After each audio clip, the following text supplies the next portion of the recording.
Nasal discharge a few times, but dry cough more often in children.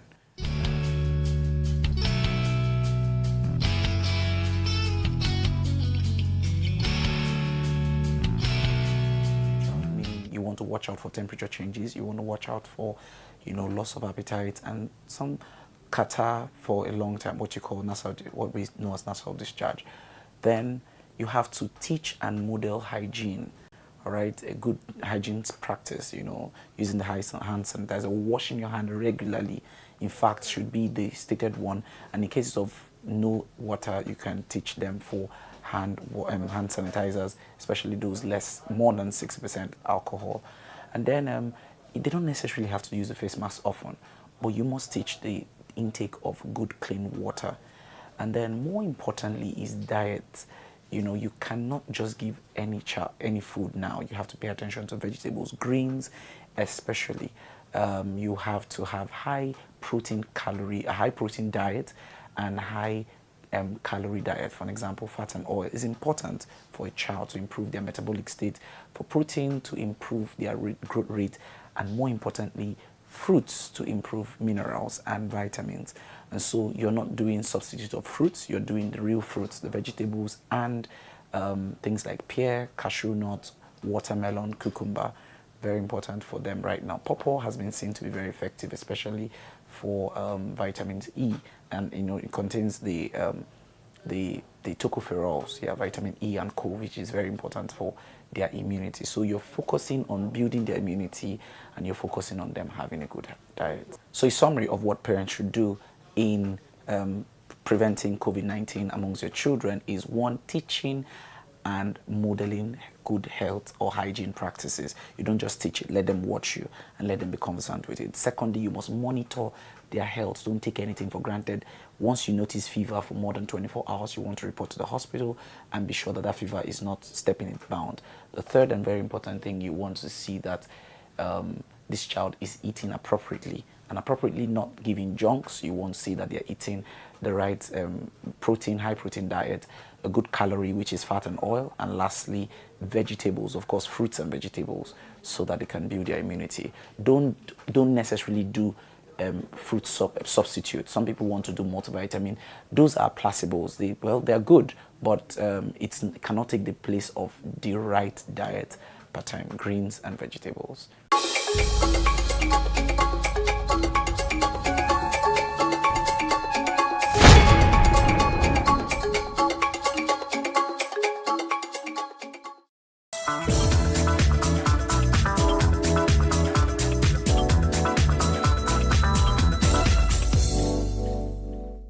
What's going on, guys? Welcome to VOA's Red Carpet. My name is Jackson Vunganyi. I want to thank you for joining us today on the show. As always, right here on Red Carpet, we bring you the latest in entertainment news, in film, in fashion, and television from around the world. And with that said, let's get on with the show.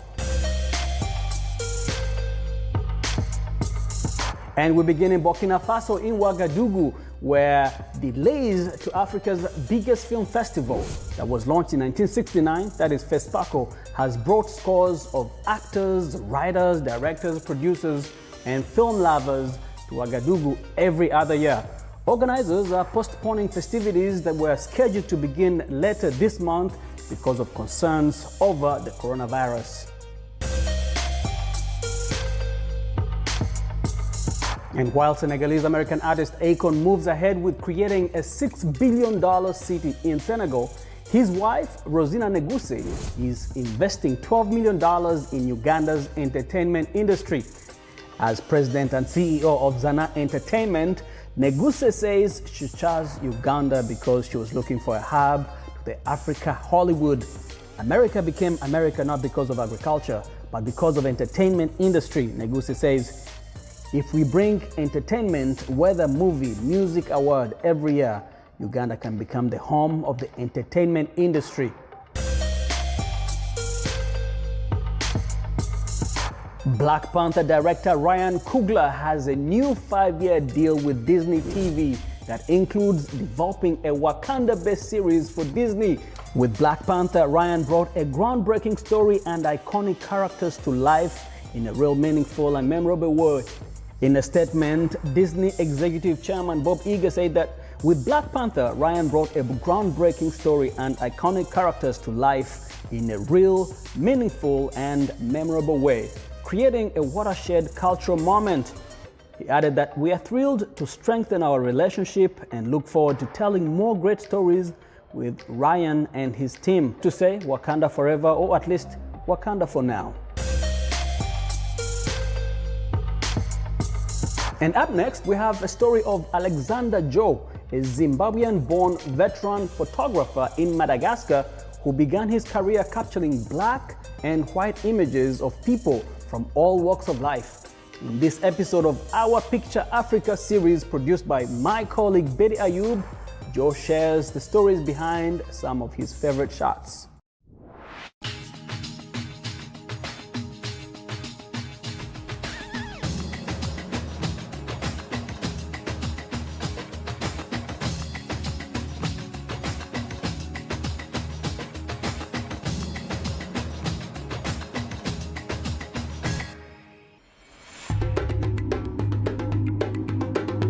My name is Alexander Joe. I'm a retired photographer and living in Madagascar for the past 12 years. I started my photography career in black and white. And yes, the world is color, but the black and white picture is spectacular. Saturday morning, my wife and I would come back from town and we saw this couple celebrating their wedding. And unlike most places today where people want all this pomp and glory, this couple and the rest of the party just took a stroll down the street, greeting everybody, people congratulating them, and it's just a lovely sight. The little village I live in, not many people have running water. So 2 times a week you get women going to the canal and washing.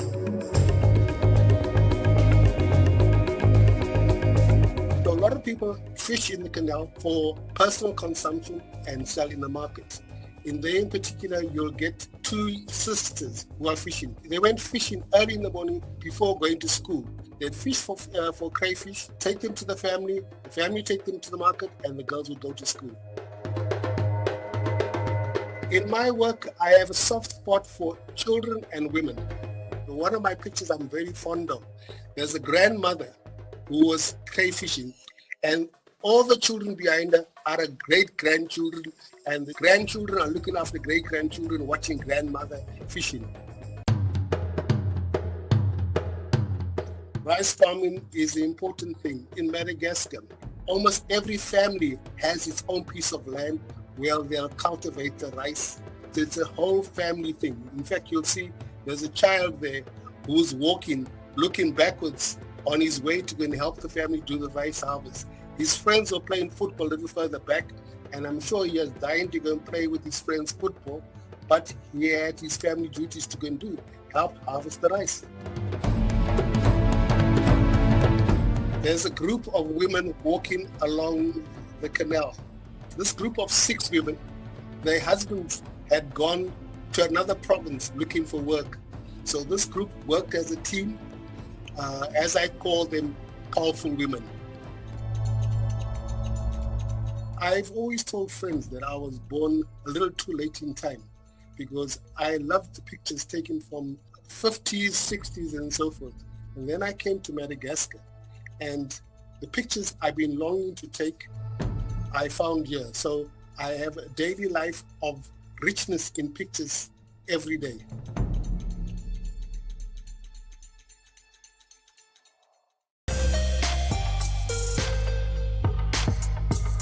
Kenyan comedian Elsa Majimbo's videos may have gone viral during quarantine, but it's a special shout out she received that has gotten her feeling really special.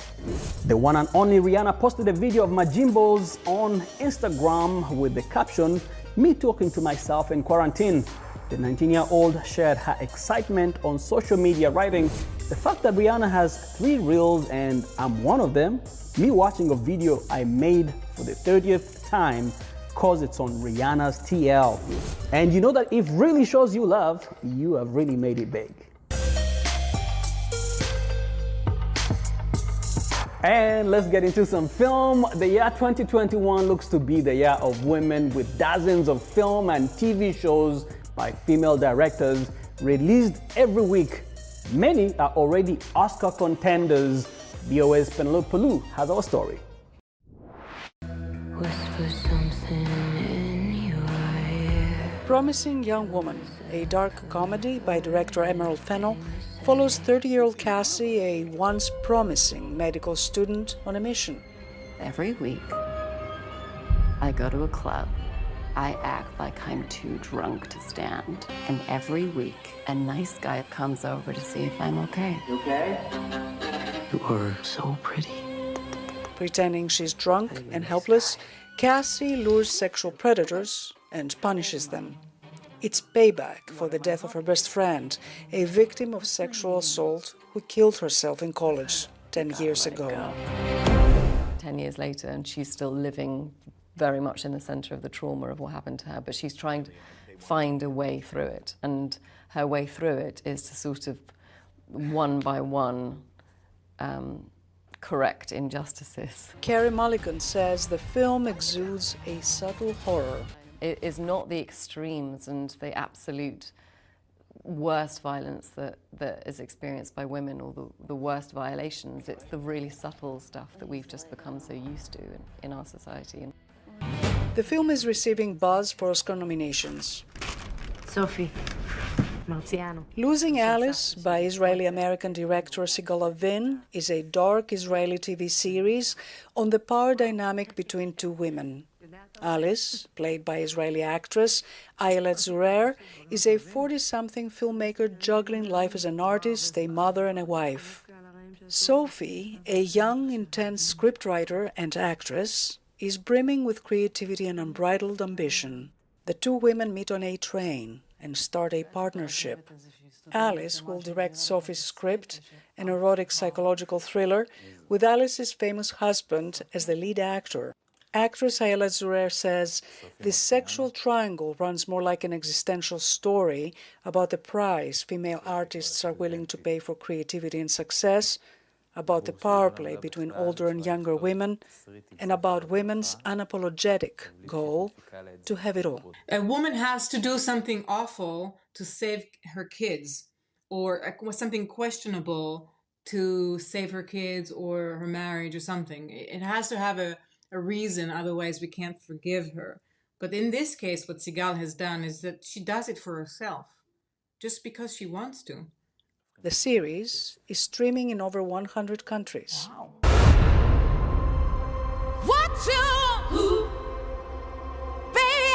Oscar-winning actress and Grammy-winning singer Jennifer Hudson brings Aretha Franklin on the large screen in Lizzle Tommy's biopic called Respect.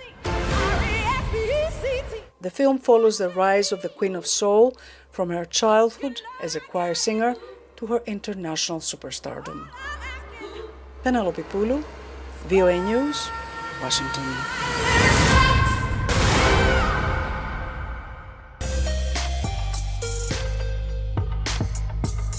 The global racial justice movement known as Black Lives Matter has been nominated for the 2021 Nobel Peace Prize. In a letter nominating the movement, Norwegian lawmaker Peter Edie says that Black Lives Matter's call for systemic change has spread around the world, forcing other countries to grapple with racism within their own societies. He continued to say that the movement carries forward the legacy of earlier racial justice movements, referring to the US civil rights movement and the anti-apartheid movements in South Africa. Past Nobel Peace Prize winners include Martin Luther King Jr. in 1964 and Albert Lutuli and Nelson Mandela in 1960 and 1993, respectively.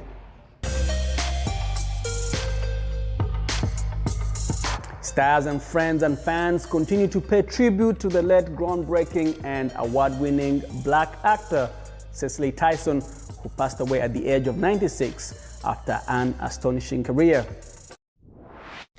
Cicely Tyson gained an Oscar nomination for her role as the sharecropper's wife in Sounder, a Tony Award in 2013 at age 88, and touched TV viewers' hearts in The Autobiography of Miss Jane Pittman.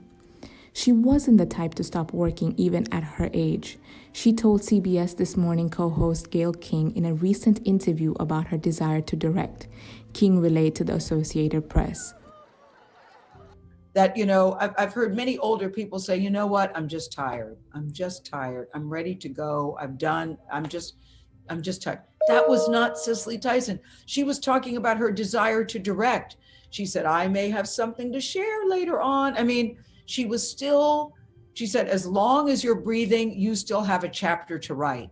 Beyond her many contributions, she selected powerful roles with an intent to elevate how Black actors were perceived. She strived to shatter stereotypes and inspired many Black actors along the way, including Viola Davis, Kerry Washington, and Zendaya, who were among legions to pay a tribute to Tyson on social media.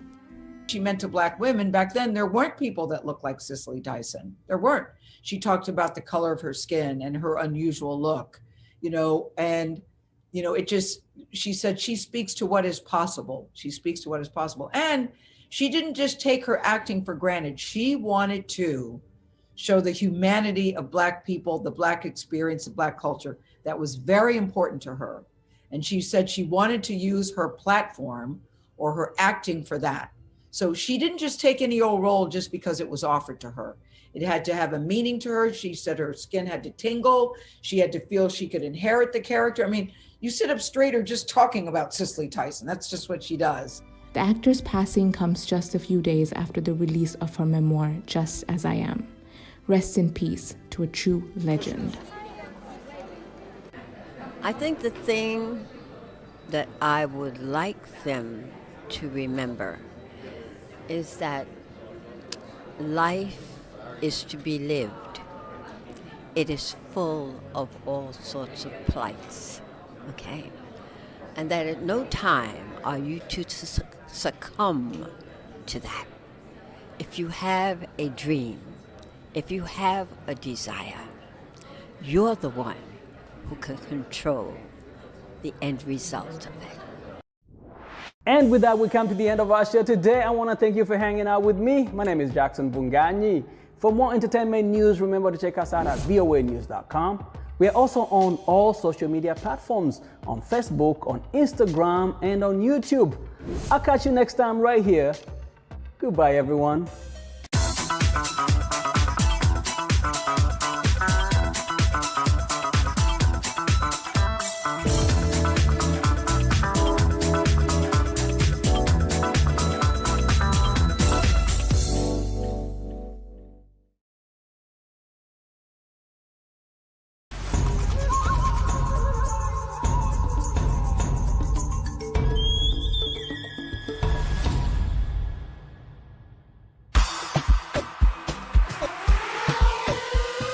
It's been an unusual year for us all.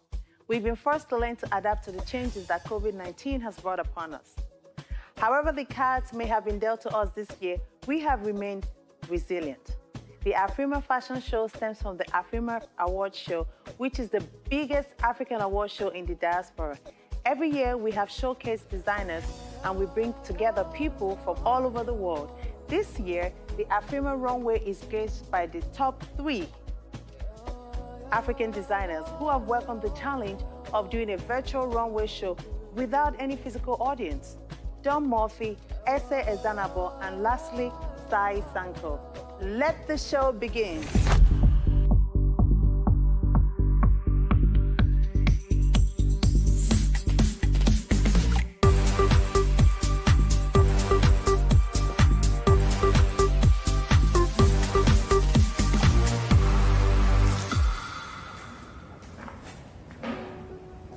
Hi guys, my name is Sai Sanko and I am a luxury resort wear designer and I make the most amazing and fabulous kaftans and everything that you desire for traveling.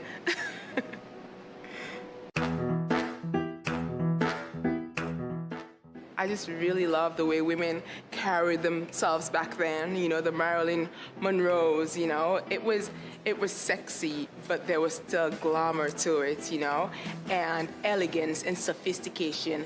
And I feel that's what my designs are about, you know.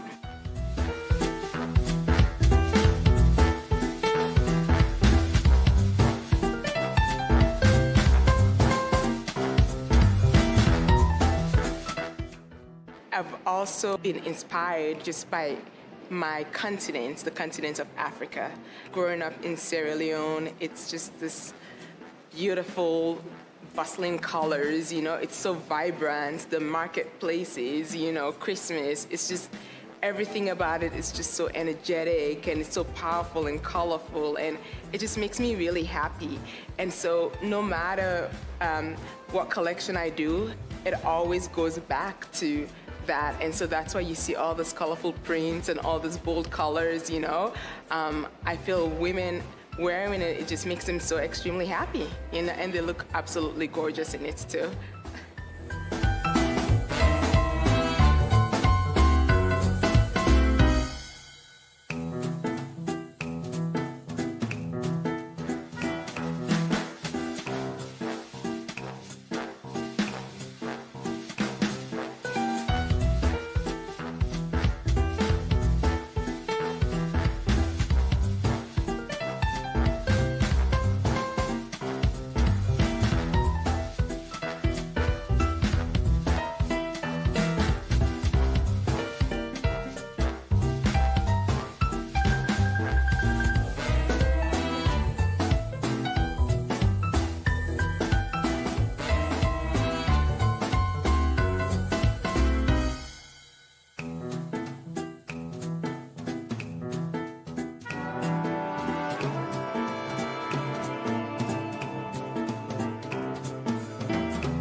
My name is S.A. Grimbowski, and I am the designer and owner for S.A. Azinabor Atelier.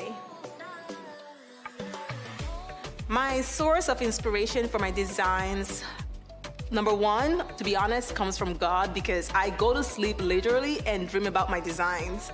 And that only has to be from God. So I always give credit to Him for that. And of course, my culture is very influenced in my design. I've been designing since I was 8 years old. Even before that, my mom would tell me wild stories of me taking her fabrics and cutting them into pieces and making a dress or a skirt or pants out of her expensive African materials that she had in our home back in Nigeria when I was growing up. And I draw a lot of inspirations from where I've been, and I just try to tie them into modern design mixed with vintage designs, mixed with traditional looks, and just tie it all together in a bowl to create a true S.A. Azinabor couture piece.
Hello, my name is Daniel Mofo.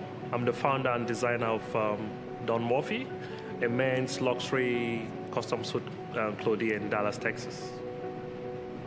Fashion is color. In the past, men were all very scared of, the colors. They were used to the blacks, the grays. But now, if you look at fashion, men wear almost bolder colors than women, You see men in red suits, men in yellow suits, men in pink suits. So for me, fashion is color.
expressive. So when I just wake up and have an idea and I create something out of that idea, it's God showing off. So that's what it is for me. I've always been a little bit shy, but when it comes to fashion, I will wear anything and I will wear it with confidence. And so for me, that is a way of expressing myself, you know? And I feel it also is the same thing for a lot of women.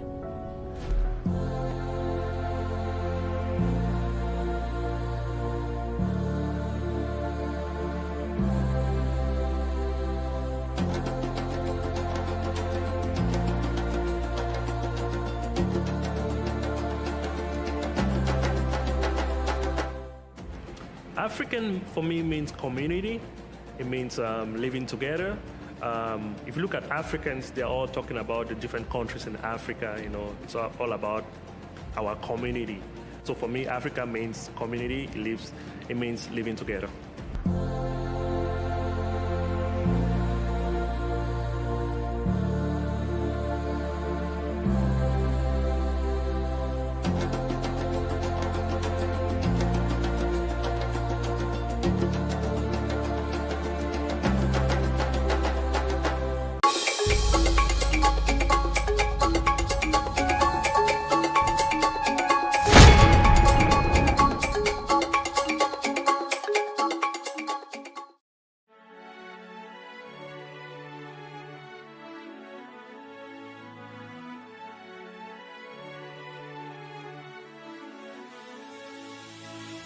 It is engagement we need to have. Those who suffer miscarriages are never taken into account. Members of the National Assembly are also influence peddlers.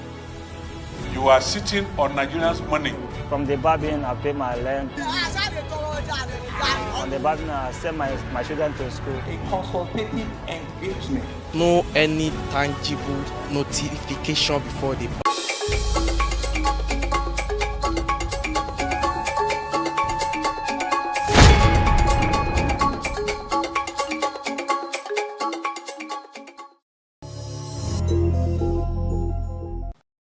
History shall be televised. This is Tea Time on Plus TV Africa, where if it's not hot, we don't talk about it. If it's not sizzling, we don't fret. If it doesn't entertain, we don't dish. I keep saying this. I keep saying we because I've got my co-anchors with me, Ife Omai and Miss Footballer. How you guys doing? Hi. How you doing today? Well, you look amazing. Thank you. And you oh yeah, I know. Always. Thank you very much. Anyways, how you doing, man? I'm fine. I'm fine.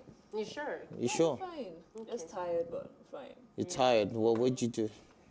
It's not cool to ask a lady how was your night, so would you ask you what did you do? Nothing eventful though, but I don't understand. I just woke up this morning tired. I think I can't wait for Friday. That's just my Were you stuck in that traffic yesterday? Oh Lord, definitely. That traffic was so. Cry, like, God help me.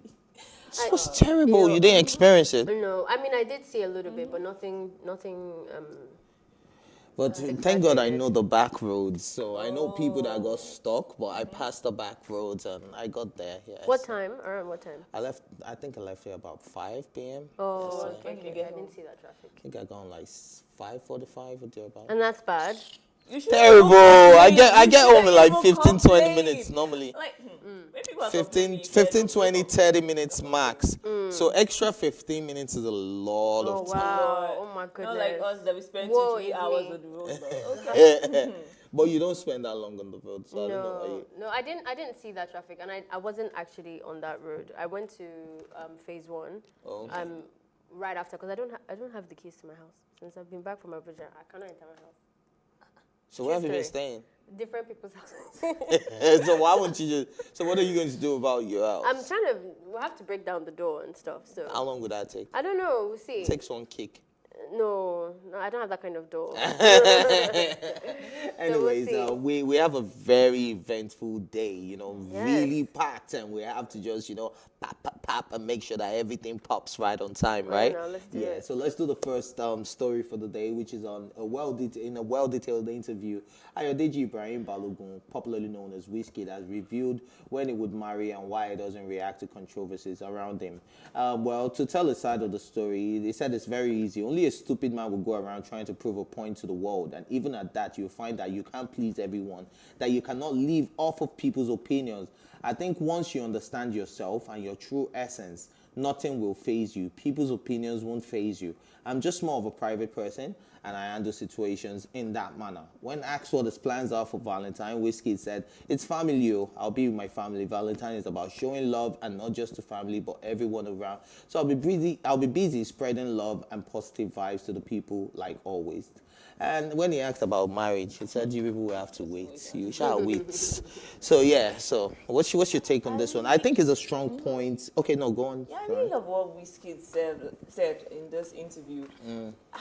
I was like, when I read it, I was like, wisdom. Like, okay, very nice one. He won't want me to decide. Like, I think I'm moving towards Wizkid's more. Like, okay, this guy. You know Wizkid said before?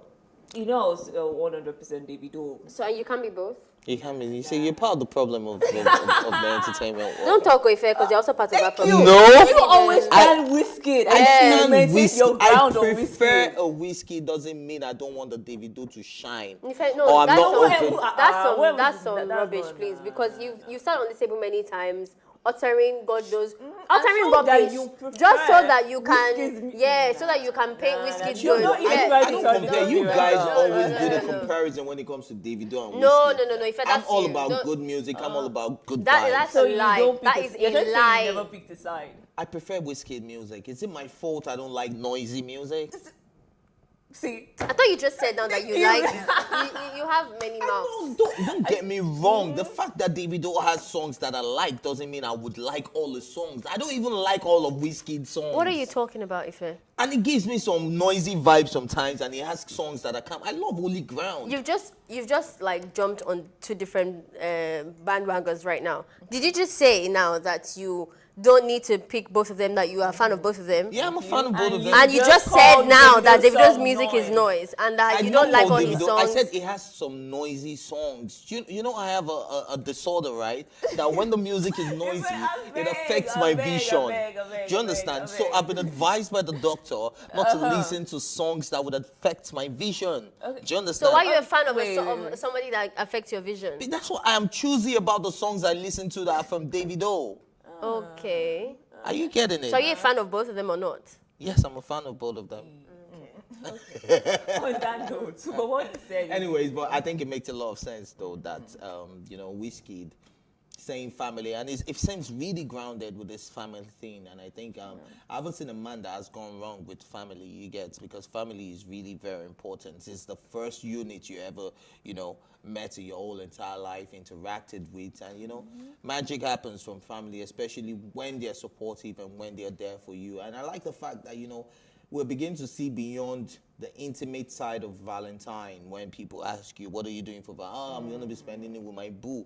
Now, I asked like 3 friends yesterday, and they came to a conclusion right there and then because they said they didn't have a plan. And one of them suggested, let's go to a motherless baby's home or an orphanage or something. And the 3 of them collectively decided that on that day, they will be going to do giving out stuff to the less privileged people. And I felt like, whoa, I just made a change in the world, Because if I didn't suggest, or ask the question, we probably wouldn't come to that conclusion. So I feel like, I'm a change maker, like, damn. Are you also going to be going to the motherless baby's home? But I have a shoot on Sunday, so I wouldn't be joining them, but I'll be adding my, token. I think that's what the day really stands for. It's not just for you and your boo to fine.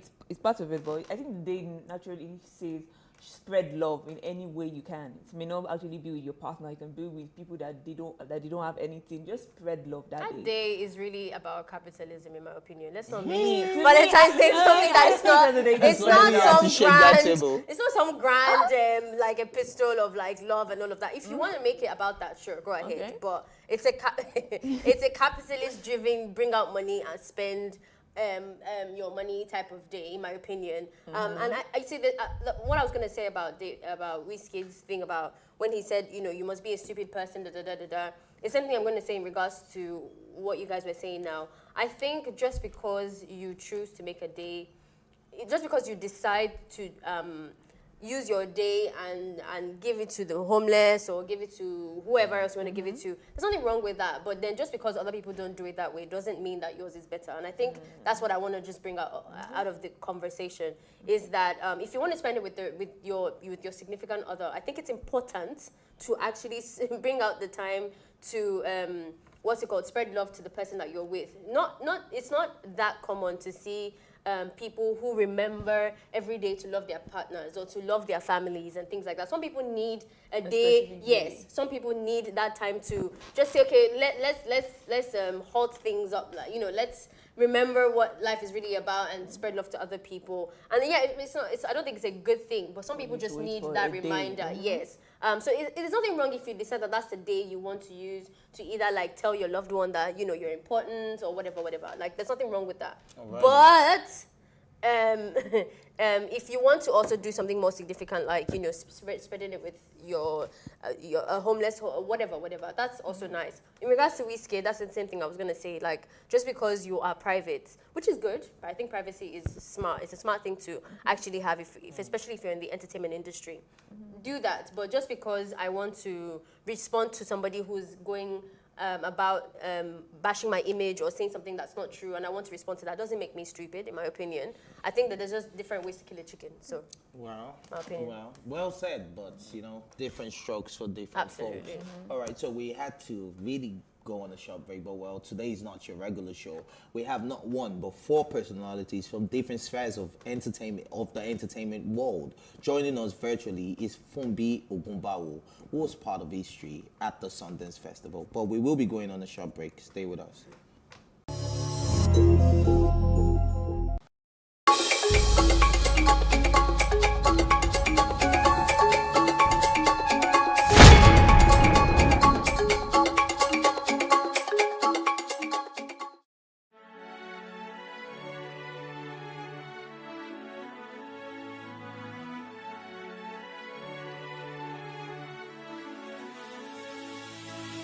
It is engagement we need to have. Those who suffer miscarriages are never taken into account. Members of the National Assembly are also influence peddlers.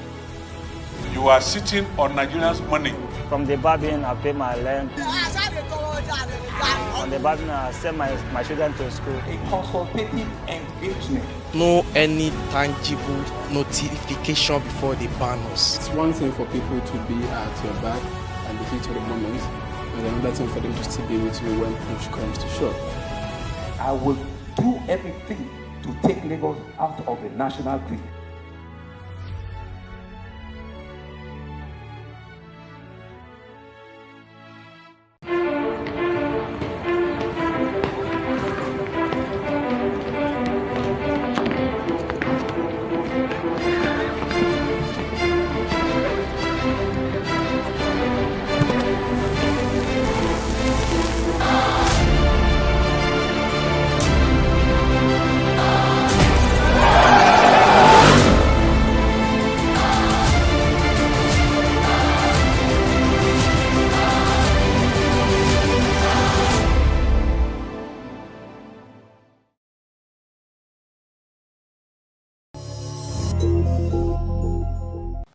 All right, welcome back. This is still Tea Time on Plus TV Africa. Before we went on that short break, I was going to introduce my studio guest, and she's joining us virtually. She is Funbi Ogumbawo, who was part of history on Tuesday nights, last week actually, at the Sundance Film Festival award ceremony, as the movie she produced, Lizard, becomes Nigeria's only Sundance 2021 submission and became the first Nigerian production in the festival's history to win the Grand Jury Prize in the short film category. The movie was produced by Akinola Davis Jr. The movie tells the story of a 9-year-old girl who gets thrown out of Sunday school for her unusual abilities. The film, which was set in Lagos in the 90s, stars child actor Pamela Ayodeji and a host of others. And ladies and gentlemen, boys and girls, welcome the producer of Lizard to the Tea Time table. How you doing? You don't seem excited. If I was you right now, I would be so, hip and feel like, yo, I produced that movie, It's me, man. Like, yo, How come you're not in that mood? So you know the thing with producing is like there's several. First of all, it's an overwhelming feeling.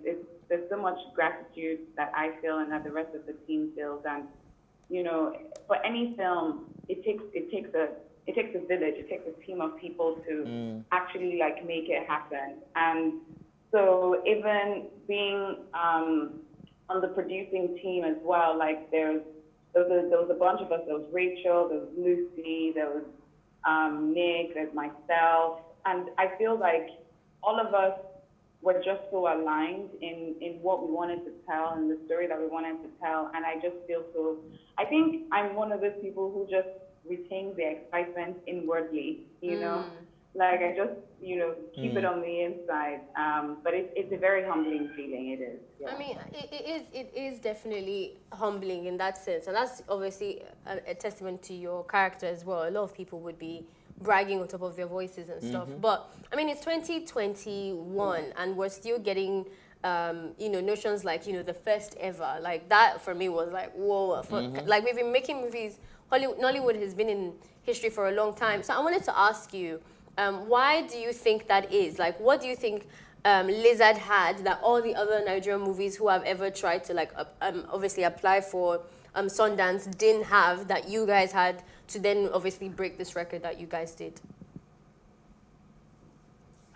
You know, I'll be honest, I think that's a tough question to answer because, you know, I can only speak about Lizard, I can only speak about what we did and what I feel like resonated with the audience and resonated with the grand jury at Sundance. And I think, one, there was a level of authenticity, so the story was very relatable. And then I also think that in terms of like the casting, like Pamela Ayodeji is a phenomenal actress. Like I you know when they say like you wish that like, you know, she was just so excellent. We drove her, she had such great work ethic. We drove her sometimes to you know, do things over and over again, and she would just perform like, you know, so I feel like really with this story, Pamela was the star. Like she helped to like just grab, like elevate Lizard to what it is right now because her performance, her skill set, and then she has such a beautiful mom as well. Like, you know, her mom is amazing. And she's really dedicated to the craft. And I think, honestly, if I could say one thing that I think we did right, I think it was showcasing her, really. And I'm very thankful that we were able to get her at that time and she was available for the shoot, you know. So yeah, like I think that's about the main thing, because I feel like with Nollywood, I think everyone is really, we're really just like still at the stage where we are, you know, we just got to keep moving forward and keep putting our best foot forward, you know, just as an industry and as a collective. And I think we've seen that. I think we've seen a significant improvement in the quality of films and things like that, you know. And I'm very, very thankful as well that, you know, with Lizard, like I said earlier, like it takes a village to really make a film.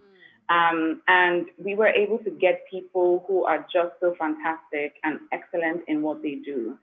So from the production assistant to the first AD, to the gaffer, to the cinematographer, and so to the editor, and to all the people that were aligned, you know. And I think that really helped to bring Akionla's vision to life. So yeah. Okay, so according to research, I found out that you were asked to co-produce the movie by Wale. So what would you tell me that really attracted you, that made you want to be a part of this film? What attracted me to the film? Like what captivated you, what hooked you to, like, that made you want to be a part of this project? So when I first got the script, you know, I said to people that like I was in a bit of like a funk with production. I was tired. I was like, it's the same cycle over and over again. And so I read the script, and it was the first 3 pages of the script for me.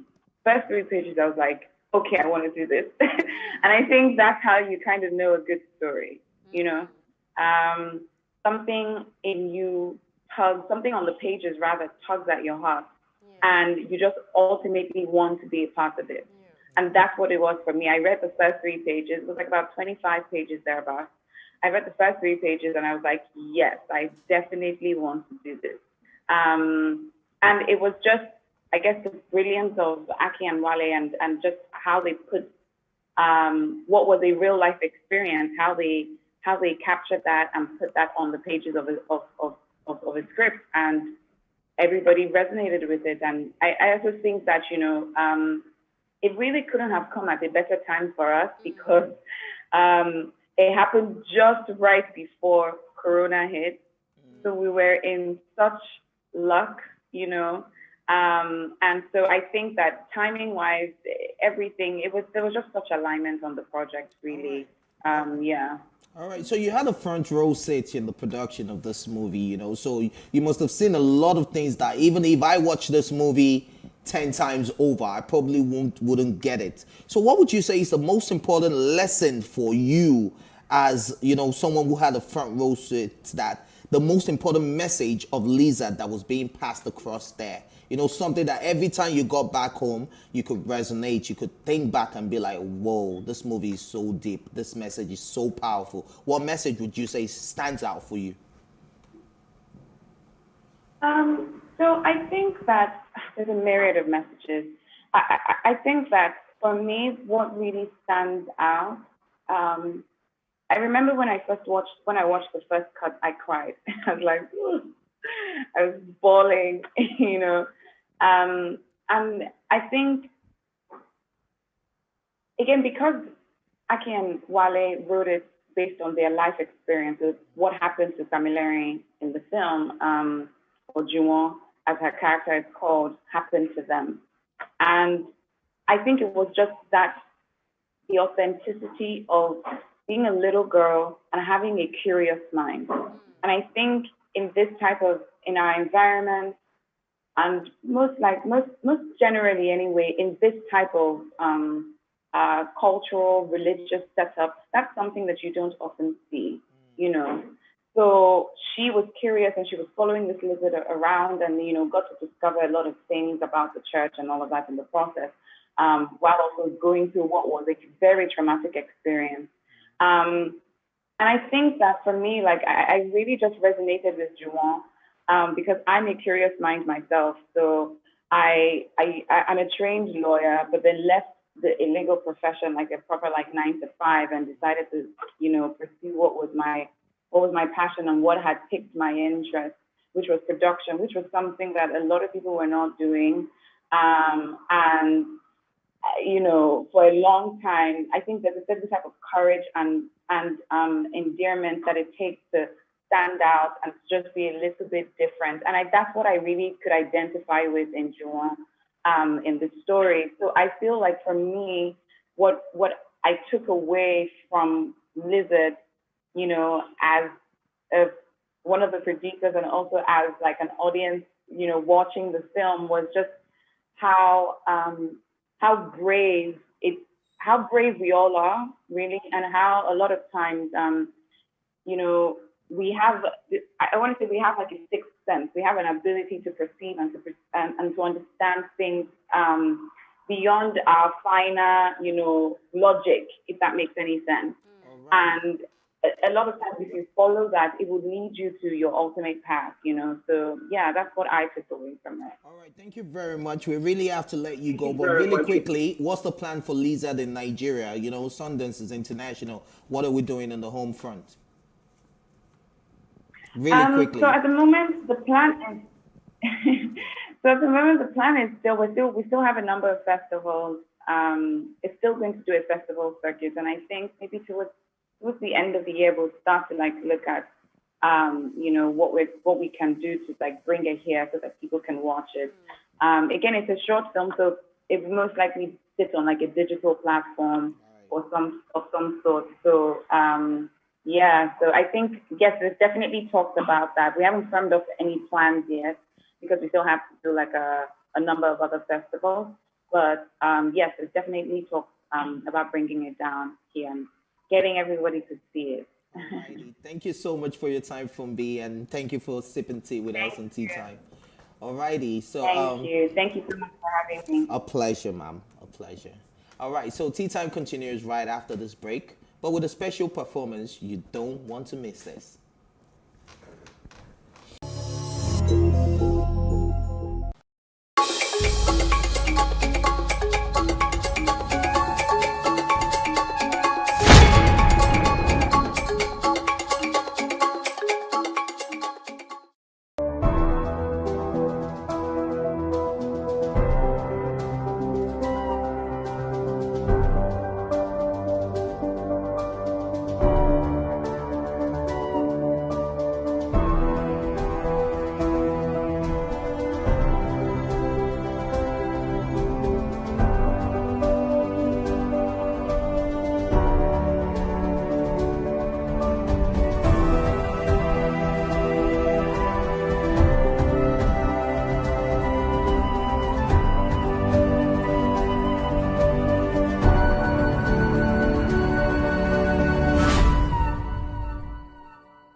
It is engagement we need to have. Those who suffer miscarriages are never taken into account. Members of the National Assembly are also influence peddlers. You are sitting on Nigerians' money. From the barbing, I pay my rent. From the barbing, I send my children to school. A consultative engagement. No any tangible notification before they ban us. It's one thing for people to be at your back and the heat of the moment, and another thing for them to still be with you when push comes to shove. I will do everything to take Lagos out of the national grid.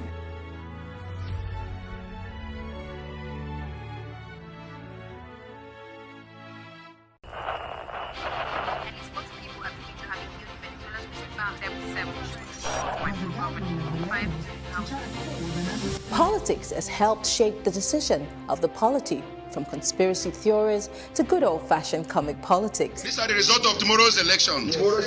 You have it already, Abi. I am not hungry. If I need appointment, all I need to do is to start praising government. Plus, politics will fill the polls of the country, from friends to frenemies, even strange bedfellows, to clones and stooges. We go beyond the rhetorics and the drama to analyze the story behind the story. Let everybody come and say. The moment we stop having charlatans occupy political offices, we will curtail hate speech. Plus politics, not just another political show. It's about putting you, the citizens, in the know.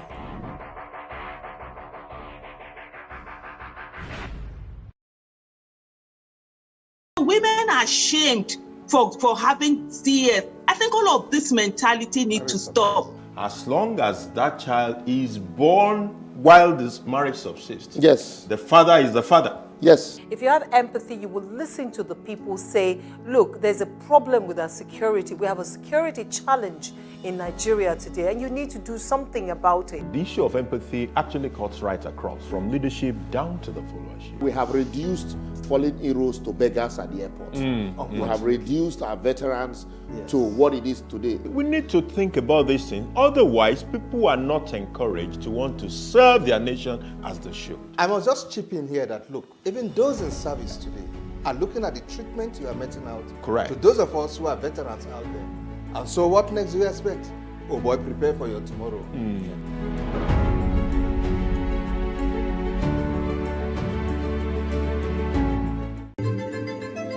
Nigeria, by extension, Africa, is faced with a lot of challenges.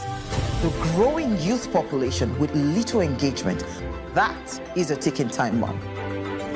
We are a blessed people with diverse culture and highly cerebral minds who have a lot to say. And yes, we are talking. It is important we drive the right conversation that informs, inspires, influences thoughts and action. If we say there's beauty in our diversity, then let us embrace our diverse culture.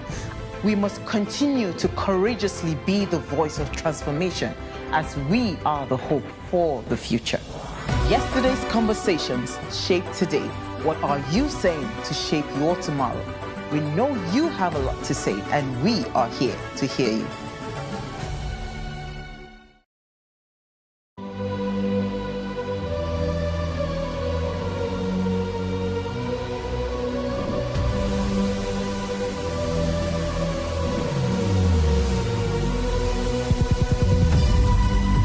What we do not understand, we will stigmatize. What you can see is the remaining of the tanker that exploded. The suspect equally confessed.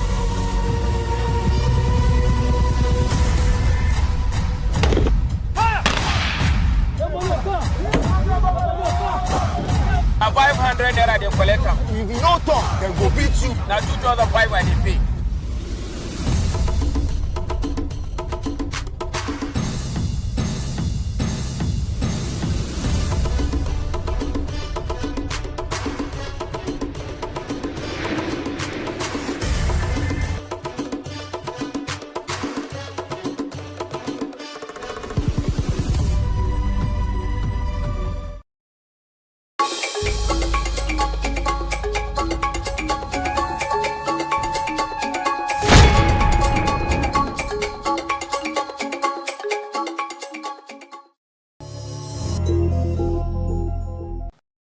Welcome back. This is still Tea Time on Plus TV Africa. And as you know, we do not do the regular. We don't keep it ordinary. We keep it supernatural. We keep it starboy thing. We keep it super fly.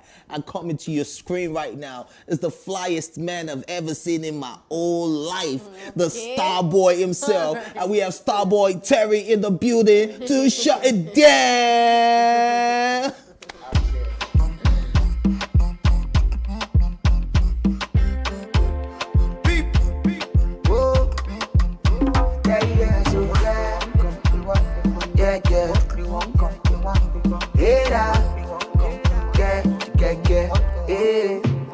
Say she want give me something for God up.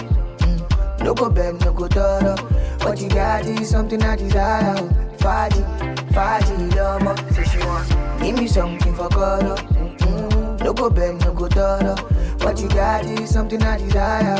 Fadi, lama. Me go tell your mama say I don't. I see something with a match my look. Now they stuck, I can't move, and I got stay with you, catch my cruise. Because tell your mama say, for my next time I go choose you again. I go choose you again. Then my medicine will take away my pain. Oh, I go choose you again. Come around, every time I want. Come around, every time I want. Come around, every time I want. Yes, I don't want you. Come around, every time I want. Come around, every time I want. Come around, every time I want. Yes, I don't want. Whoa. Pico, tell me something I don't know. See as your matter, they go balance. This your African, what can I matter for my life? Making my ship they capsize. I dare you, hoping you gon' give it to me like that. This is feeling no go fit to finish like that. Even if you're away, I never take my eyes away from station one. Give me something for God. No go beg, no go thorough. What you got is something I desire. Fadi, lama. Say she want give me something for God. No go beg, no go thorough. What you got is something I desire. Fadi, lama. Me go tell your mama say I don't. I see something with a match my look. Now they stuck, now I can't move, and I got stay with you, catch my crew. Me go tell your mama say for my next life I go choose you again. I go choose you again. And my medicine take away my pain. I go choose you again. Come around, every time I want. Come around, every time I want. Come around, every time I want. Yes, I don't want you. Come around, every time I want. Come around, every time I want. Come around, every time I want. Yes, I don't want you. It's STG.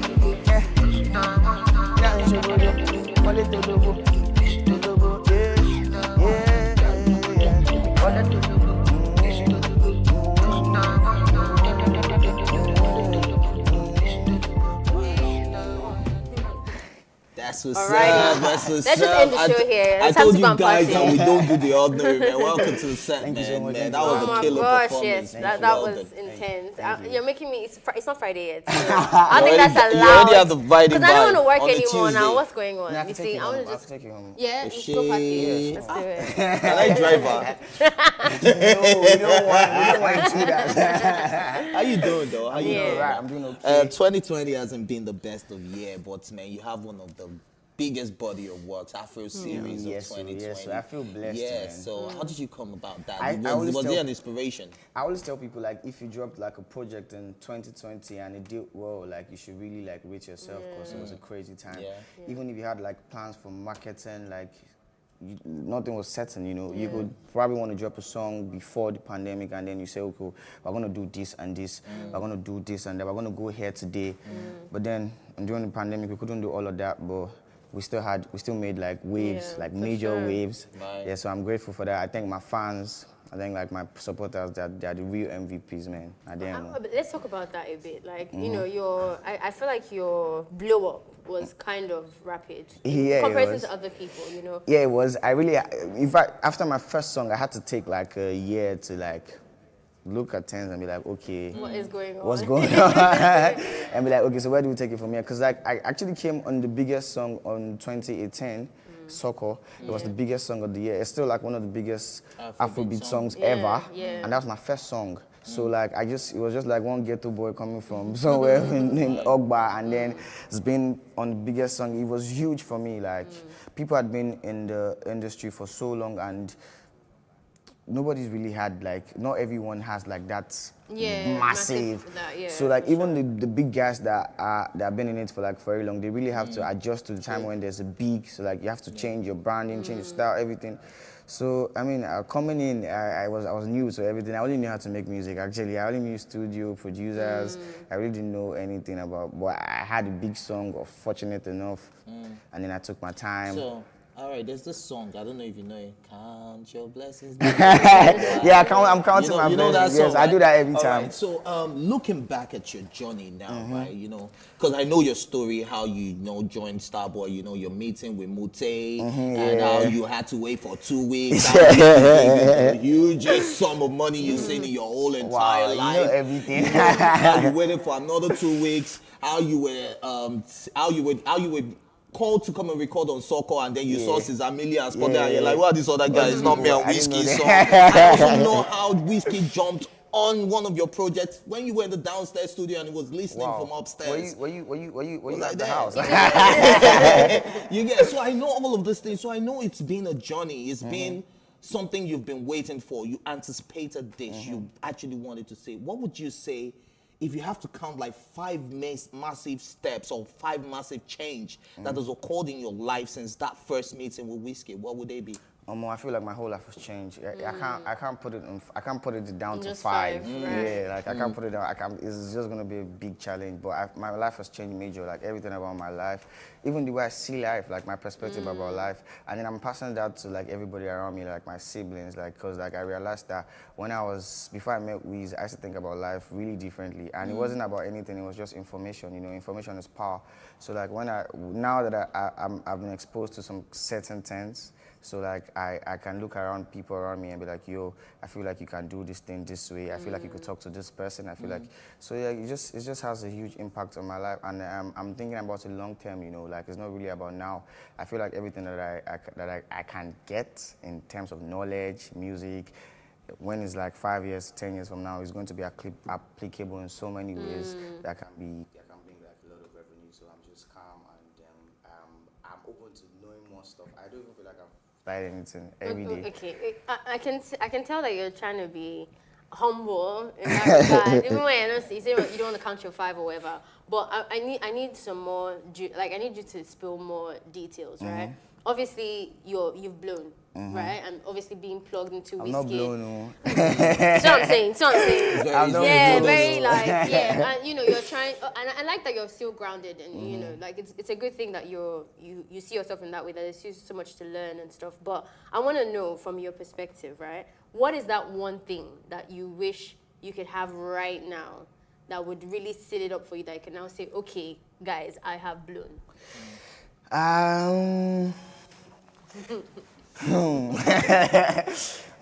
Maybe I have like, because you never, I was going to say a collaboration, you know, like an international collaboration with the top person, but you never know. Like we've seen in the industry where you've done, like people have done like collabos and it really doesn't work. Like sometimes it wouldn't give you that big. So you never know, man. In this industry, you never know what it is. If you be say, it's the thing that's supposed to be your downfall. That's supposed to, that raises you up in the music industry. You can't really plan. The only thing you can plan to do is to do great music, and then just, I feel like I believe in God so much, and I feel like grace can do like the most of the. But is there pressure around you? There's pressure. Everybody feels pressure. Some sort of pressure. People just have different ways of handling it. I don't feel like anybody doesn't feel pressure. Anybody that tells me they don't feel pressure, I will just walk up past. Because I mean, obviously having the first song blow like that can be in itself a big pressure. You have to kind of live up to that. So for you, do you feel like there's a lot? I mean, obviously we just performed another song and it was a banger. So you have it all coming, the songs are right? bangers, from Bia to in fact the whole Afro series, Ojoro. Yeah, but I want to know from your, like, what is that one thing that you feel like a bit nervous about that you can't maybe live up to, that you're worried about? Do you have that, or you? I'm just, you know, like, I just want to succeed, man. Like, my biggest fear is not to be, like, everything that I put my mind to, I just want to do it, like, and I want it to be, like, everything I picture in my mind and how I want to be, I just want to, the only thing that scares me is, make some sense, what's up, make this thing not happen. Yeah, that's the only thing. All right, so is it intentional? Because, you know, you came out from a feature, you know, you had like 4 different guys, and then, of course, you had Wizkid on that song as well. But is it intentional that you don't do a lot of features? Because one would have thought you would be riding that wave of, let me be doing features. You know, actually, Starboy Terry. I actually do a lot of I have a couple of features. But you don't really put out your feature songs like me featuring people. Yeah, I never done. But I have a project coming, and then I already have like legends on it, like Blessed Me on it. Like I have songs I'm excited about, and I just can't wait to share.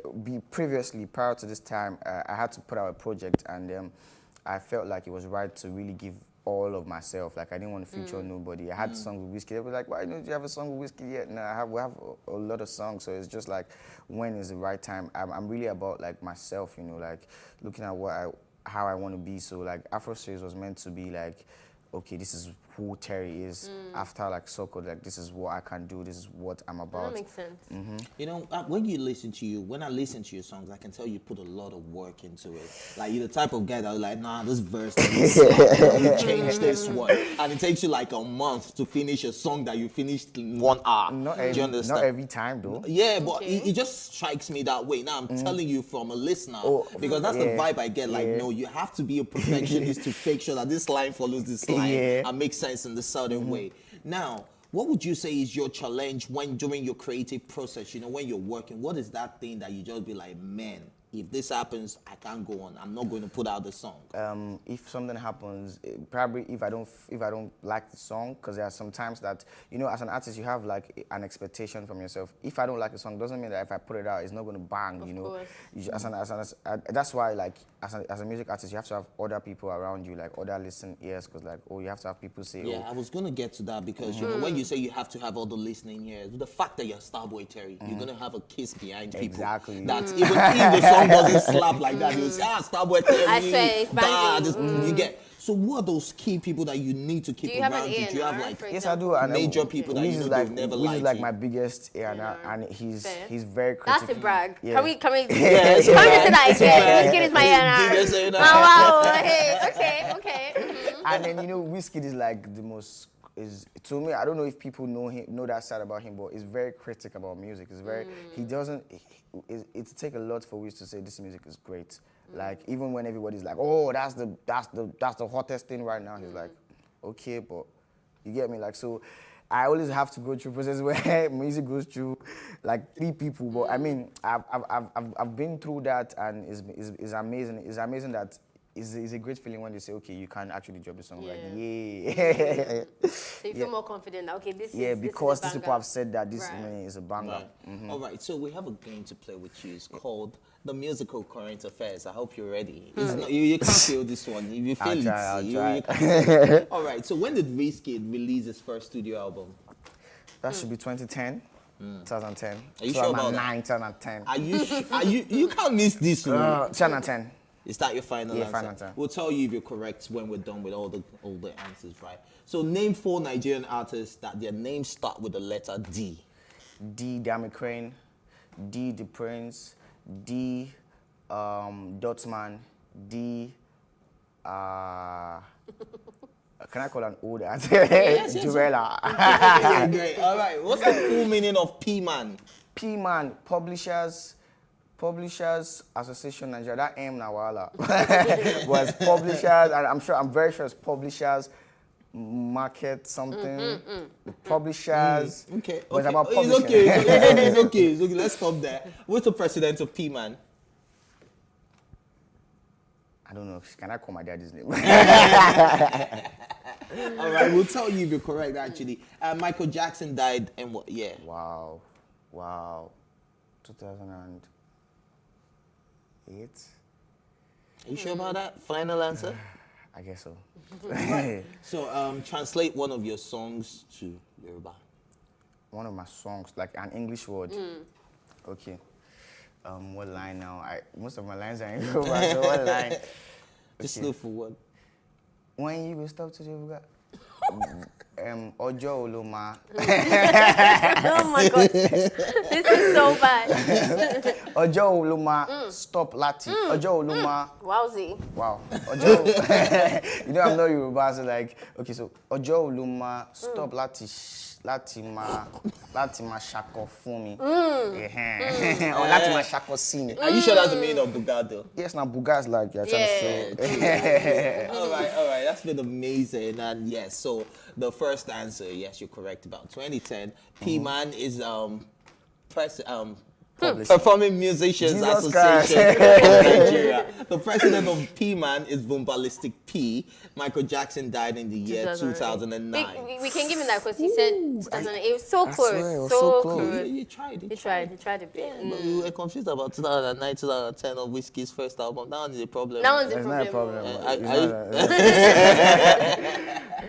Anyways, it's been amazing having this chat with you. We're here today because of, what's it called now? Your new jam, and that has come around. So tell us about that. So, and that's the reason why you're around today. That's why. That's the reason you came around. Yes, it's tell like us about that. It's my first single after Afro Series. It's been doing amazing. Like it's giving me the kind of reception I had when I dropped Afro Series. It's had like over 500,000 streams already on Audio Mark, and that's just in 4 days. It hasn't been even up to a week. It's in like the top 100, and it's been doing amazing. And it's like my first song since I dropped my project, and it's gonna be like that till like because I'm working on a major project, because like I've dropped like an EP, so I'm working on an album like with more songs. Yes, I'm hoping to put out like towards the end of the year. So towards the end of the year, what's that? Give us an actual month number. Come on. Towards the end of the year, because what is that like? Is it in the Ember months in December? Probably an like, Ember month. Okay. Yeah, an Ember month. Yeah. So like I'm just gonna be putting out singles till then.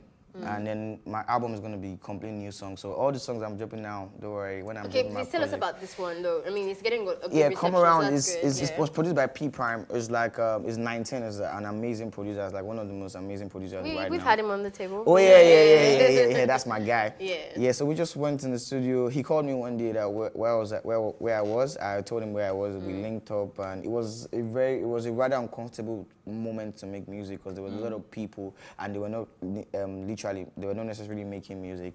They were just playing games, but we just found this spot in the house, and then we had like a 2 to 3 hour session, and then after then I completed it the next day. What's it about? Is it like, love? It's a love song, and I dropped it right in time for Valentine's. Yeah, so like. What's the plan for Valentine's? What are we doing? My plan?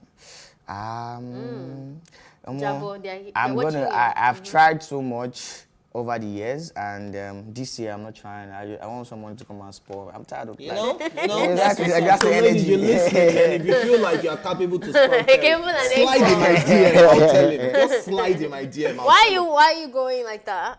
Why can't you do like that? If you're interested in Terry, slide in my DM. I'll tell him. All right. Please don't take out your presenting before you get back to me. All right. So finally, before we let you go, we have another guest that has to join us, and it's been crazy in the music industry where they try to compare you with somebody, and then in the process they're stirring up controversies, stirring up beef. What's your take on that, and how do you react to controversies?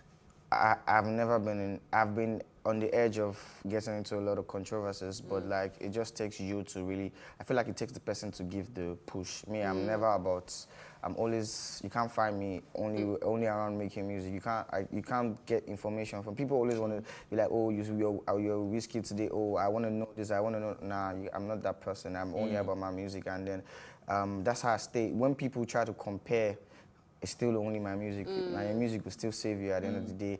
I've seen a lot of comparison over the years. I've seen even big dogs in the game say, oh, you stop that thing. So it can't stop on my head. Sure. Yeah, so it's what the game is about, and I've been knew that since. So that's just one The side Starboy of my wisdom.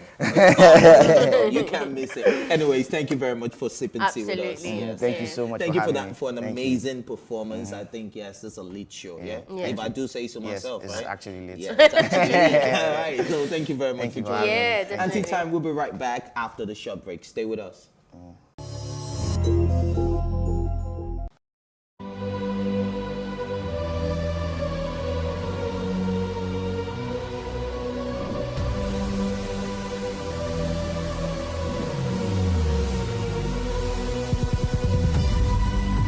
What we do not understand, we will stigmatize. What you can see is the remaining of the tanker that exploded. He suffered equally confessed.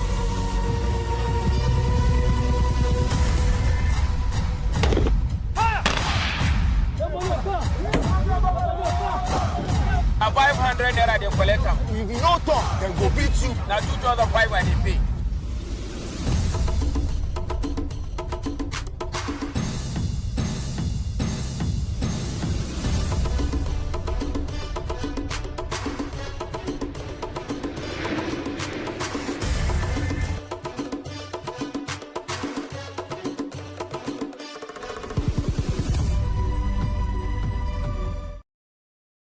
We can't talk about education reform if we don't decolonize our education system. What we do not understand, we will stigmatize. Because it's just cultural. And I think it's just human nature. They stopped paying us salary. I don't like remembering it. I am angry at Nigeria. I'm angry at this government which seems to be letting us down. I'm angry at us as a people. In the process of struggling to free myself from his hand, he tore my pants and he raped me. Yes, I commit offense truly. Young girl, do you know where you are going? I say, I'm going to America. I say, oh, now so that they talk, you are going to Libya. Which America? As it then do mark our place, some people they die now. This is Plus TV Africa. Big stories live here. Praise God, from whom all blessings flow. Welcome to your favorite program, The Moment of Truth, brought to you by the Citadel Global Community Church. Our God is a God of salvation, far above all principality and power, and might and dominion, that regardless of what happens in this season, you will escape. Say to your neighbor, there is no peace for the wicked. The special anti-robbery squad who are now killing innocent citizens instead of dealing with robbers. Your axe will catch up with you. Finally, my brethren, be strong in the Lord and in the power of his might. Moment of Truth with Pastor Tunde Bakare. Sundays, 7 p.m. on Plus TV Africa.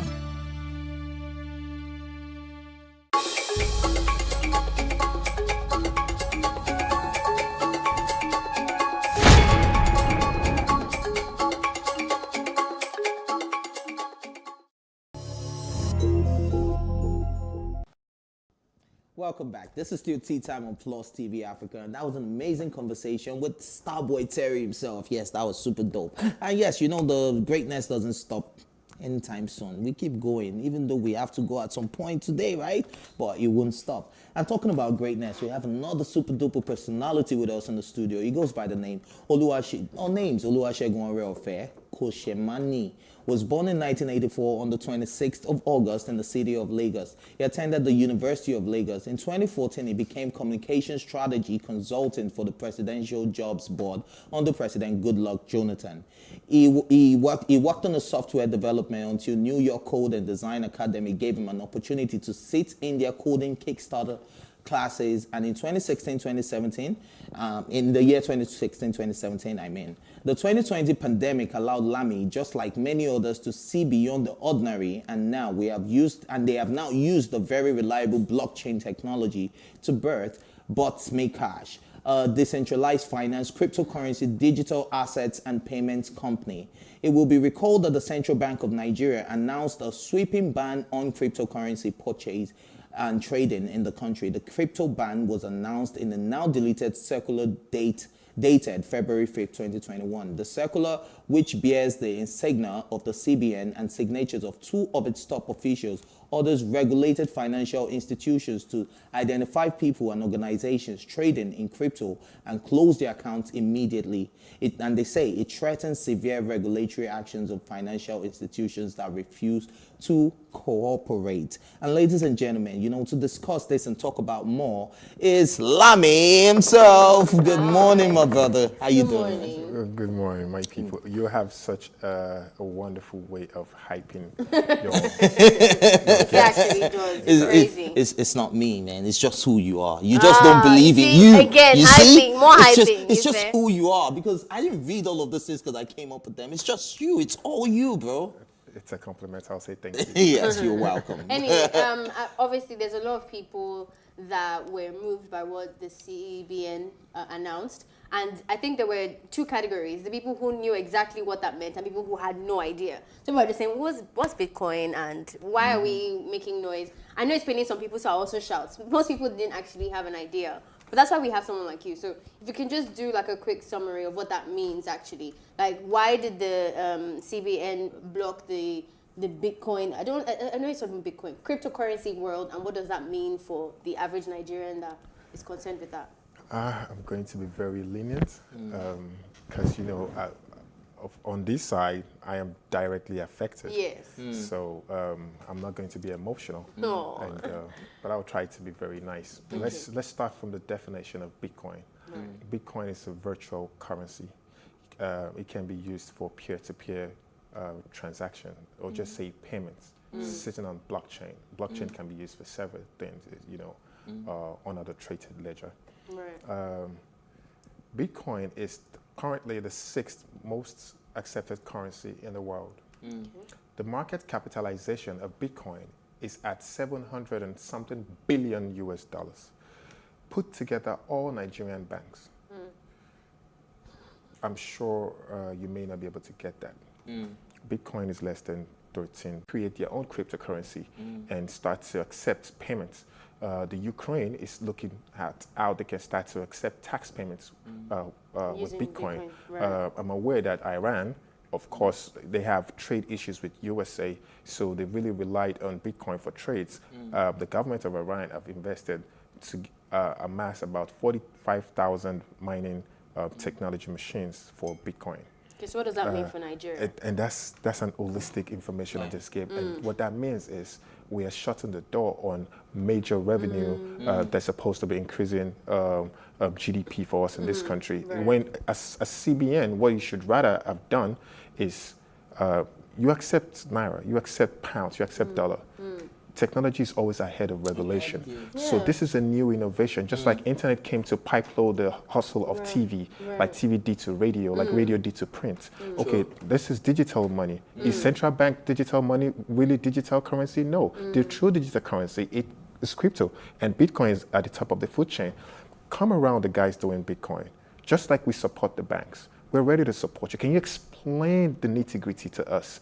Now you have altered the businesses, the livelihood of so many young Nigerians. The 5% on top of the food chain, the elderly ones at 65 years old upward, are beating down the hustle of 95% population of you and I. I'm curious right now because, a lot of people had money in the Bitcoin accounts and stuff like that. Yeah. And now that you're saying don't trade, what are they going to do? Are they opening the doors to international market? Are people going to have to leave the shores of this country or get somebody else, an agent that will trade for them outside the country, because they will be the biggest loser of this. That's we can go all and all, on and on, all in, all out.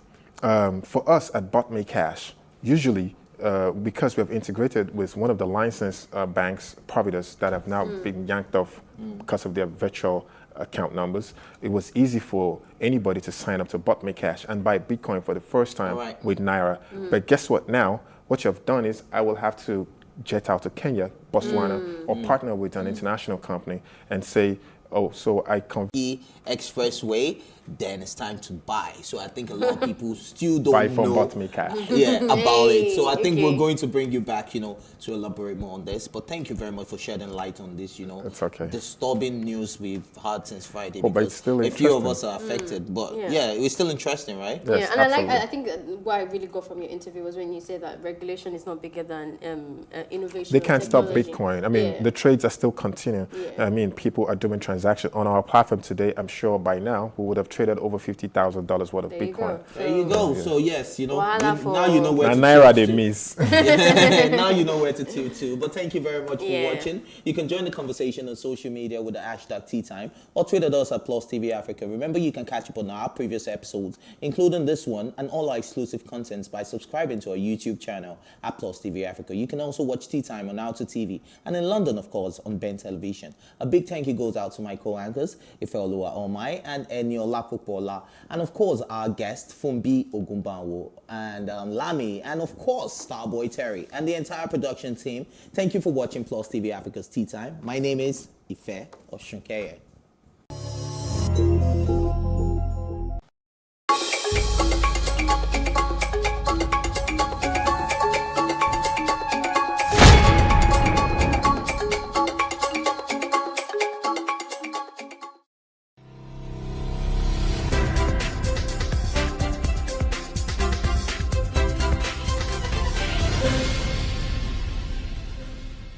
There is a huge desire for glamorous and colorful events in Nigeria.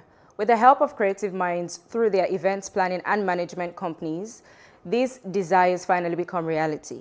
Event planners are responsible for coordinating projects such as weddings, burials, naming ceremony planning, business or conference planning, just to mention a few. The events planning industry in Nigeria contributes conservatively over 100 billion naira to the gross domestic product of Nigeria annually, and potentially has about 1 trillion naira in turnover. Welcome to a new episode of Ladies Talking Business. I'm your host, Moremi Akon, and with me is my co-host, Anetta Felix. On the show today, our guest is the pioneer of events planning in Nigeria. She's a lawyer and former banker with over 18 years corporate and legal experience prior to establishing her events management company in 2002. She's a founding trustee and past chairperson of Women in Management and Business, WIMBIS. She is the 2011 recipient of the prestigious International Women's Entrepreneur Challenge Award in recognition of her outstanding entrepreneurship. In 2015, she also received the This Day newspaper's Game Changer Award for being the pioneer and game changer in the event planning industry in Nigeria. She is the founder and CEO of Eventful, a leading events planning, venue management, and consulting company in Lagos. Let's meet our guest, Yewande Zaccheaus. Hello, Ma. Hello, and thanks for coming on the show. Thanks for coming on. It's a pleasure. Thank you for having me. So let's just go right into it. Yeah. Who is Yewande Zaccheaus apart from being an event planner? Yewande Zaccheaus, a woman deeply passionate about her God, her family, her core group of friends, a woman who is extremely committed and passionate about the success of women entrepreneurs, and entrepreneurs in general, and a woman who tries to live her best life deliberately and intentionally, and hopefully is a blessing to all she comes across as she does that. Great. I think that should be a fair summary. Oh, well, And I do love that part, living her best life. Yes, that's very, very important, especially at these times. And you moved from law and banking into the event management industry, such that you are now described as the pioneer of event management in Nigeria. How did the story of Eventful begin? Yes, very interesting. As you said, I was a lawyer well, I'm still a lawyer. I guess you're always a lawyer. And I worked in a bank for several years. But after a while, I just started feeling that I needed more. I was extremely successful at what I was doing. I was, doing very well, but I just lost the interest. And I realized that, when I talk about living your best life and living intentionally, I felt that there was more. I need to be excited about my life. I need to love what I'm doing. And I really wasn't getting that feeling anymore. And I began to sort of introspect and question myself, like, what to do next. And then I started talking to my friends who were in their own businesses. I said, okay, how did you start your own business? And everybody was like, it's just what I love to do. It's my hobby or it's my passion. And I thought, what do I love to do and what am I passionate about? And honestly, I think maybe because I was the first child of the family, I've always been sort of been responsible, taken charge of things, taken care of things. And I know that I have a natural flair for organizing things and people. But at that time, it was like, will that be a business? And I started making inquiries about it, saw that this was something that was being done already in other parts of the world. And I decided to take the great leap of faith and start it as a business in Nigeria. And here we are. Here we are. Wow. Can we delve a bit into Eventful? When did you eventually decide that you were going to make this a business? And how was it for you transitioning from such a career in law and banking and going into this? Who was your first client and how did you pick it up from there? Okay, well, while I was in the bank, I was also, I was a company secretary and legal advisor, but at some time I had a responsibility for corporate affairs, human resources. So I was already handling like the AGMs, like corporate events, corporate parties. So I already had that background. And so when I left, I knew I was going to start a business. I had a very structured career, so I knew it wasn't something that I was going to do as a hobby. And so I decided I would start it, but I started very small. And that was how it began. And my very first client, you'd like to know, was probably Wimbiz. Ah. Yes, because, it was when I decided to leave and set up the business, my sister had, a young man she used to work with had come to her and talked about a conference he'd been in South Africa, and it was amazing for women entrepreneurs. I said, yeah, one day you can do that. That could be somewhere, that could be the way to start. Yes, and so I went with her to the Nigerian Economic Summit to see how conferences were done properly in Nigeria, and I thought, I love this, I can do this. And so we went back home, called a few of our friends. We always talk about how we started the Wimbiz in the kitchen of our friend Maury Desalu with my sister Mobila Johnson. Invited a few like-minded women and said, let's start this. And so that actually was my very first event, the Wimbiz conference. But after that, it became something that we just did. I just did, as a more or less sacrifice of love. And after a few years, they started getting other planners and the committees that they set up for the conferences to do that. So that was probably my first event. Interesting. Yeah. I actually really thought about that. Yes. Yes, that's a good one. But let's talk about the industry itself, the event planning and management industry. Is it a lucrative one? Would you say it's a lucrative one? And is there any body that regulates that industry in Nigeria? Well, clearly it is lucrative. The entertainment business, the worldwide, is so big now. Entertainment in all its ramifications. And I think for now, the events planning business is self-regulated. I'm one of the patrons of a body called the Association of Professional Party Organizers and Event Managers.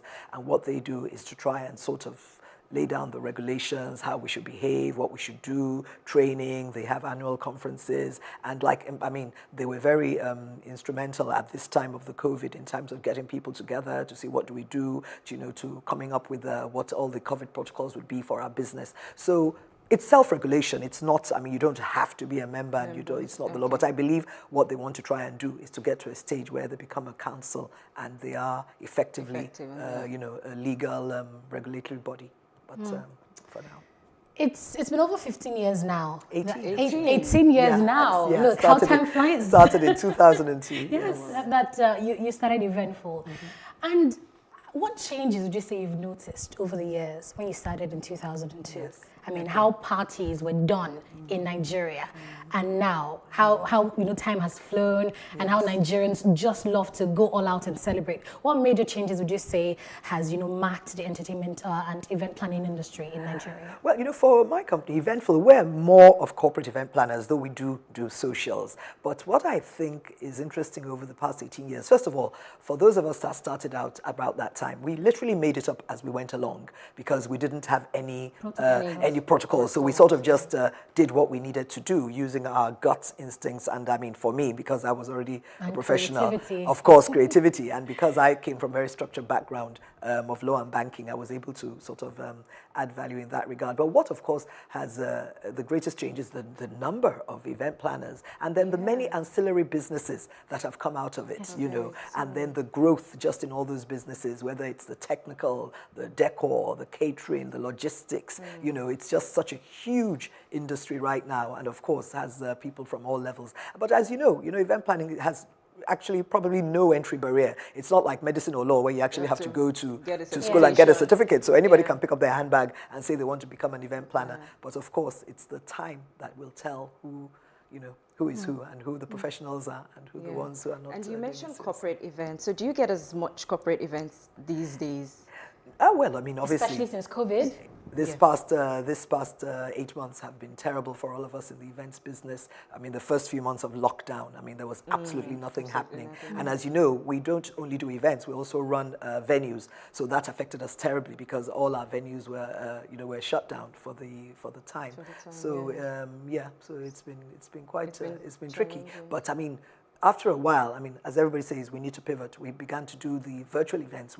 We began to do much smaller events. So we find that a lot of the events we've done in the past 6 months, smaller numbers, and then the virtual events and the hybrid events where some people are at a location being, having the event and, you're zooming out to other people through the internet. Amazing. So it's been a very interesting year, I must say.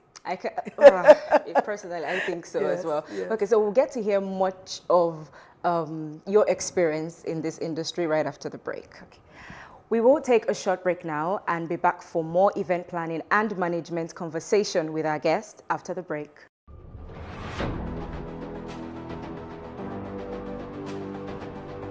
A lot of the jobs that exist today will not exist in the next 10 years.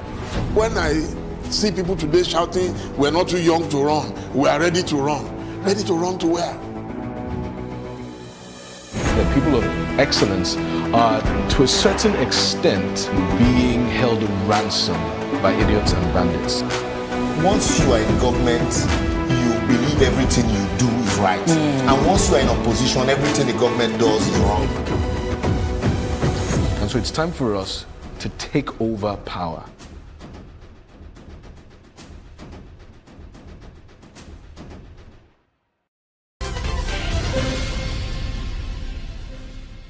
Thanks for staying with us on Ladies Talking Business. If you've just joined in, our guest is the pioneer of events planning and management in Nigeria. She is Yewande Zaccheaus of Eventful. Thanks for still being here. Yes. Okay, so in your opinion, what is the future of event planning and management as a business in Nigeria? Because right now we know it's booming. Even people's weddings are like carnivals. Indeed. And so what's the future? Do you think it's going to be sustainable or do you feel there's going to be a shift? I think it's got a great future. I mean, I've been doing this for 18 years. I don't see any reason why it's going to, go down. I mean, things will change, just as I explained earlier. COVID. Yes, things have changed. People are looking at smaller events. They're looking at hybrid events. But, things will get back to normal. So I'm confident things will get back to normal. You have that opinion. I've heard people say, this is how we're going to leave. I am one of those eternal optimists. I didn't know it would take this long. But I think eventually things will get back to normal. And in any case, what it has done is that, like for conferences, for instance, whenever we were organizing conferences before, we would have all the problem of logistics, bringing people from abroad, dates wouldn't work. But now, because everything is done through the internet, I mean, you can get people from all over the world to just, congregate. So there are some advantages. So it's been getting easier over time, especially with tech. Yes, because with tech, you're able to actually do more. You're able to have people who would never, may not have been able to commit the time to come to Nigeria, but because they're in their own home location and are just beaming in for half an hour, you're able to do it. Online. So there's much more value added. And then you're getting much bigger conferences. I mean, like we have the WIMBIZ conference coming up next week, Friday, and we're having people from, registered from UK, USA, all over Africa. People who wouldn't have been able to come if it was a physical conference. So, even though maybe the events are getting smaller in terms of, where the location, in terms of the number of people that can participate, sometimes, I mean, even birthday parties. I know a friend of mine, when she had her 60th in May, she had over 300 people from all over the world zooming in. Wow. If she had had a party, in Lagos, it's unlikely she would have had that number. Yeah. So she was able to have people who could could never have come and who should have loved to have their presence there, be there. I was at one even yesterday. So I think it had its advantages, and I know that the thing is people just have to continue to innovate and think outside the box to ensure that the business is sustainable. But I believe that events have a great future. Okay, still, you know, on that issue about technology, we understand it's making your work as an event planner, you know, easier. But is it taking out of your profits? I mean, Absolutely. because yes, please tell me about Absolutely. that. First of all, when you're doing a tech event, you're not the logistics that you're going to use. I mean, like, okay, if you're going to plan a conference, you know, what it takes in planning a conference where people are actually going to be there, you're organizing the banqueting, the breakout rooms and all that. But here, everything is just done. So you're not doing that much work. So You're not really, getting that much money. you cannot charge that much because you charge based on the value of work. Is technology a blessing to that Or industry? or Or is it a curse? Or is it a mix of both? It's really a mix of both because really, I mean, I had to chat with some of my friends in the business. I remember when we first started, Funke Buckner called me and said, what are we going to do? I mean, how do I want to charge when I'm only doing this? And we're like, look, we've just got to be realistic. We, you know, our fees had to come down. So that is also for a while. But then as things go, you know, you will still begin to charge for consulting because no matter, no matter if you're not actually doing that physical work, the fact that you're still going to be consulting for your clients to say, this is how we should do it. This is how it should go. So, you know, and we've actually, fortunately, we've always been a venue management, event planning, and an events consultancy company. So I think people are going to have to look at that part more critically and, you know, give the, and that is where experience and professionalism will come in. So, because if you really are one of the event planners who really don't have that expertise and just know how to rummage around and do a little event, you're not going to have the expertise to really ask people and tell people, do it this way, this is better, this you'll struggle. So I think those are the kind of shifts and changes we will see, but I think people will adjust quite quickly. Okay, since we're still talking business, right? I want you to give me a statistic, a figure. Let's put something to it. I'm not sure I can do that. Yes, as to how you can quantify the loss that you as a business event for, or maybe if you want to say the general you know, industry have incurred due to tech now and COVID. Would you say it's been so bad that your profits are reduced by up to 50%, or how would you quantify the loss that you've incurred? Do you know, I haven't even really dared to quantify it. It's an interesting thing you asked that question because I was saying to myself that, you know, if we sit down and think how much we've lost, I mean, our venue business, you know, Harbour Point. I mean, Harbour Point used to be like the place. I mean, sometimes people will be there 3 times a week, you know, for different events. So you can imagine from doing that, from doing events like 10 to 15 events a month to nothing at all. I mean, it's a huge devastation in the business. I mean, I do not think there's any event planner who would not have suffered major loss this year. And then, of course, we had to keep paying our staff. Because we're not, I mean, you know, staff for me, most of my staff have been with me for over 10 years. They're like family. No,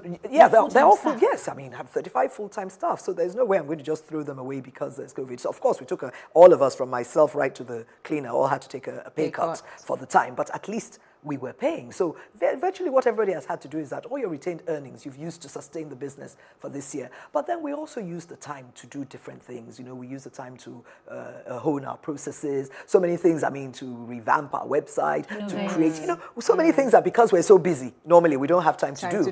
We were able to use that time. We had webinars at the beginning of the lockdown to sort of encourage our, you know, our fellow event planners, you know, webinars on our law, on taxes, on how to, you know, all the things you need to do. So you still can't put a figure to it? I wouldn't even want to try, but let me just say it was devastating. Oh my days, oh my I days. will not even lie. Totally devastating, but you know, here we are, we're all still standing. Okay, so how about the event planning itself? You know, what qualities would you say would make a great event planner? Very good question. Because many people go into it because they just feel it looks glamorous and they think that it'll be fun. But there are some certain qualities you must have. First of all, you must be super organized. I mean, you cannot be an event planner if you're not an organized person. You must also be someone who's able to multitask, to do several things at the same time. You must be somebody who's resourceful, who, you know, if things don't go one way, you're able to think very quickly on your feet and make a plan B to save the day. You must be somebody that has integrity. Integrity is so key because you're dealing with people's money, so a lot of other people's money, and you must be somebody that has fantastic interpersonal skills because I tell you, in this business, you're going to meet all kinds of people. So interpersonal skills, you must be meticulous, you must be thorough, and you must be somebody that is extremely passionate about what you do. If you're not passionate about this job, you can't do it. Because you will cry at some point. No, I tell you, I choose passion before, what's it called? University qualifications. Passion is critical. Even if you studied engineering, but you're passionate about it. Even if you have a them. first class, I'd probably hire somebody who has a third class and is passionate than somebody who's first class without passion. Because that person with the first class without passion, after the first couple of hitches, will quit. But somebody who just loves to do it, who the adrenaline just pumps for this doing these events, that person they'll will give stay. it everything. Okay, so I know Eventful is into so much. Huge experience organizing events for other people, whether for personal events or corporate. And I thought, it's time we began to own our own events.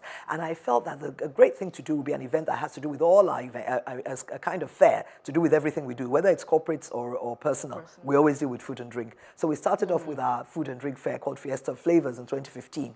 It was so successful. Somebody came up to me and said, why did you think of beauty? And I thought, interesting. A lot of people are into all this natural beauty or using all our local products. So that was really interesting, and we went into that. And then somebody said, how about fashion? The only one I actually conceived myself was the food one. All the other ones were people prodding me. And I said, fashion, there are too many people doing fashion. But when I know you can do it differently. And we started fashion, and that was just amazing. And then the most interesting one is the street soup, which is actually the brainchild of my daughter, Eritidayo, who, when she came to fashion, said, Mom, I could do this for my own generation. We do T-shirts, we do all these accessories. And we went to our sponsors at the time, and they said, yes, why not? And we started the street soup, which is a millennial fair for millennials by millennials. It's run by them totally. And it has been an amazing 5 years. And, I was telling you at the beginning that my love for women and entrepreneurs, it has actually just sort of brought a fire, a passion in me that, entrepreneurship is the key to the success of Nigeria. And we are such an amazing people. We are so gifted. We are so enterprising. That is in fact the word. No. I love Nigerians for that. So I've learned a lot through the souks, but that's essentially the story of the souks. Wonderful. We'll just take another short break and then come back to hear what you have to say. Okay, we will go on another short break and be back for more of this conversation with our guest after the break.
Yewande Zacchaeus is still with us in the studio on Ladies Talking Business. So yes, let's ask this very important question about your business, your brand. Earlier you were talking about the qualities that makes a great event planner, and I was amazed as to the list of things you mentioned. Long list. Yes, I'm sure that actually has a role to play in why Eventful has been such a sustainable business in all the years. Yeah. But let's hear it from the horse's mouth. Why do you think Eventful stands out from the crowd? Phew. Okay, I forgot to add one thing that's also very important for any event planner. You need to be very creative. Now, the Pay of Life for Eventful, we say we're creative, we're experienced, and we're professional.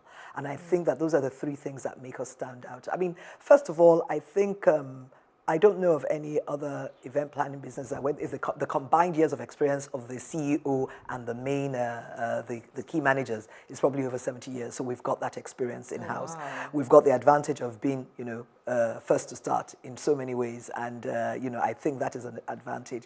We also have the, what else makes us unique? As I said, we were the first to be both event planners and venue managers. A few other event planners have started venues after that. So, and that was because, we just needed to be able to have a venue where our own very exacting standards could be met. And get some more profits. Yeah. And then professionalism. I think that's absolutely important. As I said, as a lawyer and a banker, somebody who I left the bank at a DGM level, so professionalism is key to me. People must know that what you say, you mean what you mean you say. And the next question that came to mind was to ask you about COVID, but you've addressed it, how you were able to deal with it. Yeah. But let's talk about, okay, you just mentioned that there is a thought or you plan to retire next year. So, but so far, is there something you have learned that you actually wished, I wish I'd known this earlier when I started. Maybe I wouldn't have made this mistake, or maybe I wouldn't have gone this route. So is there something, one key life lesson, that you've learned so far from running this? I don't think any key life lesson would really be a state of regret as in,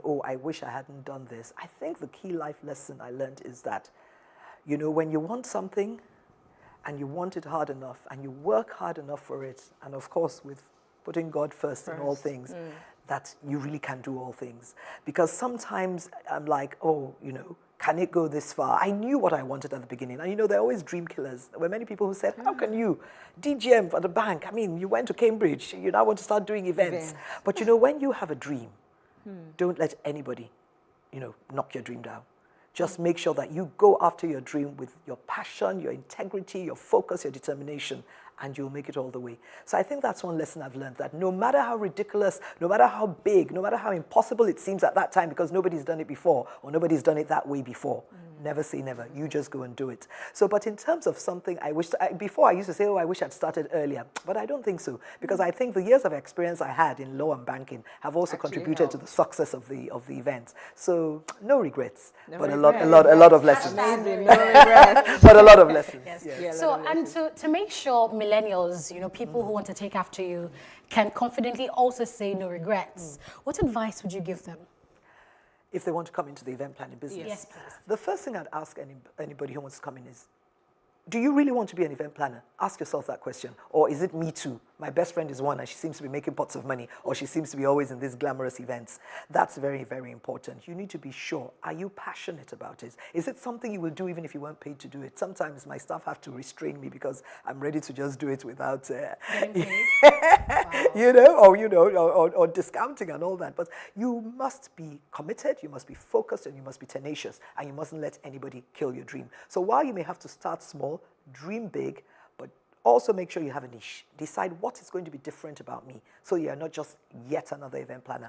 Make up your mind, what will be special about me? And most important, make sure you're solving a problem. You must be a solution provider. Yeah, so whatever problem you can see in the industry now, decide this is the part I want to key into, this is what I'm going to solve. And I think with that, you should be able to do very well. That's great. Unfortunately, we're running out of time, but there's this question that I really want to ask before we leave. Okay. I know that you're an author of 4 books on childbearing. Yes. It just, while going through, I just thought, okay, what inspired that route, and how has it been received in Nigeria? Okay. So very quickly, when I got married in '89, I had my son 9 months after in 1990, no problem. It took 9 years before my daughter came. So during that time of delay, I thought, you know what, I would write a book to encourage people, because of course, anybody who's been waiting for anything, and even more especially a child, it can be very devastating every month when it's not the month. And I just thought that I would do this. And I wrote the book, and it was essentially a compilation of my testimony and other people's testimonies. And it was like a book whose time had come. People loved the fact that they could relate to stories. It was about Nigerians like them in situations like them. It encouraged so many people. People would come up to me and say, oh my God, my sister read your book. Oh, she's now pregnant because she's, the biblical, it's a faith book. It's a faith-based book. Oh, she's listened to the biblical principles. She's, stood on the word of God, and amazing. Book 2 came, and next thing I knew, more testimonies. People would now be sending me, oh, my sister had a baby. Oh, my brother's wife. So people would send me their stories, and that's how I wrote 4 books. Wow. On that. And I'll give you another exclusive. There's a movie coming out soon. Oh, nice! Well, you heard it first, the ladies talking business. So wrapping up on a lighter note, right? What does Yewande Zacchaeus do for fun? Yeah, for fun. If you don't tell me I read, I write. No, nothing like that. For fun. Do you know what? I love to eat out. I love eating. I explore restaurants, different kinds of food. I love movies. I watch only one. I mean, I love drama movies and romantic movies, and most importantly, I love to travel. So COVID has killed that one. But I love going to new countries, experiencing their food, their culture, and I love spas. So I think those are so nothing very academic, fear not. Real fun, happy things. That makes sense. Thank you so much. Thank you for coming here, for being here. I know that it must have been a huge challenge because of everything going on around. But thank you so much for making it down here. Thank you for having me. We wish you all the very best, ma'am. Okay, so we hope you gained something tangible from today's interview with our guest, Yewande Zacchaeus, the pioneer of events management and planning in Nigeria and the CEO of Eventful. From Annetta and I, it's bye for now.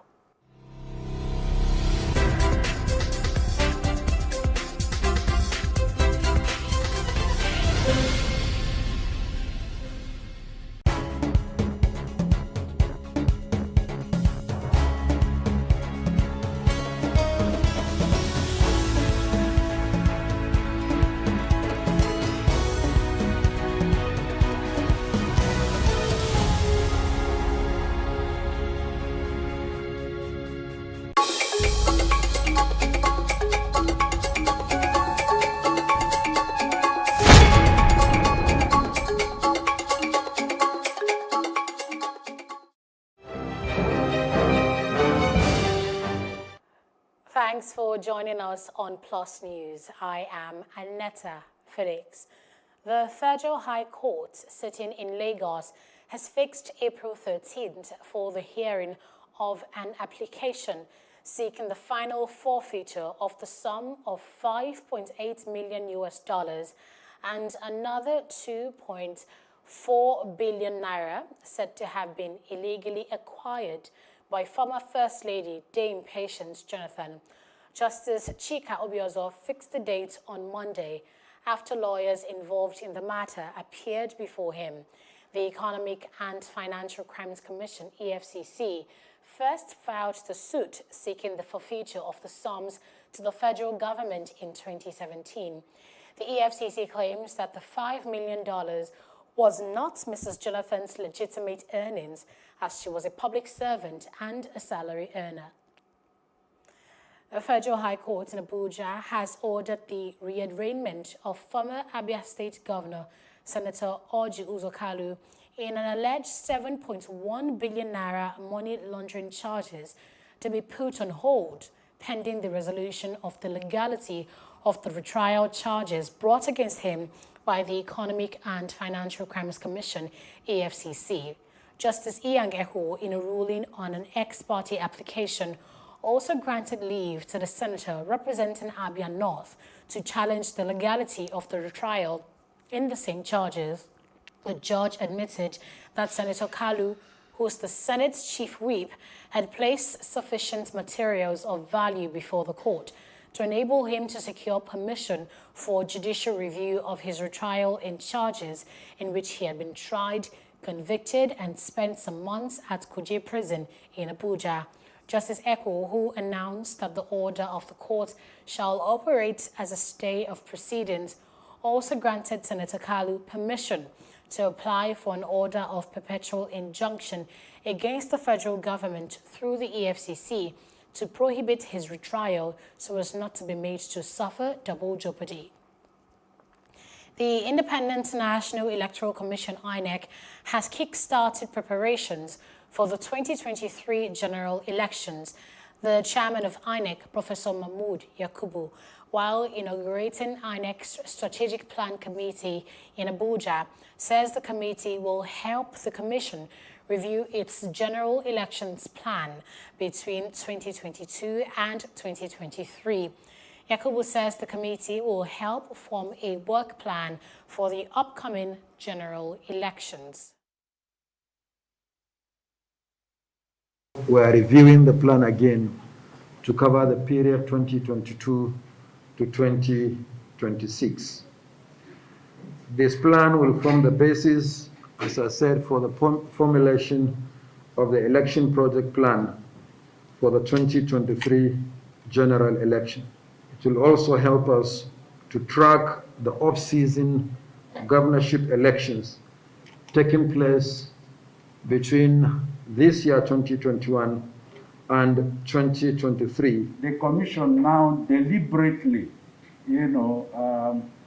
formulates these plans to make sure that activities are properly programmed and sequenced, and also to enable the Commission properly audit its activities and gauge and measure the level of success that it records. The federal government has tasked the principals of the nation's 110 unity colleges across the country to return the colleges as centers of unity and excellence. The Minister of State for Education, Chukwemeka Onwajuba, stated during the 2020 annual general meeting of principals of unity colleges in Abuja that it is imperative for all stakeholders to ensure quality instructional delivery of values in conformity with societal needs. This entails that the present system of education should be modified by reforming learning, curriculum, and pedagogy to keep abreast with modern global practices in education. The inadequacies observed in the present system, which may be attributed to long years of neglect, particularly in funding, and also the erosion of what we call generally glibly in this country as a Nigerian factor, are things we need to take another look at. We, however, appeal for increased funding for our schools, especially in the area of overhead costs, and the employment and deployment of more teachers and non-teaching staff, nurses, cooks, cleaners, gardeners, etc., to our schools. We also need upgrading of our ICT facilities with internet access to meet the needs of these challenging times. The Elleri of Eriosun and Olubu of Ilobu in Irikpodun local government area of Osun State, including their neighbors, have agreed to pacify their subjects to allow peace reign in the communities. The agreement was reached during a peace meeting with the State Commissioner of Police, CP Wale Olokode, at the State Command in Osogbo, following land disputes that broke out between Eriosun and Ilobu last week, which prompted the state government to impose a curfew in the area. The disputes, which later degenerated into communal clashes between the two communities, started when officials of the Nigeria Population Commission, NPC, were carrying out an enumeration exercise at Irikpodun local government area, which covers the two communities. After listening to the parties involved and other stakeholders, the communique was issued by the CP, stating that the monarch should comply as pledged and that the MPC should continue their enumeration activities in the area. At the end of the meeting, both monarchs of Erin and Ilobu have agreed that, one, that National Population Commission should continue with their exercise. Two, that there will be ceasefire for peace to reign. Three, that the aggrieved parties resolve to settle their disputes at the law court. Four, that other interrelated issues will be properly discussed before implementation. Speakers at the meeting urged the people of the communities to embrace peace and imbibe dialogue resolution to settle crises, which they say affects growth and development. The monarchs later signed a document of agreement to seal their resolve to allow prevalence of peaceful coexistence in their respective communities. We want the state to be peaceful. So by the conduct of the monarch and the tradition and the CP today, I think we are very, very satisfied if they can implement it.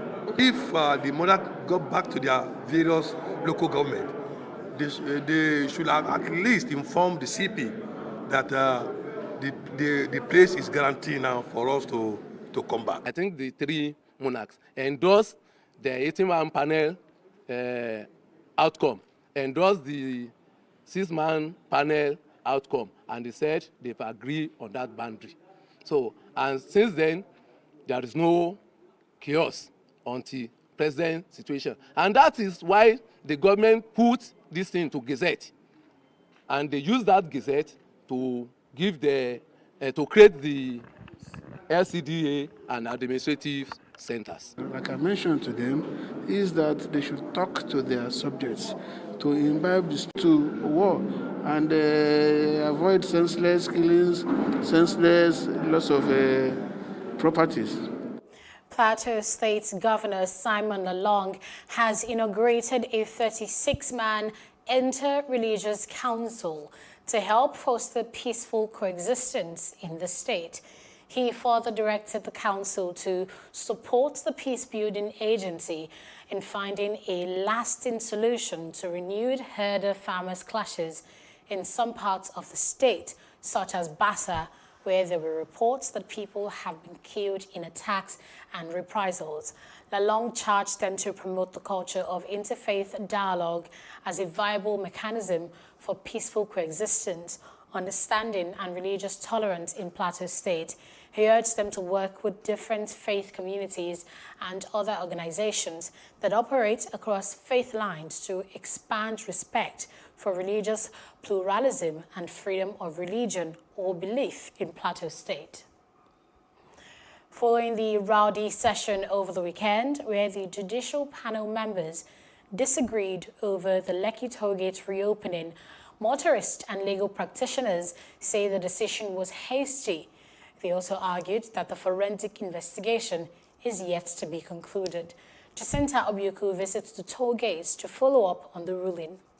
This is the entrance gate to the Lekki Concession Company, LCC, where the security operatives sighted at the first toll gate did not allow our crew to film the situation as regards the ruling, but referred us to the company's office for a permit, and yet we were denied access.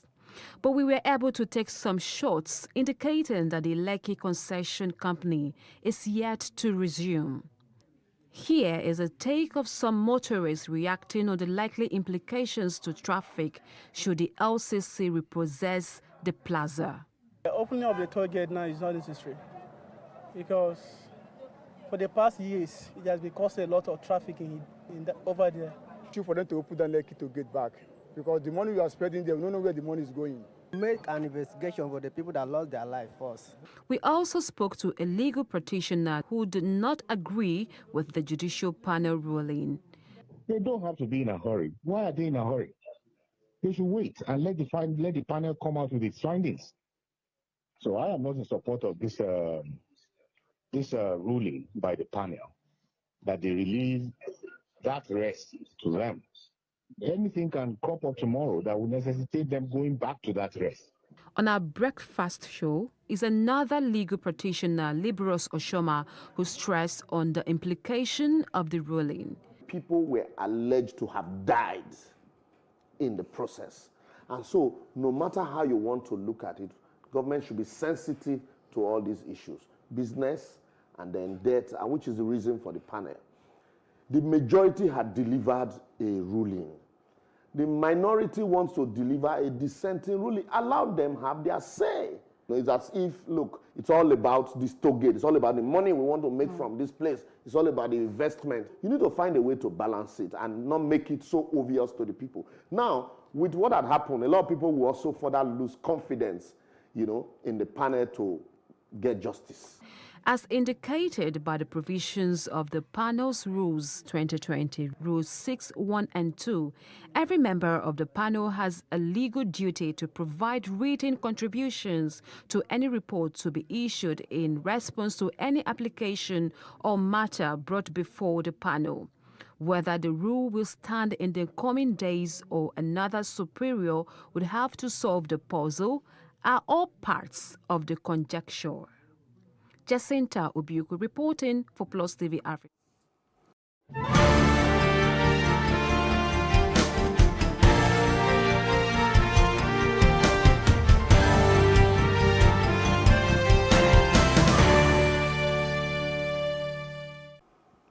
The Nigeria Center for Disease Control, NCDC, has recorded 643 new cases of coronavirus, bringing the total number of infected people in the country to 140,391. The country continues to report a trend of steadily declining active cases for the second day after the active cases dropped below 1,000 mark for the third time since January.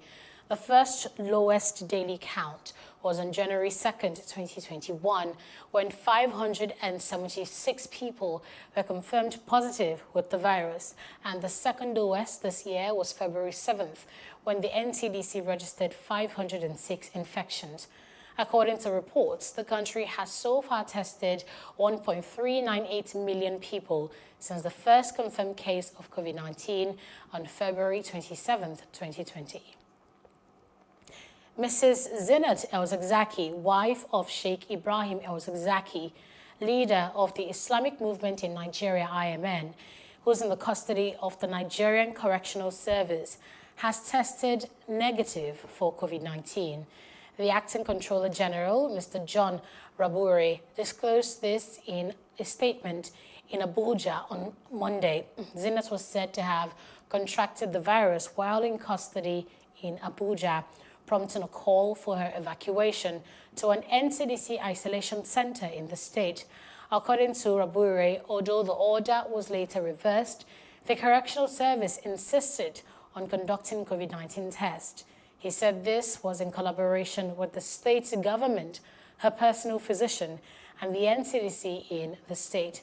Rabure, however, expressed his deep appreciation to members of the public for their cooperation in obeying the restriction guidelines to custodial centers. He assured the public that the service would continue to observe the COVID-19 protocols and strengthen efforts with prevention measures to curtail the spread of the virus into any custodial center. The National Primary Health Care Development Agency says Nigeria will stick with the AstraZeneca vaccine based on an assessment done by the World Health Organization.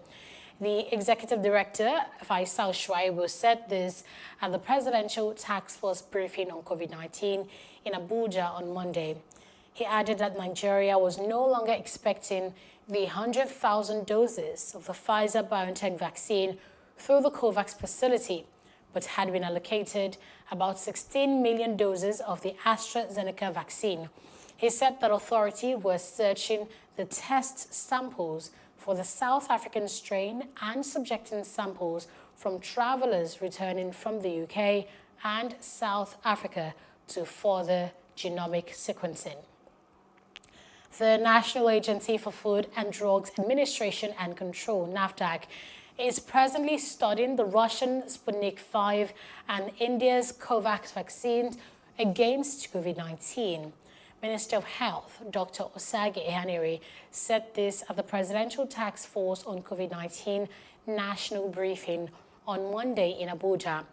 According to him, Nigeria has kept abreast of global development of the COVID-19 vaccines and supports the calls from the World Health Organization for a fair and equitable distribution of vaccines since COVID-19 has become a threat to mankind. He said Nigeria subscribed to 2 multilateral vaccine access platforms, that's the COVAX facility, that would supply vaccines free of charge to members, including Nigeria, to cover 20% of Nigeria's population.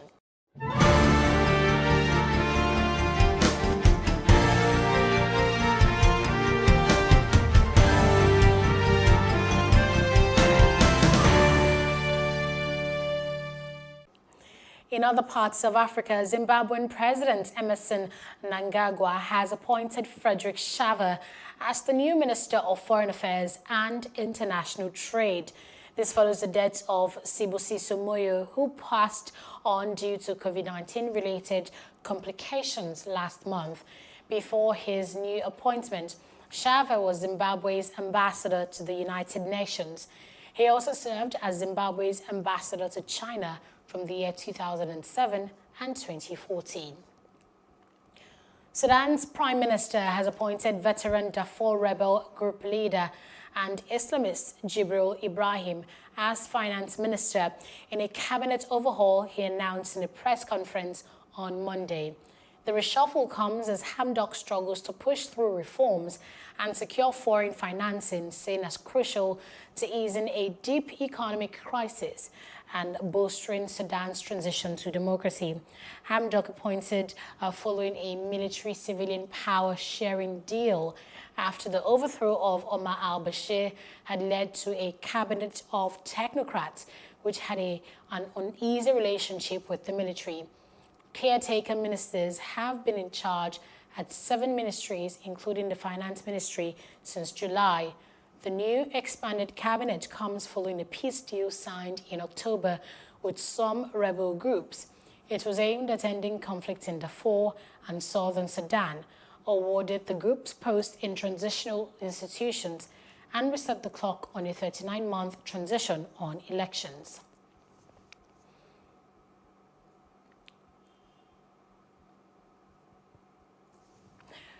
Outside Africa, Indian rescue workers have battled through tons of rock and mud searching for survivors in a choked Himalayan tunnel after a flood smashed through 2 mountain dam projects.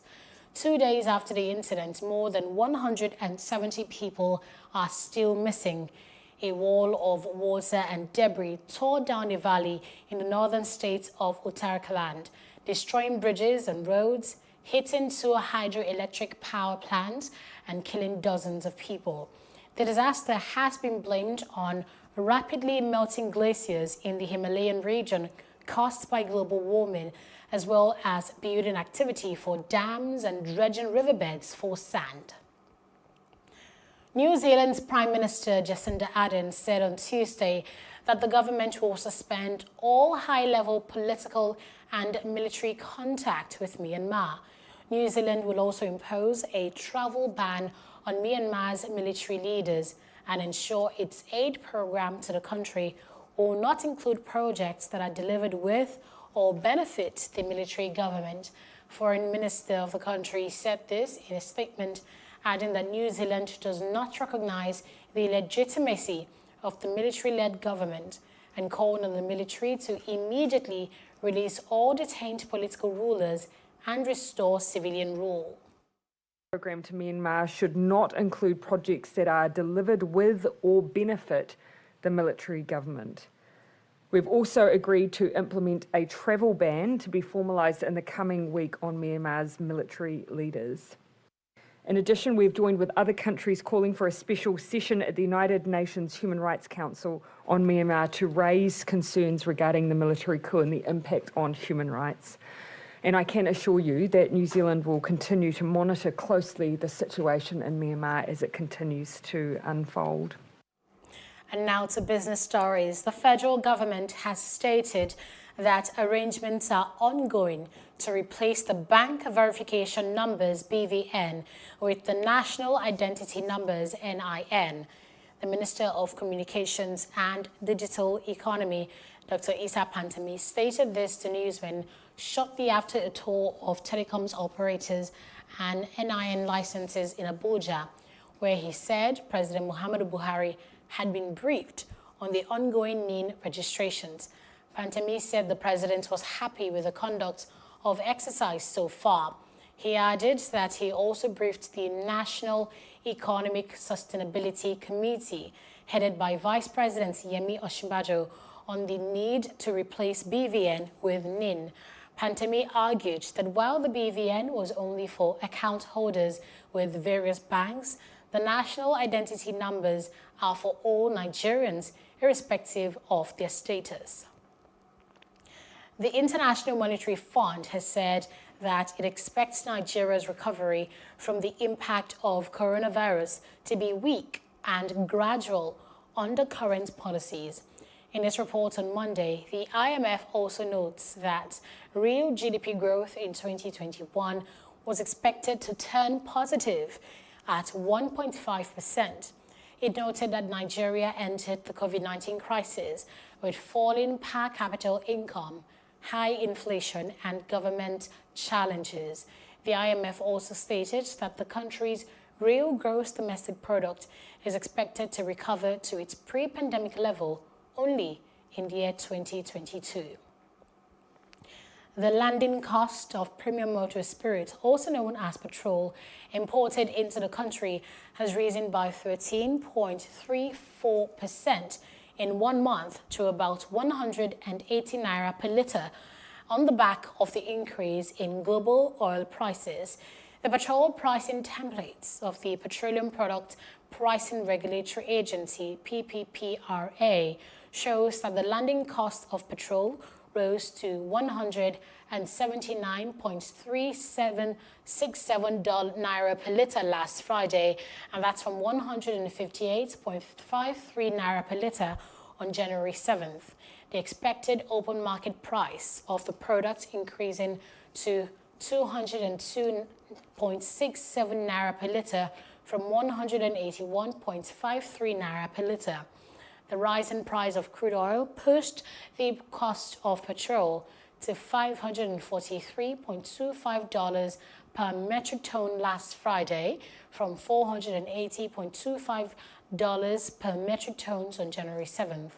Also, the international oil benchmark Brent crude rose to $59.34 per barrel on Friday from $53.70 per barrel on January 7th. We'll go on a break here. I will be right back. Do stay with us.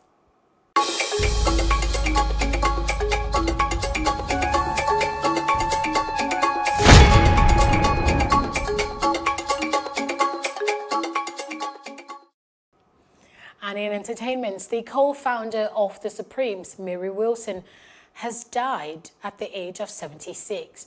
The singer passed away at her home in Nevada. Her publicist announced this, but he did not confirm the cause of her death. The Supremes were known for hits such as Baby Love and You Can't Hurry Love. The group was founded in Detroit as the Primettes in 1959 when Wilson was only 15 years old. The group disbanded in 1977 following Wilson's departure.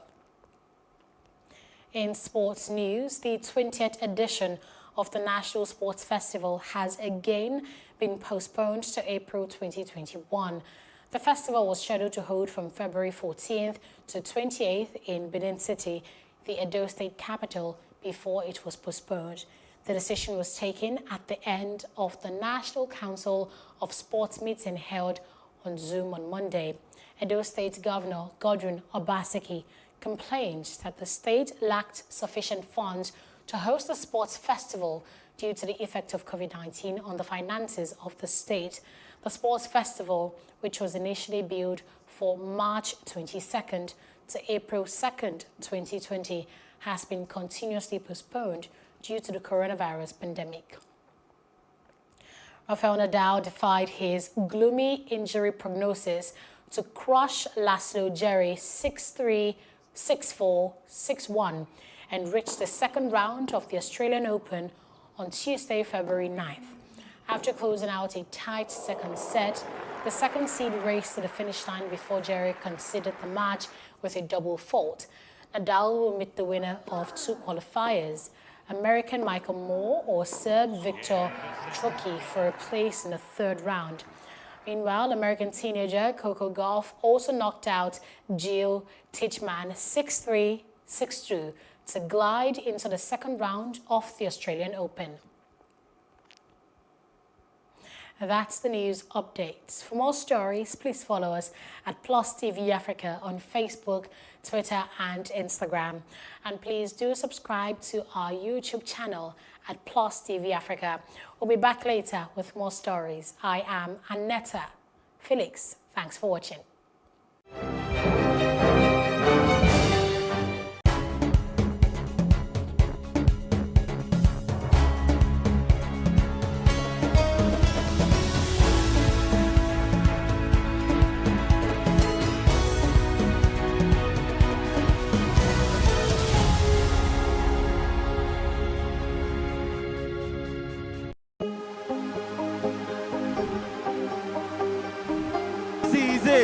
For upcoming artists to blow in Nigeria.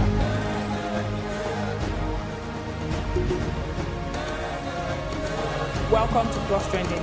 I am Booking November, your host, saying thank you for joining us on today's episode. Welcome back. It's tea time on Plus TV Africa. Practice makes perfect. I'm not perfect yet, but I'm a lot better than I used to be. He's a king. He's entitled to marry 100 if he wants to.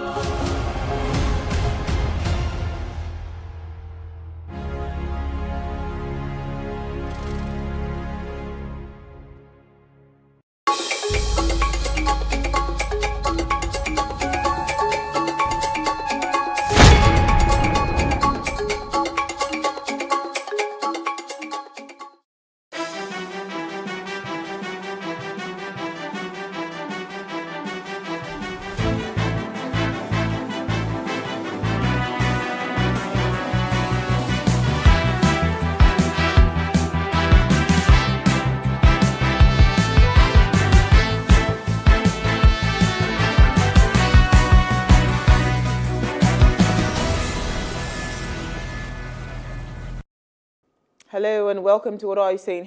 #Ways, where we talk about topics in the news as it affects us all. I am Usayua Mesale, and today I'm alone in the studio, but I'm joined via Zoom. I'm joined with Maury via Zoom.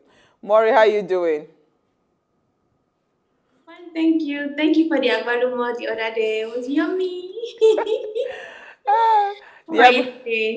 Yeah, agbalumo will not put me in trouble.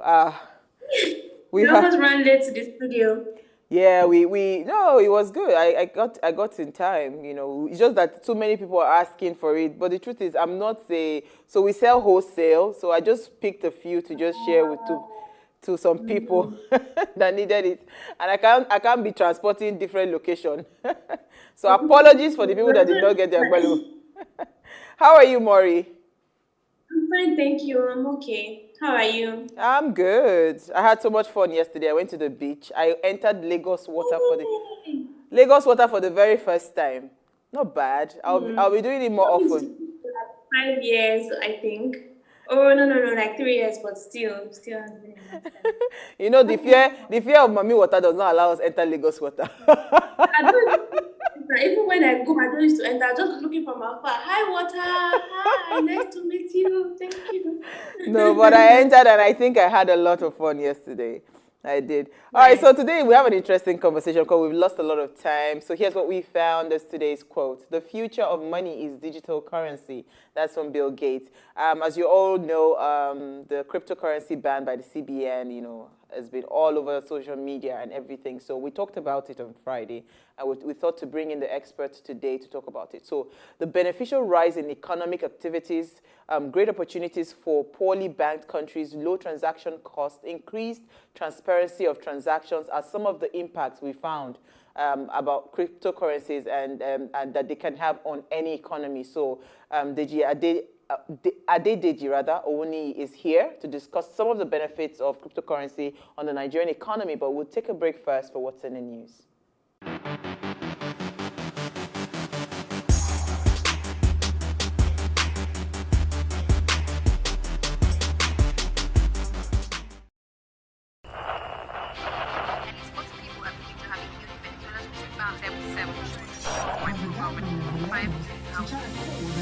Politics has helped shape the decision of the polity from conspiracy theories to good old-fashioned comic politics. These are the results of tomorrow's election. Okay, you have it already, Abi. I am not hungry. If I need appointment, all I need to do is to start praising government.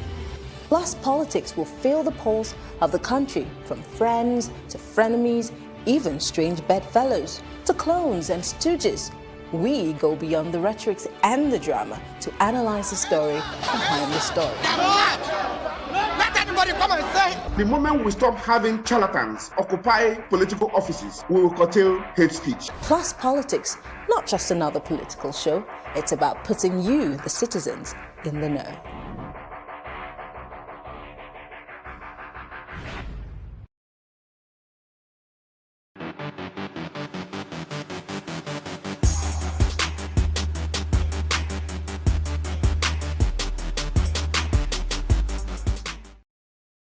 You're still watching Ways, so we'll just go straight into what we found in the news. Maury, I'll come to you. What did you find for us in the news today? Okay, so Lagos to build more schools to check out of school children. As part of efforts to encourage more enrollment of school-age children and check out of school children, the Lagos state government has expressed its readiness to build more schools. The State Commissioner for Education, Mrs. Adefisayo, disclosed this during a meeting with the Chief Resilience Officer of Lagos State. That's basically the summary of what I have in the news today. And I think it's good news. Me, I've been bringing good news back to back for like 2 weeks now. I don't know, they necessarily might not or might do it, but the fact that, they're talking about it and putting it into consideration, and I think the last time I was on the show with Issy, she was talking about how we need to devise ways to put more kids in school. So I think that this is a great initiative. We pray and hope that they see it through to the end. Amen, amen, amen, amen. Before you say the amen, hold on first. The number of out-of-school children in Lagos is a lot. It's a welcome initiative. However, I want to understand what measures, or what are they measuring, and how are they measuring the number of out-of-school children in terms of the capacity, and why they concluded that it is building more schools that is the solution to taking children out of school. Not that the children are willing to just stay out of school because they would rather go on the streets to beg. Do you understand? I don't know if you get my point. No, I don't really understand where you're coming from. So the point I'm trying to make is what parameters did they use to measure that it is more buildings that they require to get more children out of the streets into the classrooms? I feel like we can agree, first of all, that we need more schools for children, right? I'm not doubting that, Maury. I'm just saying that, if you're saying that as part of the measures to combat children that are out of school, right? That is the part of why they are building more schools. I'm asking, the question I'm asking. In place to, yes. We don't have the entire news, we just have the snippets. I mean, I feel like I know you like good news. I'm just saying that, I don't want to bust your bubble. I'm just saying that, outside of just saying, oh, they want to build more structures to be able to accommodate more children into the classrooms. The children that we have, we know that our public schools are overcrowded. There's no doubt about it. But I'm saying that, is that the only reason children are out of school? Or there's another reason that makes children stay on the streets rather than be in school during school hours? So those are also part of the things they should also think about while they are making some of this, what's it called? One step at a time, no? I mean, let's give them smart credits. They're doing something. Maury, you don't like to fight at all. You just like to take it easy. It's like, when you've given up, so whatever, just do something. Let me see that you are doing. Because I'm just tired of all this failure. Absolutely. All right, so my story is actually it's tied so much. In fact, it broke today. I was so excited. It's tied to the conversation that we're having today. So the story says Tesla buys $1.5 billion worth in Bitcoin. Tesla, Tesla now, the big brand. They bought $1.5 billion Bitcoin, investing in Bitcoin. When they were asked that, is it the risky? Well, they say if it is not exciting, if it's not risky, then it's not Tesla. So immediately this happened, right? The price of Bitcoin or the coin rose by 7%. So it's now over $40,000 per coin. right? So where the government of Nigeria is trying to ban their banks from transacting with Bitcoin, some other parts of the world are deciding to invest so much money in, in cryptocurrency. In all honesty, Maury, I do not know jack about cryptocurrency. I know that I've been hearing about cryptocurrency for the longest of time. I had associated cryptocurrency to all this multi-level marketing, all this networking and pyramid and all those things, MMM. So I had completely removed my mind. I said, I'm not interested. But now that they are saying that that is the currency of the future, before I go and sit down, I don't have money again in the future.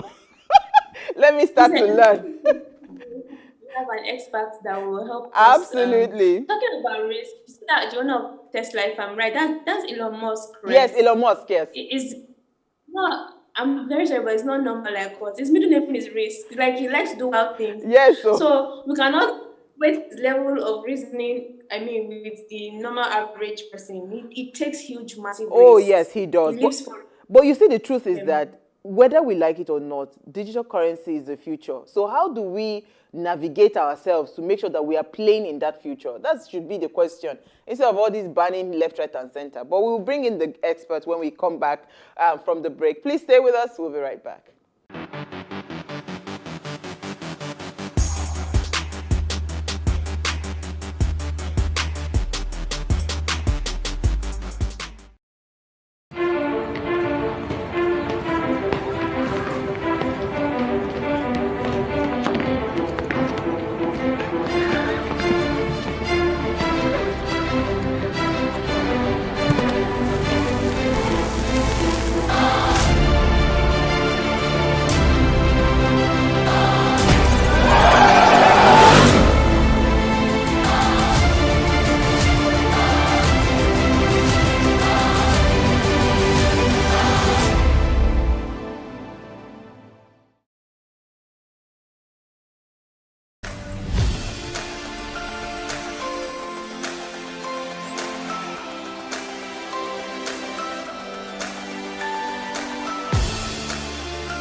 Thanks for staying with us. Now, cryptocurrency have long been discussed and debated, but they are only now coming to light as financial tools that can be accessible and useful to more than only die-hard connoisseurs. Now, cryptocurrencies have potential to enable social and economic growth throughout the world, including developing countries, by offering easier access to capital and financial services.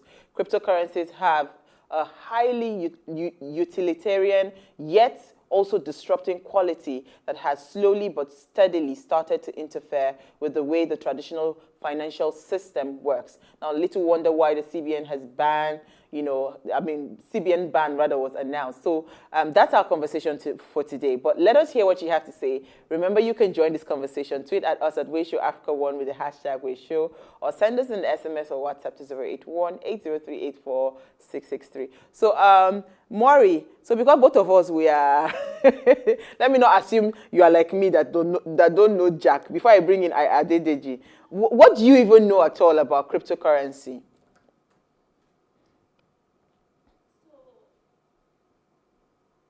Like, I really do not buy into it because of the rumors that I've heard, but I don't know how true it is.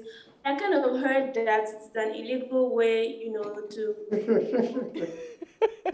hide money, or to if you are doing illegal business and you don't want people to be able to track you, just say pay me in crypto instead. Don't send it to the bank so that the government will not be able to, and I can hide this. So because of that, me I don't. It's only God that I have. I don't have.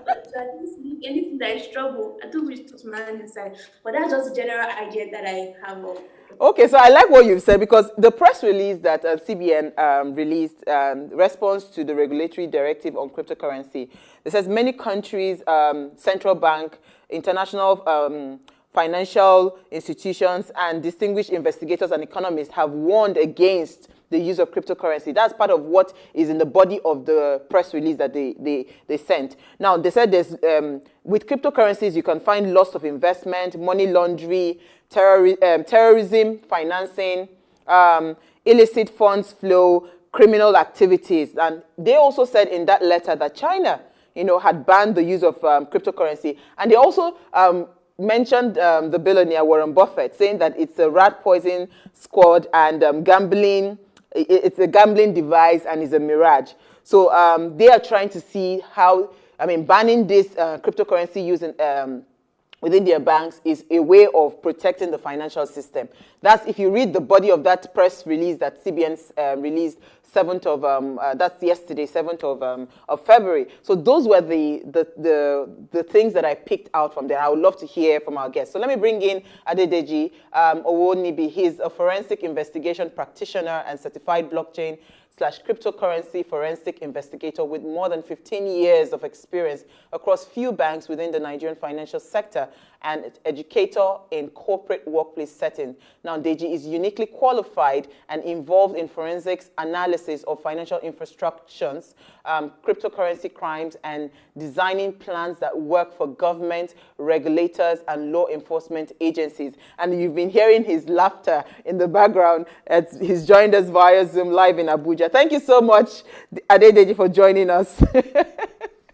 Thank you, Owa. It's my pleasure to be here. Thank you so much. So you couldn't help yourself. You were just laughing and laughing. Me and Maury, we are novice in this cryptocurrency matter. Yeah, as a matter of fact, you guys are not far away from majority of people. Yeah. Because of course, you are people are meant to run with rumors, run with what people say, and it's a bit complex for the ordinary to go into. And so it's a legitimate fear, it's a legitimate concern. And what Maury was saying, I had to laugh because that is the greater percentage of people, that is the stand. But what we're trying to say is learn it, get to know it, and this is a guaranteed money for the future. It's a natural step for money, and we all have to be in that space. All right, so let us start with that CBN press release first that said, that listed so many things about loss of investment, money laundering, terrorism financing, illicit funds flow, criminal activities as part of the reasons that they are, trying to bring up this issue of banning their banks from doing transactions. With cryptocurrency, does it really pose a risk, right, to the economy, or is supposed to impact positively to the economy? I think it's a two-edged sword. It's a two-edged sword in the sense that you can actually sway to any direction that people choose to take it to. For example, if your money, of course, people make money legitimately. People collect money in the church as offering. People also collect the same money as kidnap ransom. So it all depends. And anything that has to do with value, you find these two categories of people within that space. And unfortunately, based on the body language of regulators, both of body language of government, both of body language of law enforcement, they have left this space ungoverned. And therefore, criminals found a nest and a very beautiful place to hibernate and do all sorts. So, of course, yes, because it also helps with hiding who is behind a particular transaction. Yeah. Because if you do your transaction, for instance, with Zenith Bank, with GT Bank, with our conventional bank, they know who is transacting with me. But in case of cryptocurrency, you just have some cryptographic hashes and some other, alphanumeric numbers, that you also have. And you transfer to the next person, and nobody knows it's Mr. Deji that is sending to Maureen, for instance, and you have to use a deeper tool to get down to who actually is behind it.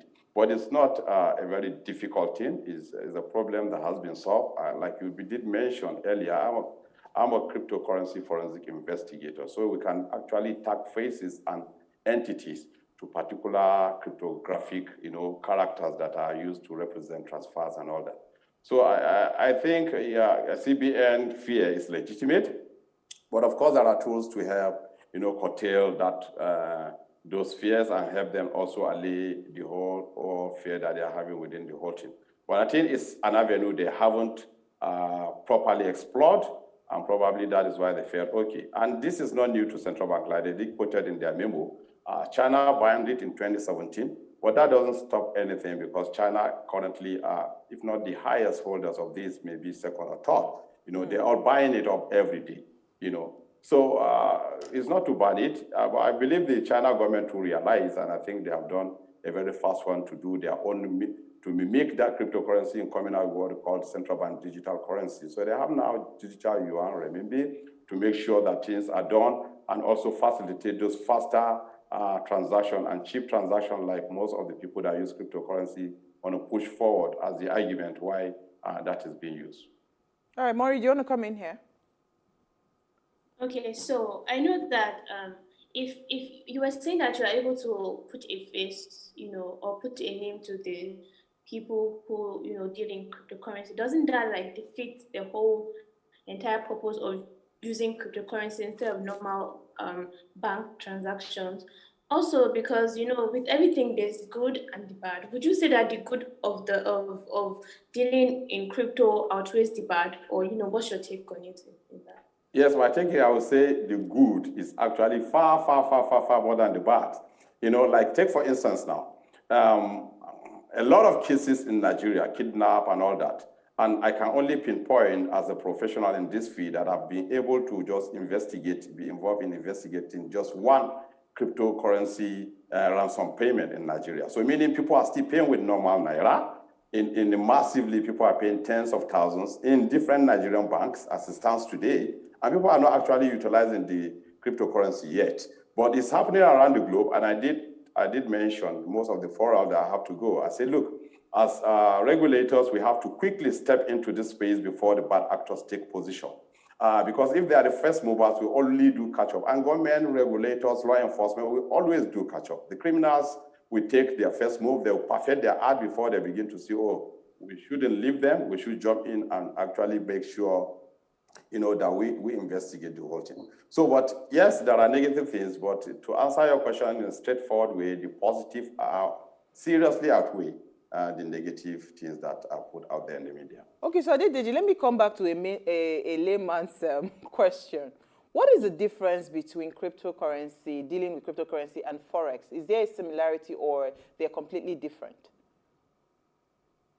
They are different. Forex is our normal naira, our normal dollar, our normal yuan, our normal British pounds, euro, and all that. Yeah. Those are just foreign currencies. Yeah. So people that trade them just trade these pairs. They just trade these foreign currencies that is maybe trading US dollar against the British pound and all that. So it's a completely different terrain. This particular one is digital money. It does not exist. It's not issued out by any central authority. It does not have head office, no CEO to it. It runs just on the internet and empowering people to transfer value at a click of button from anywhere in the world. It does not have a country. It's denationalized. So therefore, we don't have this country, this crypto for Nigeria, crypto for all that. And that is why the central banks around the world felt, okay, our own competitive edge is to come up with our own alternative to these, looking at the way our citizens are embracing this to come out with what we call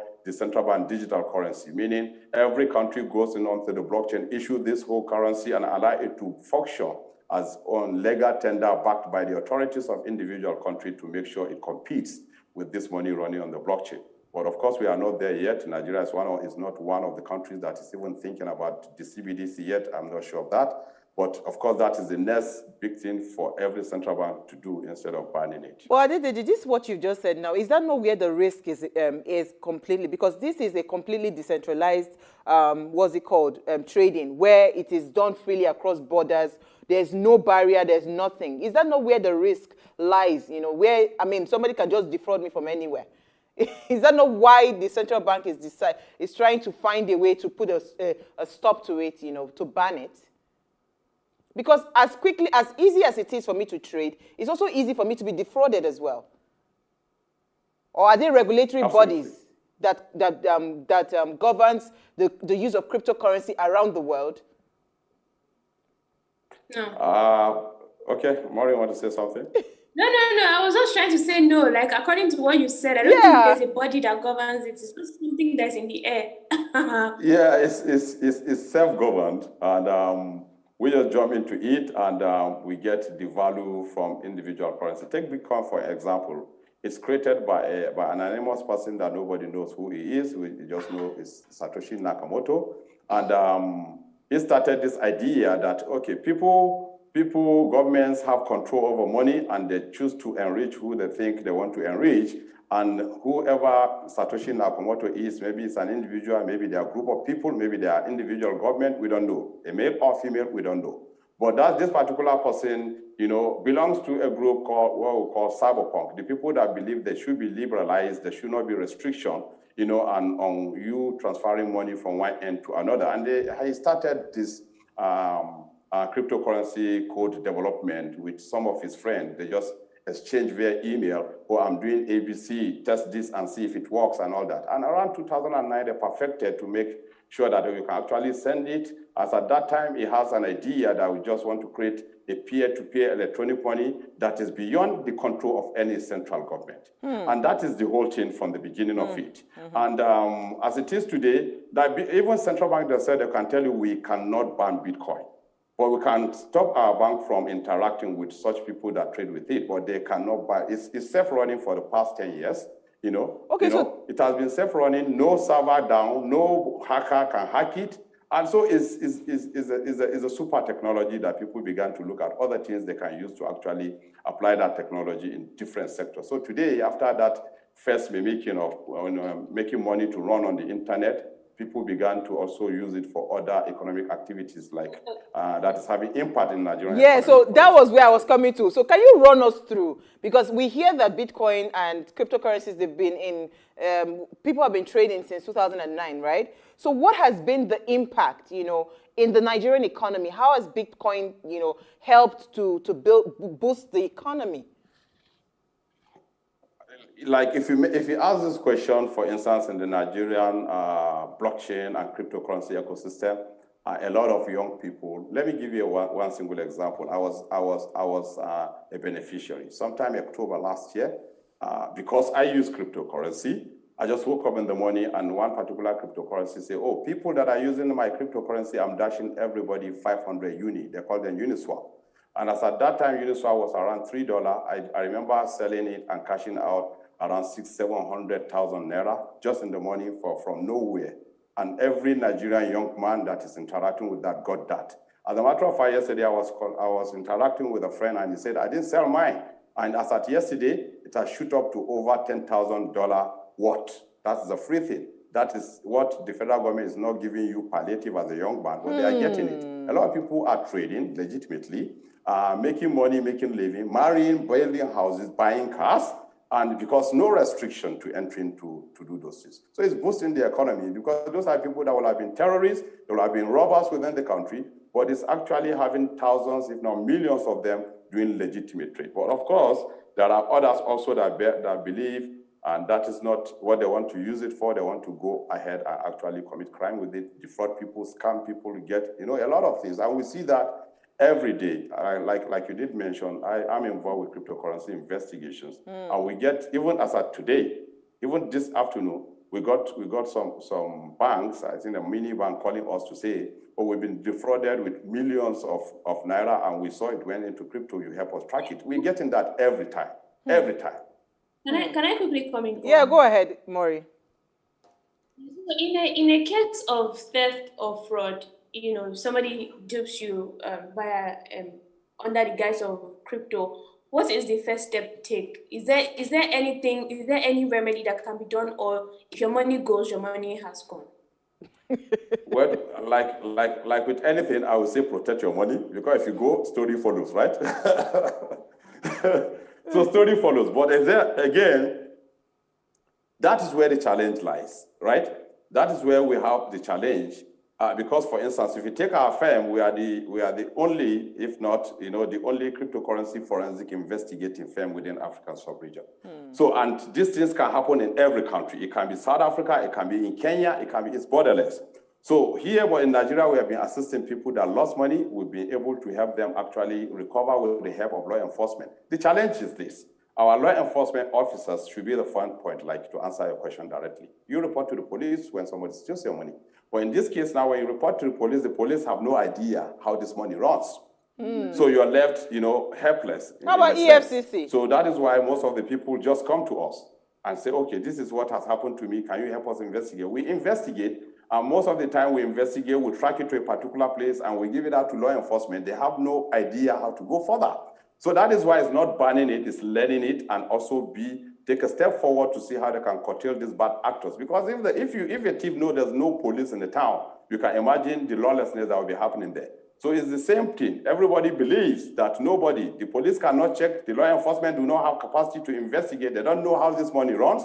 So, of course, as a criminal, I will choose Nigeria as my own little place to hibernate, because a good place that nobody's going to check me. Yeah. So that's why we've been engaging law enforcement, we've been engaging the central bank itself, we've been engaging a lot of people to say, okay, this is the time to key into this thing, learn it properly, and there are tools to actually help you remove the bad actors from this space, and why the legitimate people that are boosting the economy should be allowed to actually continue doing economic activity legally within Nigeria. Absolutely, Adedeji. I'm just wondering, EFCC, the Economic and Financial Crimes Commission, they should be trained in cryptocurrency so that they can chase the criminals. We actually have contacted a lot of them, and the opportunities are very massive. It is not a thing of joy for me to say, okay, when I qualified as a cryptocurrency forensic investigator and they're saying, oh, you're the first in Africa, I felt, no, it shouldn't be. We should have a lot of people, especially in Nigeria, we should have the EFCC officers qualifying. We should have a lot of police officers qualifying, so they will be in this game before the criminals take over. Absolutely. So when anything happens, like I've attended a series of training, where you have the CIA, the FBI, the Europol. I've been there, it. And in that sense, because they know they can investigate it, so they will give comfort to people using it. And if you dare do any bad thing, they can also fish you out with the competencies they have developed. So Adedeji, you said something very interesting. During the EndSARS protest, Bitcoin and the cryptocurrencies were now the medium where funds was being transferred to these young people. So I'm just wondering, is there a political undertone to some of this ban that we're getting from CBN, or is just maybe a genuine fear that they cannot control, the outcome of how the the cryptocurrency would empower the young people, given that it is mainly young people that are involved in trading these cryptocurrencies? Well, the disconnection here is not as if the government is scared of the young people getting economically empowered. I don't see any political undertone to it. I think there's a missing link somewhere. And the missing link is simply that the government have not developed capacity to investigate people that are using it negatively. And if you ask me, because I don't care what you do with cryptocurrency, I'm going to tell you we can fish you out. And as simple as that. So if you have 100 people using it, and I know I can fish out bad actors that contravene the instant laws in the country where I operate, I can fish them out, of course I will leave it out. The fear is this, because we have not developed capacities for people to actually know there are tools. For instance, there are tools to monitor your transactions in the bank. There are tools to know who your customers are. There are tools to know how to investigate you if you do any fraud, scam, or whatever it is on the blockchain. There are a lot of tools that we use. Of course, we don't have any crystal ball to do this. We use tools to unravel things that people believe is not possible to use. And that is why I believe the point here is for government to go back to drawing board, begin to build capacity around understanding this whole technology, because it's not going to go away to start with. It has come to stay, it's going to be here forever. There's no idea that will make it vanish. So the earlier we begin to build capacity around people, investigating it, people able also to do most of the positive things on the blockchain with it. Check out who are doing bad things, who are doing positive things, the earlier for us all. Absolutely. So I believe the government should build capacity instead. All right, so we're going to take a very short break. When we return, we'll continue the conversation and take your comments. Stay with us, we'll be right back.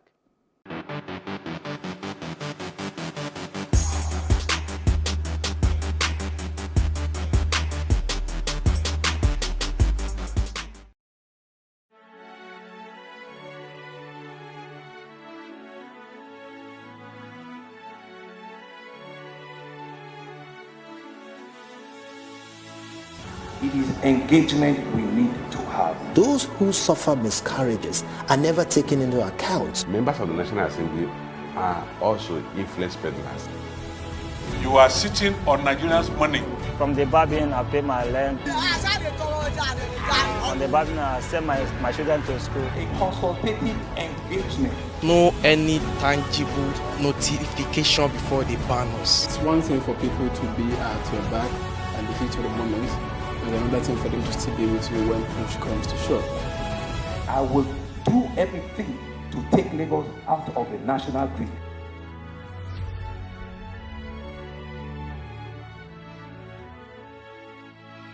Women are shamed for having CS. I think all of this mentality needs to stop. As long as that child is born while this marriage subsists, yes, the father is the father. Yes. If you have empathy, you will listen to the people say, look, there's a problem with our security. We have a security challenge in Nigeria today, and you need to do something about it. The issue of empathy actually cuts right across, from leadership down to the followership. We have reduced fallen heroes to beggars at the airport.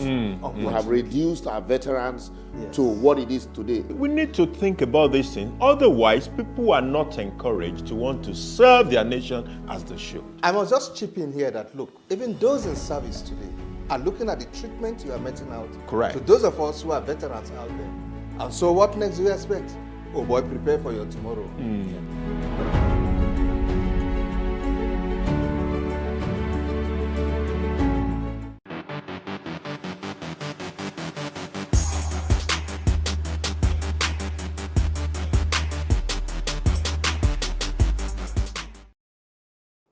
Thanks for staying with us. Now, if you're just tuning in, we're trying to understand the impact of cryptocurrency on the Nigerian economy, and we have Adedeji here with us. But let us hear what you have to say. Remember, you can join this conversation. Tweet at us at Wayshow Africa1 with the hashtag Wayshow, or send us an SMS or WhatsApp to 081-803-84663. So, Maury, I'll come to you. You had a question before we went on the break. Yeah, so the question is for our guest. Obviously, me, I want to wake up with 700,000 naira now. I'll be so, I just want to know that if I want to deal, in crypto tomorrow now, are there any red flags I should look for? Like, how do I know that this particular dealer is genuine or this one is a fraud?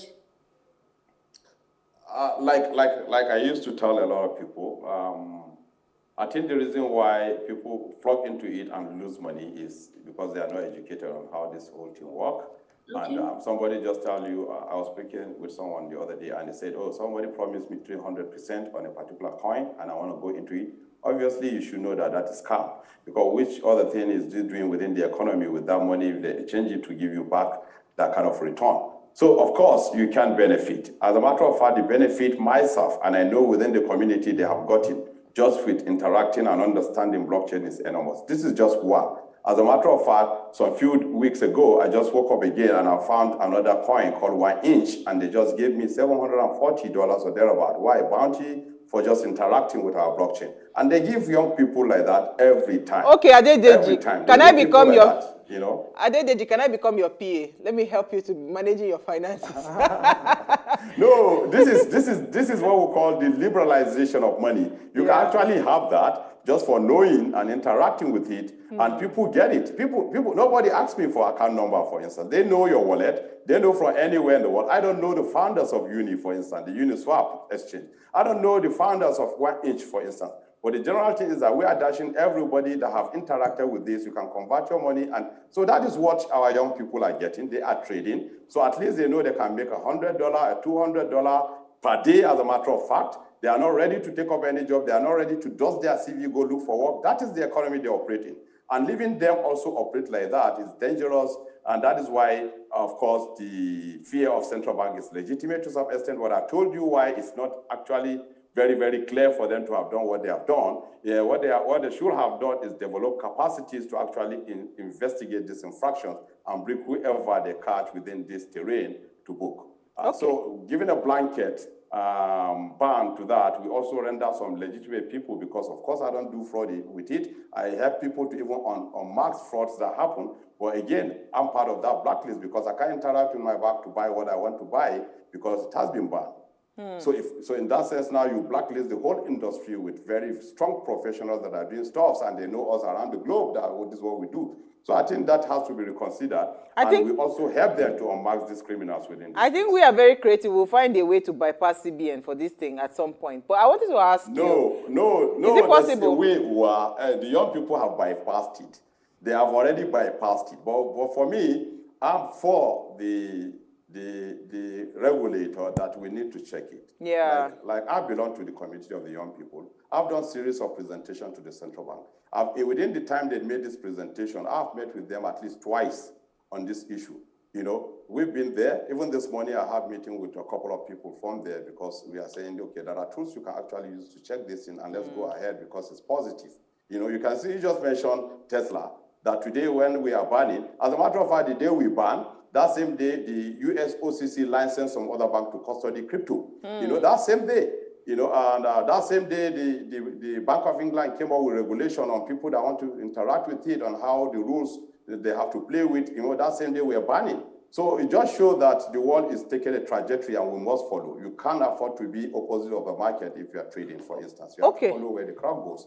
And even the central bank, I believe, acknowledge that that is where the future is. The risks to the economy, the risks to financial stability, those can be checked when we build capacity, when we use the industry available tools to actually answer some of the questions that are probably giving them destabilizing idea about it. Okay, so Adedeji, the use of technology definitely will facilitate a financial revolution that will leave everyone really empowered, So what is the difference between blockchain technology and cryptocurrency?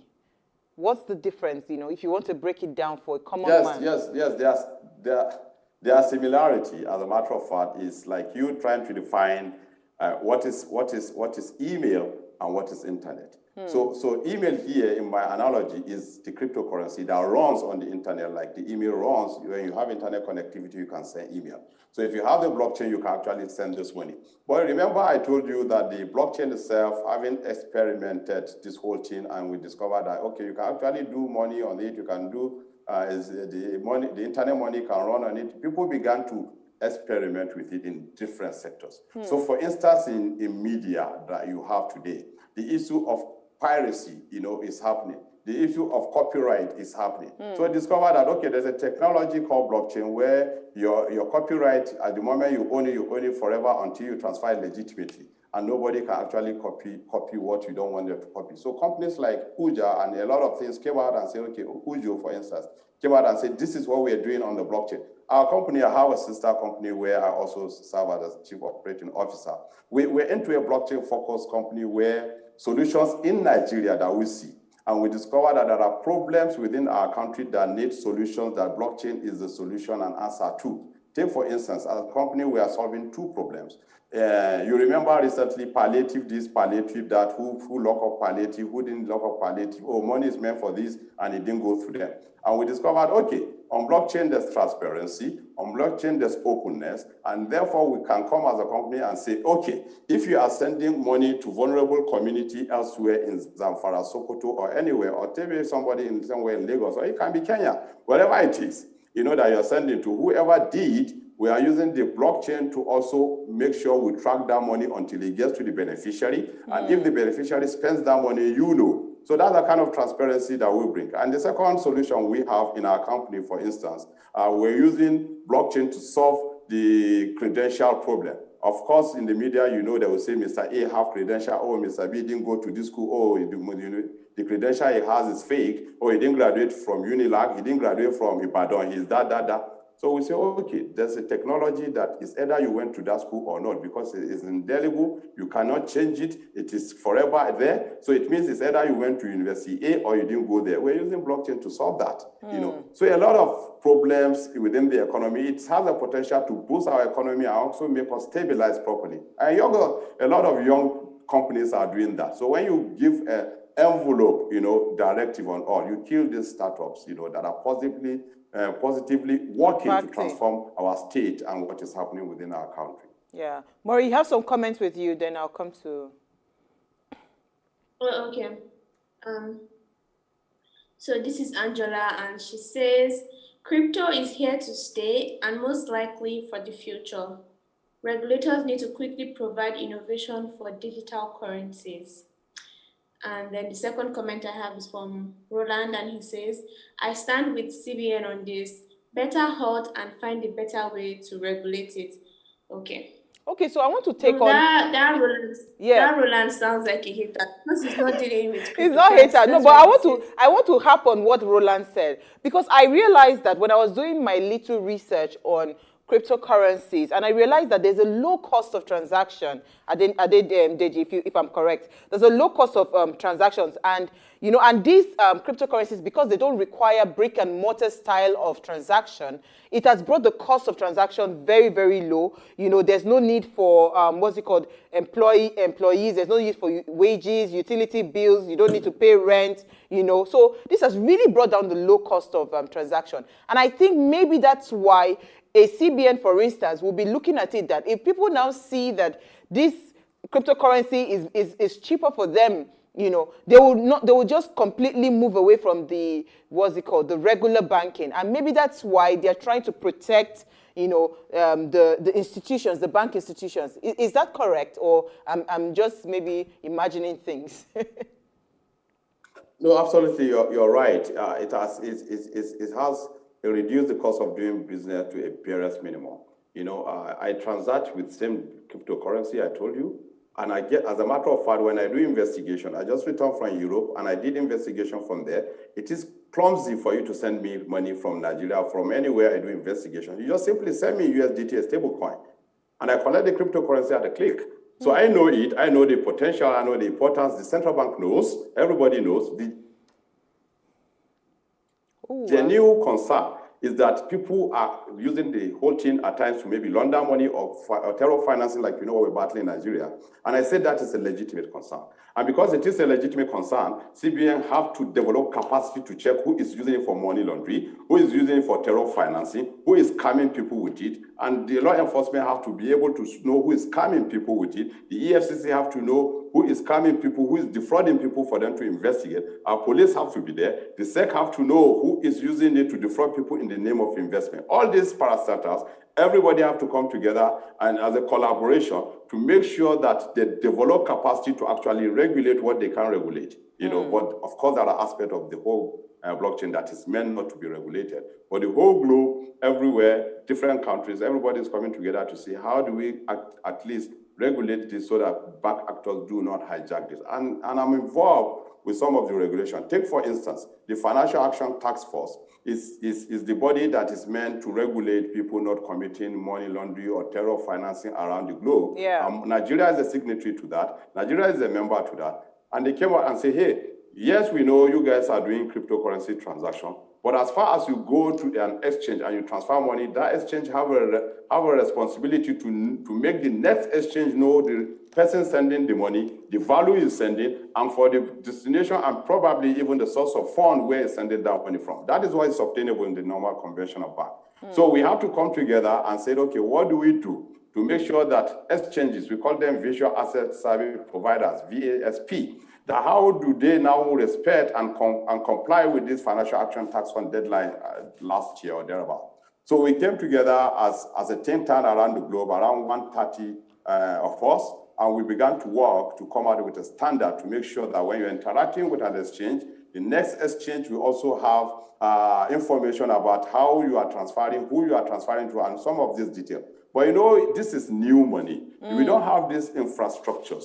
So this have to come together, and we started thinking how to work around this to comply.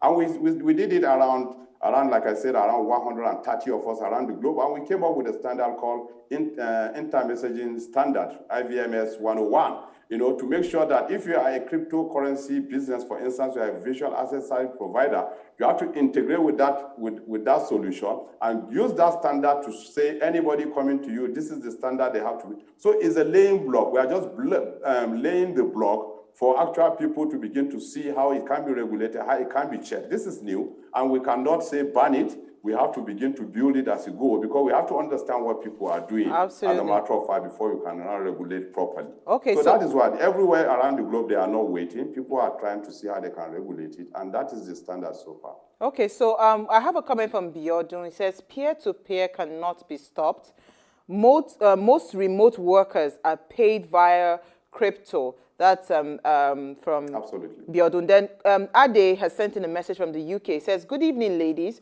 Federal government and CBN were afraid because of Sorosoke generation not to be financially buoyant against 2023 elections. Even sending money from diaspora to Nigeria has to be deposited into a domiciliary account. How many Nigerians have a domiciliary account in Nigeria? The government officials has a lot of rotting dollars in septic tanks. Oh, rotting dollars rather in septic tanks. Smelling quickly, get rid of. So Adi has his own concern, and this is a lot of concern that people are saying about, the fact that young people are making so much, from trading online, right? And this has really completely, because you know what? I started an MBA online, and trust me, just to pay $140 monthly is a headache for me, because CBN put a cap. That I think it's only $100 you can do transaction per day. So it was really stressful paying my school fees and all of that. If somebody comes and gives me a solution that you can use your Bitcoin to pay for this, I would quickly jump at it, because it eases the ease of transactions, the ease of purchases online and all of that. So if you were to give an advice rather now to the central government of Nigeria, because we know that digital currency is the future, there is no stopping it. It's going to happen, right? Instead of banning it or fighting it, how do you think they should come together to embrace this technology, learn it, and now start to, work with the young people that are doing it to get solutions and probably, integrate into their own existing structure? What would that advice be? The advice is still education. The SEC Nigeria, for instance, pioneer within the cryptocurrency regulation in Africa. If you're following, you remember some couple of months ago, they issued out their own kind of guidelines to saying, okay, if you interact with cryptocurrency, we see it as an investment asset. Take, for instance, even the statement from SEC. And again, incidentally, I was part of the regulatory drafting committee of the SEC, and we came up with something, that they can begin to, because I noticed a lot of projects from abroad are coming to defraud Nigerians because there's no regulation. Like I told you, the place will be a festing land for anybody to jump into. So we are pro-regulator. We believe that things should be regulated. Like one of the audience commented, so the peer-to-peer cannot be regulated. But yes, a lot of activities go through exchanges where you can still follow some things and get some snippet to what they are doing. So I believe the central bank should do the same. There should not be discordant tones like we found. Like I told you, the SEC say we recognize this is the future of investment, but we are looking at it. If you want to do it, you have to come to us and define and prove to us it's not an investment. And if it is an investment, you have to regulate you, because we are the body mandated to regulate investments in Nigeria. Okay, so Murray, stop there. Nigeria as a country, I don't know if you are aware that Nigeria have a national blockchain strategy, which I incidentally, fortunately, contributed to. And NIDA said, Nigeria is meant to harness the potential of blockchain, and we are going to generate over $6 billion from blockchain. Of course, so this is the same country, and you have the central bank say ban it. So there's a policy disconnection somewhere. So of course, that's why you're saying, where you're talking about coming together for all of them to actually have a collaboration to understand it. They all understood the potential. Like you had that discussion. You want to send money, it is difficult. I have interactions with them severally. And the last meeting I had with some of the management staff and some people from NFIU, for instance, and I said, when you do a draconian law on Forex and you make it tight for people to transact, you naturally shift them to this cryptocurrency that they never knew about earlier. And people, because it takes just a click for you to send money across border, and you're good call. Like for me, it is the future, because most schools are rolling out programs like that. Like you may be aware from my credential, I actually studied MSc cryptocurrency and blockchain in Europe. Yeah. I went to a business school in France, and I studied that. They have professors of distributed ledger, for instance, professors that are teaching us cryptocurrency. They wouldn't waste their time teaching you and publishing books when they believe it's for criminals. So there's a lot of knowledge that has to come to play. But Nigeria, we are here, we will assist as much as we can. We have to make people to understand it. That is why the young people, I believe they have this picture that somebody is trying to cut them from their economic benefit, but I'm standing in the gap because I'm in that community. And I tell them, look, we have to engage the regulators to understand. You can't be doing, because like one of my colleagues was saying, I'm going to say I cannot invest in what I don't understand. The same way you cannot regulate what you don't understand. Absolutely. So every one of us have to come together, understand it, and create a framework to actually check bad actors, because bad actors will take over the space. Absolutely. And until we put some checks and make sure that we can check the bad actors, and when they come into it, we can arrest them, we can investigate them, then they will know they will clear up. But for now, they are having a field day, and that justifies the fear of the central bank. Absolutely. Maury, we ran out of time. Do you have one final comment, quickly? Oh, yeah, actually a comment, not a question. I feel like I know what will make the CBN leave the ban of this thing. People should just come together and say that for every transaction, or you give them 2% or 1%. Because they are not getting money from it. They can't worry, they can't get money from it. Why they can't get money from it is that it's not running on the kind of framework they have. Take, for instance, I was talking, including with the central bank, and I said, there's a report by the IMF, and the report says 80% of the central banks are not actually ready for even this whole thing because the law are not enabling them. Technical capacity is not there. So there's a big story. There's a big story. But in 1 minute, yes or no, does cryptocurrency have the capacity to employ, give employment to jobless people in Nigeria? Absolutely. Yes. Okay, all right. All right. Thank you so much, Adeji. We had so much fun with you. We hope you come back again to educate us more on this. Thank you, Maury. Thank you for doing this with me. Thank you for having me. All right, so Ways was birthed from the need to inform, inspire, influence lives towards action. And this year, we're starting our CSR focus on curbing unemployment in Nigeria. So if you are a company, please partner with us by allocating internship slots. And if you're a job seeker, keep watching Ways and tell all your friends to keep watching, as this will be an all-year-round engagement. Now, in case you missed today's quote, here it is again. It's very short and simple. The future of money is digital currency. That's from Bill Gates. So we'll see you live tomorrow at 8 p.m. as we bring you another great conversation. Enjoy.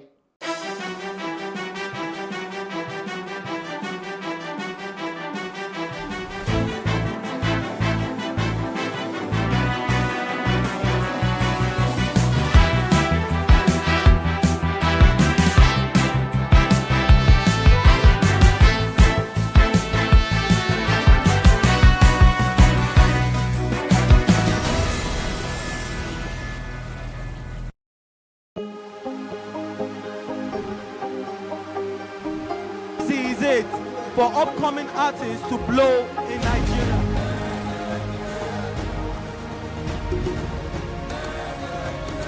Welcome to Plus Trending. I am Bookie November, your host, saying thank you for joining us on today's episode. Welcome back. It's tea time on Plus TV Africa. Practice makes perfect. I'm not perfect yet, but I'm a lot better than I used to be. He's a king. He's entitled to marry 100 if he wants to.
I say entrepreneurship is like faith. You know, faith is substance of things hoped for, an evidence of things not seen. I honestly think I have what it takes to be successful. Not only being successful, but I believe that I have what it takes to build a very strong company, a brand that survives even when I've left. Because my kids lives in Canada, they ask, what do you do in Africa? So they think Africa is, Lion King, it's a jungle. So they were amazed to say, what do you do in Africa, Dad? So I say computer. I say, no, computer with the lions? So entrepreneurship is that you create these things in your mind, you can't touch them. They're just ideas in your mind, and you hope and believe that they'll become things.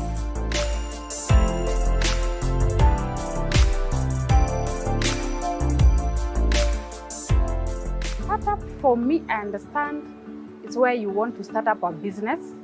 You come up with a plan, an idea, maybe where you want to have your business and what you want to do. So startup is like when you are starting your business or an idea that you have and you want to put it in practical way. Startup is businesses that are just being invented, or someone has just found an interest in a particular product and they want to introduce it into the market. The quality of a good startup, one, is maybe you have an idea. You cannot just start up a business without an idea. Definitely you have to address a particular need.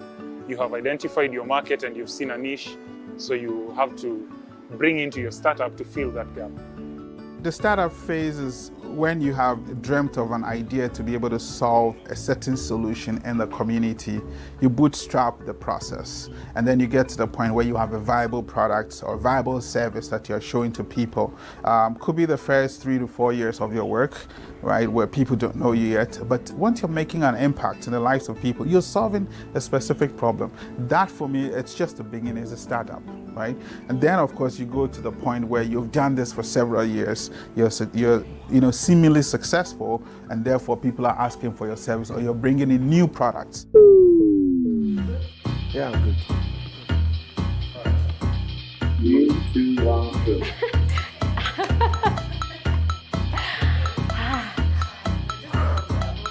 Now let me be serious.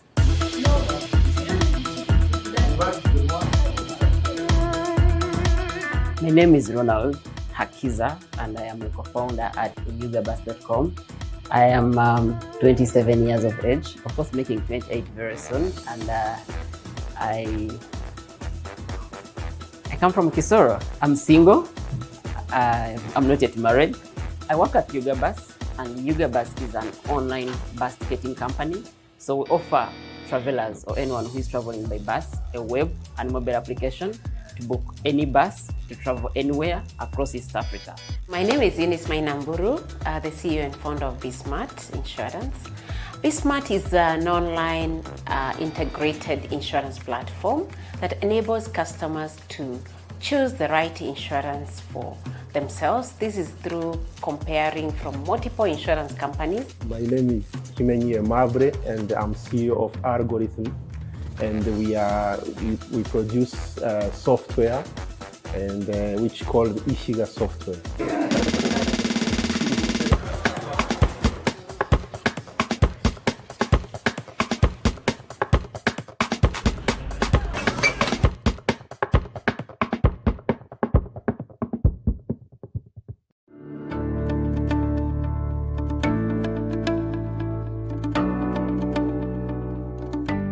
You know, we are in an information era where when you know, you are more rich than someone who doesn't know.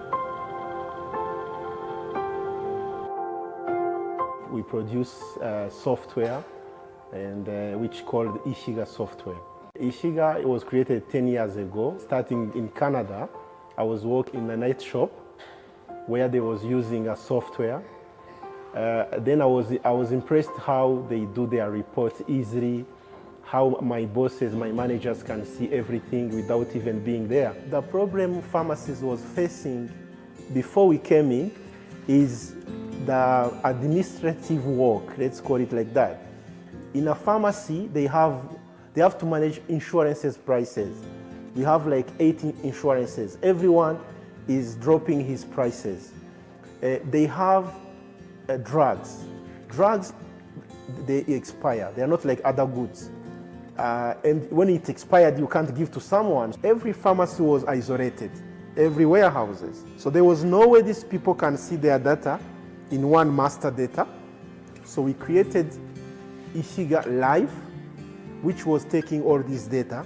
So all this headache, we try to resolve them inside our software, putting them in the cloud. So if you are anywhere, you can come and view your data. You can make one giant supermarket because you are inside, but to make a chain of pharmacies or supermarket, you need software to manage all the data, to know everything everywhere, every time, so you can control the finance, the stock, the inventory.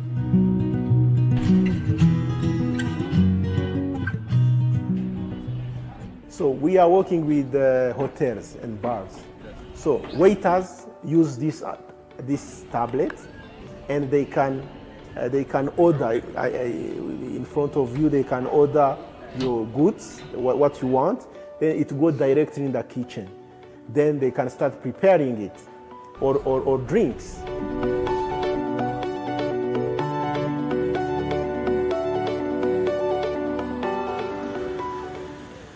There is a mentality. So this is a challenge which we will be facing soon.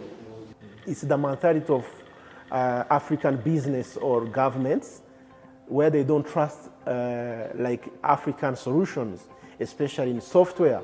Challenges faced was two. One was to find skilled people, and the second was to find big contract which can sustain our company.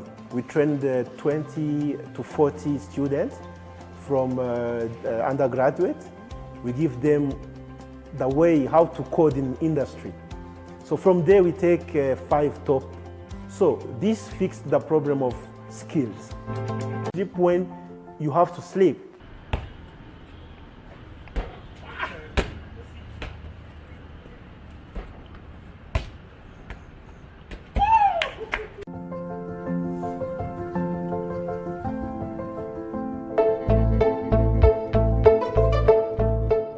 Money to come in, we had to allocate ourselves responsibilities. I was in charge of marketing. My colleague was in charge of growth and managing developers. So when we allocated each other responsibilities, then we moved to finding the resources to make sure this company works. Because when we are just starting, there's no profit being made. You get it? And then that is when someone walks up to me, and who could be my aunt, and says, you know what? I will support with some startup, you get it, some little money. And then from there, everything else starts falling into place when the business has taken shape, you get it. Yeah. By taking shape, I mean when you can wake up one morning and be sure that at least even if I am not there, someone traveling to Nairobi, to Kisoro, to Kigali, to Juba will be able to still get served. I would have started more leaner.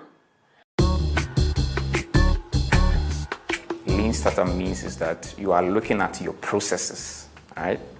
And you are trying to cut off some things that you think are not really needed at the moment. Do you get it? So for example, if you look at your financial model, what you think you could spend on that particular product, select a particular target market, look at actually what you actually need to be able to bring that product and then build upon as time goes on. You want to learn faster. You want to pivot faster than anybody. So it's, and that relates to failure. You have to fail sometimes. Do you get it? Because as you are trying to learn, you want to fail and see how it works, whether it works or it doesn't work. So when you fail with that, it tells you that, okay, this didn't work. You try the next one, you pivot. And then that is what lean startup means. So we advise young people, startups, start lean, start small. Start small, but knowing where you want to go. The moment the business keep on growing, keep on filling the core strategic areas and the core positions for your business. You know, we started big whereby even the amount we were paying the staff, our expenses were quite high. So I would lower the cost of running the business, start small, designing with customers one by one without thinking of before scaling.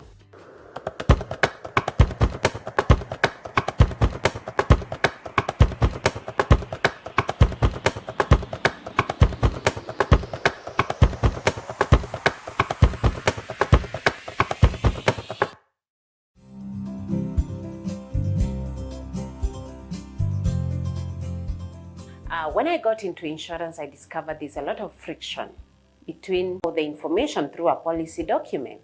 So I needed to understand what is the real problem. Most of the young people have their income is not consistent. So how do we enable them accept insurance as a risk mitigation solution to their financial issues? And also, how can they access it hassle-free, conveniently, and at the comfort of their mobile phone? Someone hit my vehicle, and the process was so long and tiresome because we kept calling the office, and it took like over 1 month to get the vehicle repaired, yet we were on comprehensive cover. So we felt that it would have been faster had we had someone who is assisting us with all the customer care process and all that stuff. Working with BSmart, I think I've loved their services. I don't get to deal directly with the insurance company. I deal directly with BSmart, which makes my work so easy because I just need to sit back and they'll handle everything else. Like I really don't need to walk into an office and get the insurance there and all that stuff. And just a click away, so to speak. We're in the digital era. We are in the 21st century, and things can be done in a better way. Things can be done in an easier way. So you find that if we have the startups that are bridging the gap, then it just works out very perfectly for the rest of us here. The problem we are solving is actually in the insurance sector. The penetration of insurance in Kenya is very low. And actually in Africa, apart from South Africa, most of the African countries, the insurance penetration is very low. Now, when you look at the demography of Africa, we have a very young population. Median age, 19 years old. And the insurance has been selling the same old products, the same way, same distribution channels, but then it means they cannot access the current customer. My lifestyle has changed. It has become simpler and easier. You see, when you're employed, you're a bit extravagant because you see, that every month there'll be more money. And so you can spend as much as you can because there's more money coming. And of course, the things that drives you when you're employed are different from what drives you when you're an entrepreneur. When I was quitting my job, I thought that when you quit job, you need a big office, many employees, so that then that's a measure of success. Look at today, I think different. It's how lean can I scale my business? How can I scale my business without increasing my costs? So those are the things that I look at.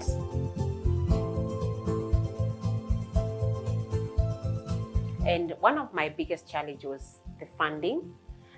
When I was quitting my job, I had estimated that my savings would last me for 2 years. And before the end of the year one, the finances were over. Yeah. The other challenge was, you start this journey, you need a team, you need people who will hope to have democratized insurance. When I say democratization of insurance, whereby it's an open market that anyone can get in and get, whatever products they want. I would lower the cost of running the business, start small and with the customers, designing with customers one by one without thinking of before scaling. I think the first one was to quit my job. That's very important. There is no worse decision. Yes. Because even that decision has really taught us a lot. So I would say, for me, it's not about whether the decision is good or bad. It is a decision has to be made at the time it needs to be made. My mantra is, whether it is right or wrong, make the decision. You will learn the lesson. I am Shaka Sali. Straight Talk Africa, we call it like it is. We discuss issues that reflect the interests of our audience without fear or favor. We are guided by facts, and I look at myself as a servant of nothing but the truth.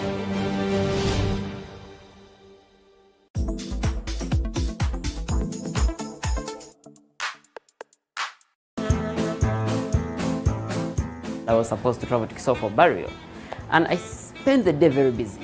I couldn't go to the bus park to book a bus and then come back to do whatever I'm doing, and then go back to the bus park.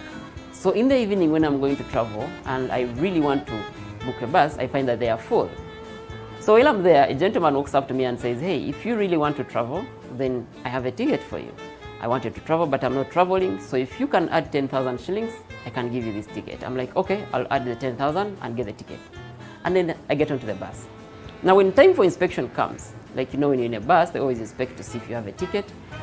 The guy inspecting tells me I have a fake ticket, and therefore I need to get off the bus or I need to pay for the ticket, for another ticket. Now that was the time when I was just done with university and I was broke, and man, and the money I was going to pay was the money I thought would bring me back. So I pay the extra ticket.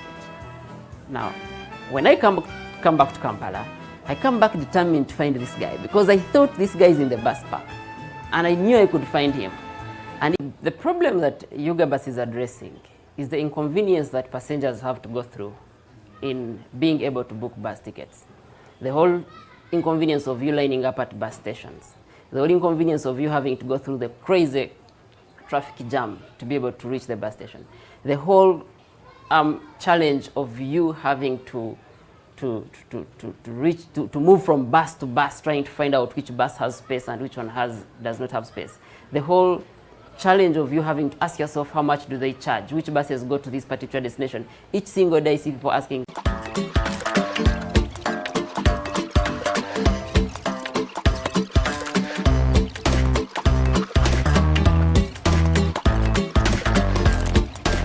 And then you have your ticket. So the time of set off, you just display this particular SMS at the bus and you travel. It's as simple as that. You don't have to line up at the bus station or do anything. Ugabus. I use Ugabus. When I learned about Ugabus and the excellent benefits, I found out that Ugabus saves time. When I'm busy doing my work, I log into their app and book the ticket. By the time I arrive, I find that my seat is reserved and they give the exact time that I asked for. That is why I use Ugabus. One of the most common things is that I am always wearing Ugabus from Monday to Monday, and I've done that for the last 2 years. Like if you met me on Kampala streets, you'll find me either wearing a Ugabus t-shirt or a Ugabus shirt. No. Also, most importantly, Ugabus has helped me understand how to handle my finances.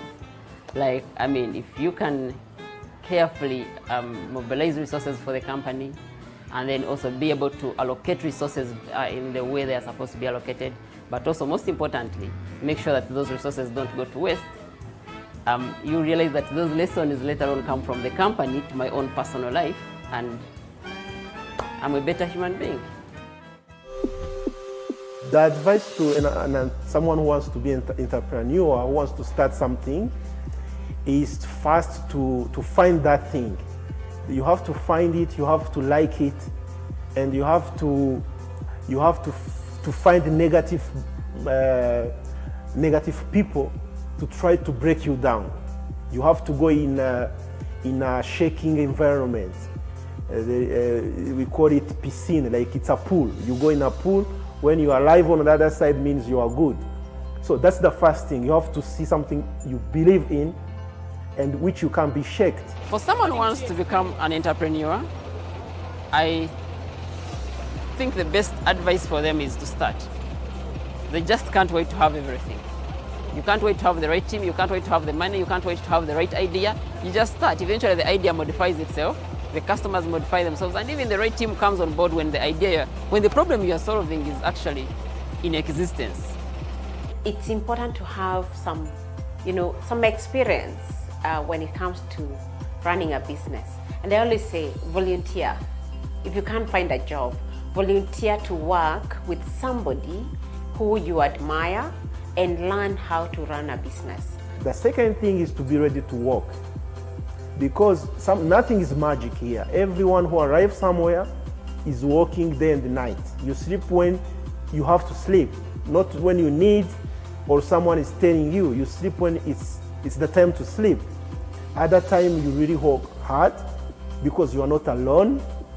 Your competitors are not sleeping.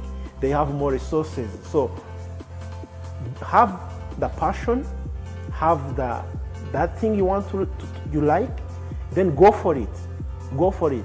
Don't wait funds. Don't wait positive people to tell you. Just you have to believe and go for it. Like I remember when we were just starting out, I used to think that the moment you have an idea, you're successful. Until when I realized that, oh my God, an idea is just 2% of the entire venture. And then I thought to myself, okay, if we have the mobile app, then we are done. Until I realized that, oh, the app is just 10% of the work.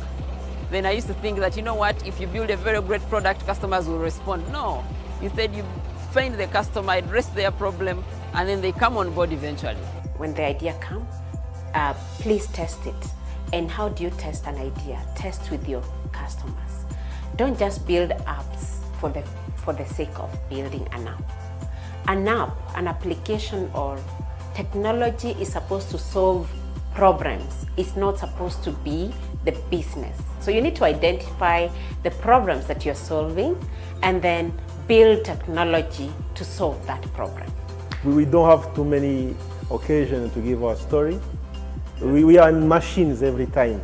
We think the machine is it's the magic thing, you know. And that's the stars. You guys, you think camera is the magic thing. We think the computer can do everything.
We can't talk about education reform if we don't decolonize our education system.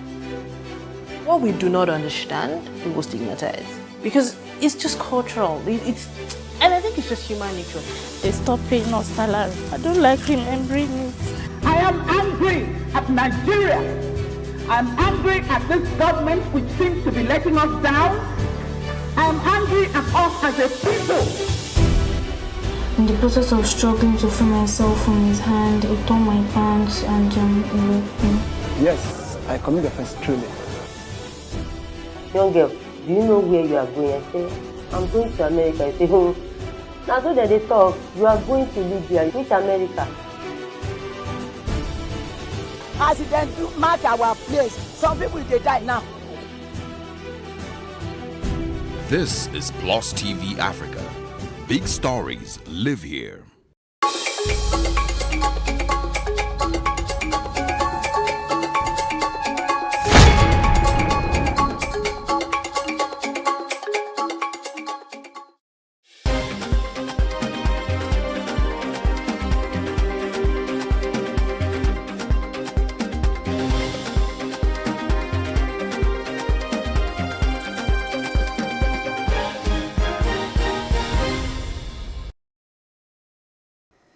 Well, thank you for joining us on Plus News Update. I am Vivian Oguche. Now, President Muhammadu Buhari on Tuesday urged the Senate to confirm the newly appointed service chiefs. Senate President Ahmed Lawan read President Buhari's letters of request on the floor at plenary. The new service chiefs to be confirmed are Chief of Defense Staff Major General Lucky E. Irabo, Chief of Army Staff Major General Ibrahim Atahiru, Chief of Naval Staff Rear Admiral Awal Zubairu Gambo, and Chief of Associates over his irreparable loss. Yerima is a graduate of political science from Ahmadu Bello University. He enrolled into the Nigerian Army in October 1989 and was commissioned into the Corps of Army Public Relations. Yerima was Public Relations Officer for the Nigerian Army Officers' Wives Association of 2005. Well, turning to other stories now, Vice President Yemi Osinbajo will participate in the membership revalidation exercise of the All Progressives Congress APC on Tuesday in his hometown, Ikenne, Ogun State. Osinbajo's spokesman Laolu Akonde disclosed this in a media advisory issued in Abuja. The vice president will be received by Governor Dapo Abiodun of Ogun and other party functionaries and members in the state. Recently, President Muhammadu Buhari revalidated his APC membership status in Daura, Katsina State. Well, we'll move on with more stories now. The Federal High Court sitting in Lagos has fixed April 13 for the hearing of an application seeking the final forfeiture of the sum of $5.8 million and another 2.4 billion naira said to have been illegally acquired by former First Lady Patience Jonathan. Justice Chika Biozo fixed the date on Monday after lawyers involved in the matter appeared before him. The Economic and Financial Crimes Commission, EFCC, first filed the suit seeking the forfeiture of the sums to the federal government in 2017. The EFCC claims that the $5 million was not Mrs. Jonathan's legitimate earnings, as she was a public servant and a salary earner. While electoral matters now, the Independent National Electoral Commission, INEC, has kick-started preparations for the 2023 general elections. The chairman of INEC, Professor Mahmoud Yakubu, while inaugurating INEC's strategic plan. This plan will form the basis, as I said, for the formulation of the election project plan for the 2023 general election. It will also help us to track the off-season governorship elections taking place between this year, 2021, and 2023. The Commission now deliberately, formulates these plans to make sure that activities are properly programmed and sequenced, and also to enable the Commission properly audit its activities. This year, the Agency for Food and Drugs Administration and Control, NAFDAC, is presently studying the Russian Sputnik V and India's Covax vaccines against COVID-19. Minister of Health, Dr. Sergey Hanere, made the disclosure at the Presidential Task Force, PTF, on COVID-19 national briefing on Monday in Abuja.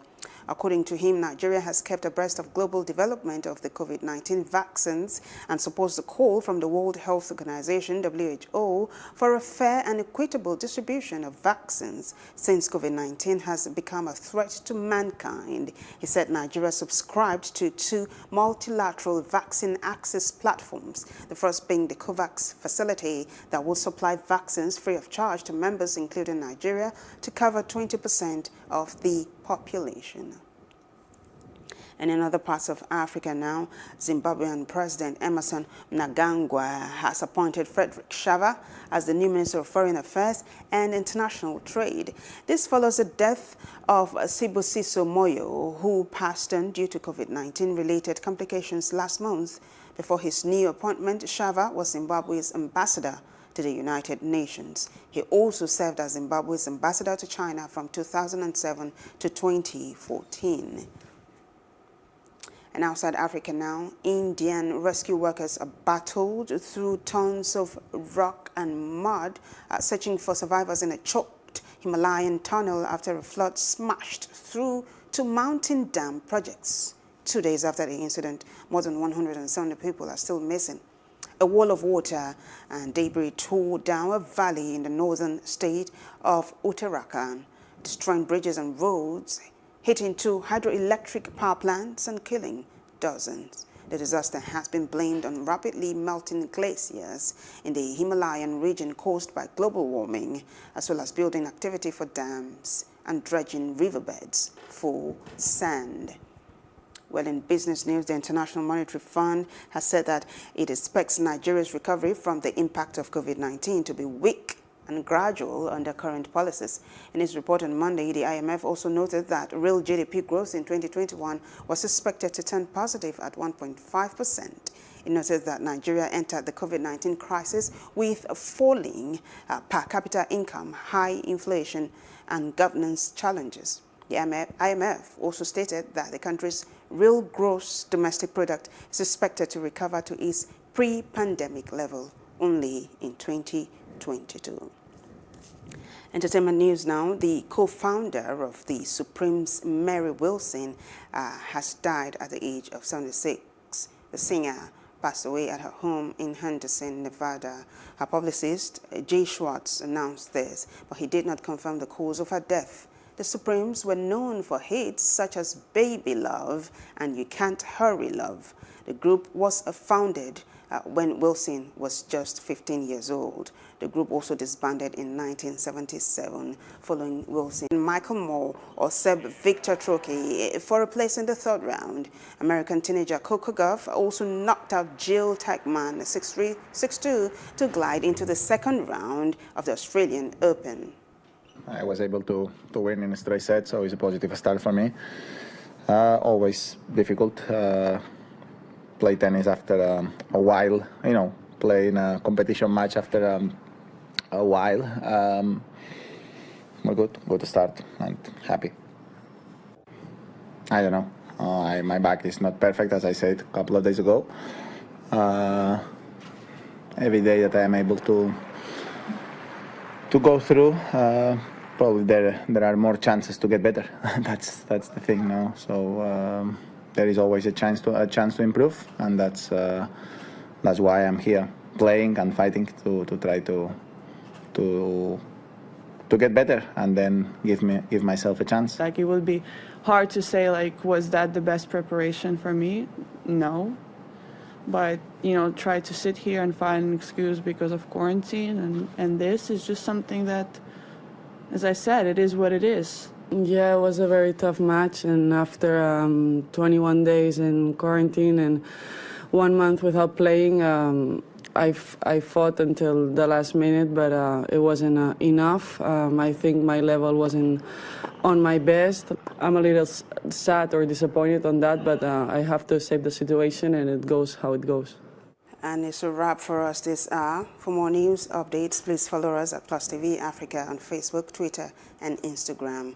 Also, do subscribe to our YouTube channel at Plus TV Africa. We will be back later with more stories. I am Vivian Uguche. Thank you for watching.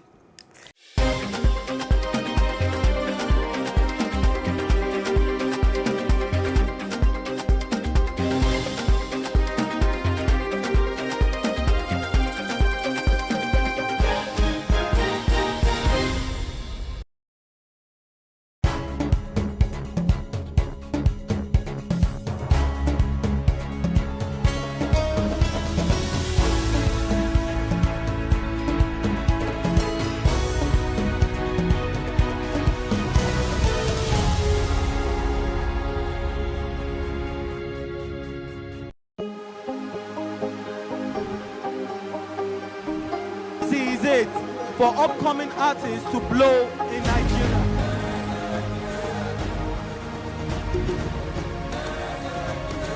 Welcome to Plus Trending. I am looking to remember your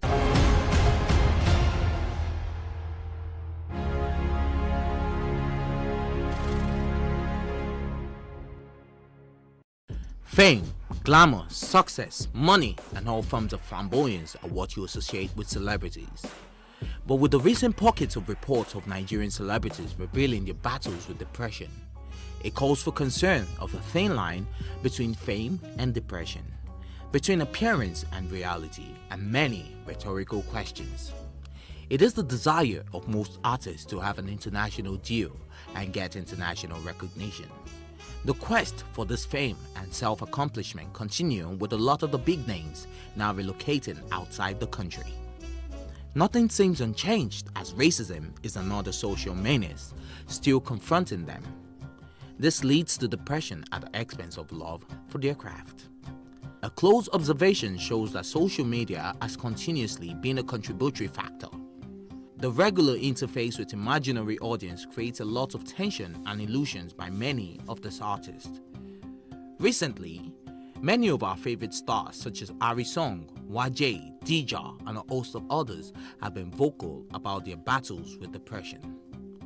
Plus TV Africa spoke to some key players such as a music executive and convener Social Media Week Lagos, Obi Asika, and a mental health specialist, Dr. Kadiri Memuna, and a popular Nigerian actor, Arike Akinyoju, who has been vocal about her struggles with depression.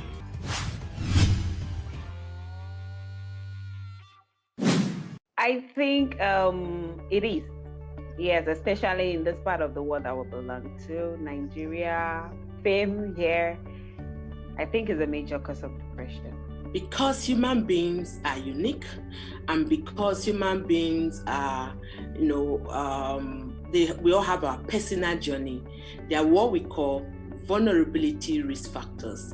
People are already vulnerable in one way or the other, maybe from adverse childhood experiences, and then with fame, which is somehow as you grow, it may be a childhood fame, because sometimes you see some children, they grow into fame, while some people are deliberate and intentional into achieving fame.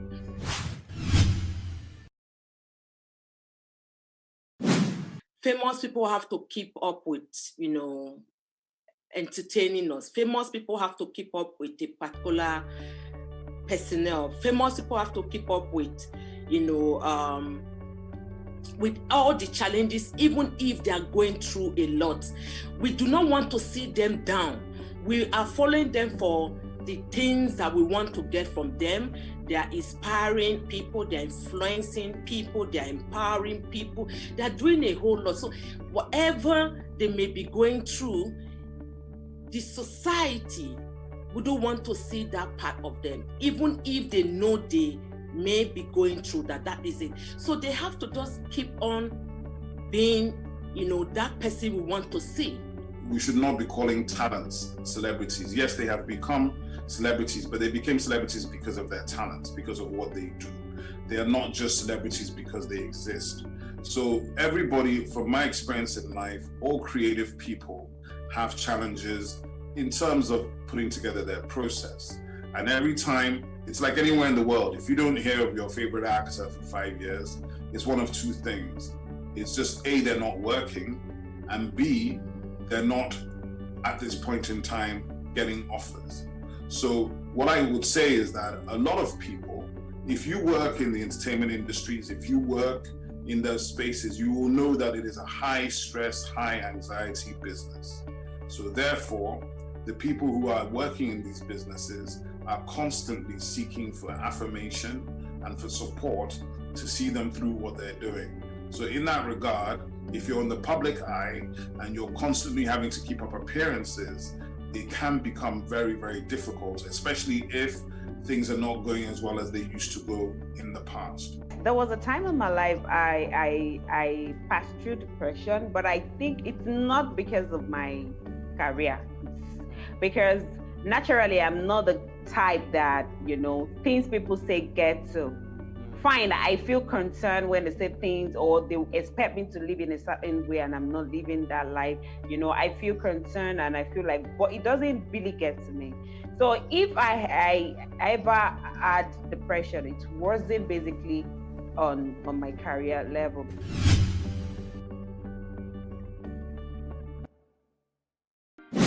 That would be great. In fact, that would really, really, really, help in this advocacy that, have been blazing the trail in Africa, trying to change the narrative and let it be a movement for people to understand that mental health is as important as our physical health, if not more important.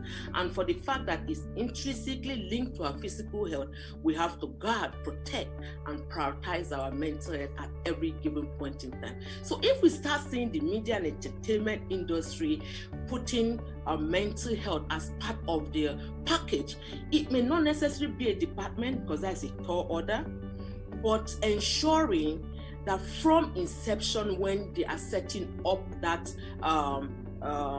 business, they incorporate what we call an employees assistance program. It's a subtle way of incorporating mental health services within your organization. What that just means is that as a business owner and having artists and producing whatever you're doing in media and entertainment, you and your employees, or you and your gang, you and your group have a safe space where you have been able to build a culture of compassion that individuals in that organization can speak up, can speak out, can seek for help from professionals in rendering this employees assistance program. I don't actually agree that record labels, entertainment companies, or businesses should actually be having mental health departments. I think mental health is a very, very specialized issue. What they should be doing is being aware of mental health and have mental health professionals that they can relate to if they have issues with any of their talents or clients. Unfortunately, for many years, it has always been stigma here. So people do not engage the topic and they don't discuss their problems. But definitely a lot of talents and a lot of people in society have mental health issues and issues with depression and anxiety and other things of that nature. So it's important to relate to mental health professionals who can help when you have somebody or friends or family or clients or talents who have any issues at all. You could you could insist that your clients and your talents do have regular counseling sessions, do have relationships with counselors and psychiatrists that they can have conversations and unload and unbundle any issues they might have.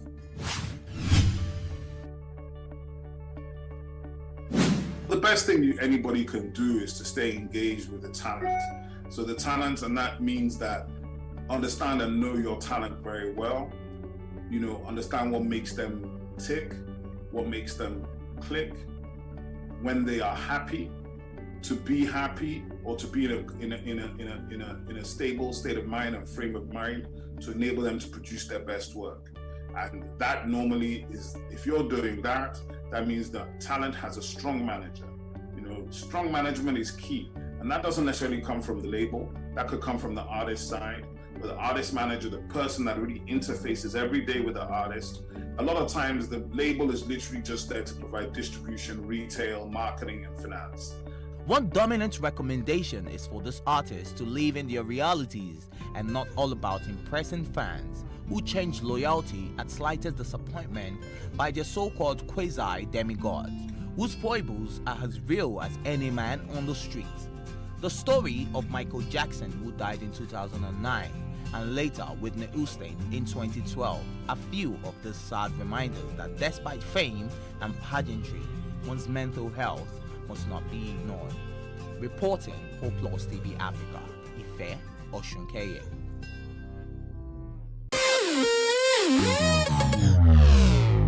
Oftentimes when we see celebrities either on social media, television, or in person, we assume they have it all together, but we forget that they are also human. Well, here are some of the low points of some of your favorite celebrities.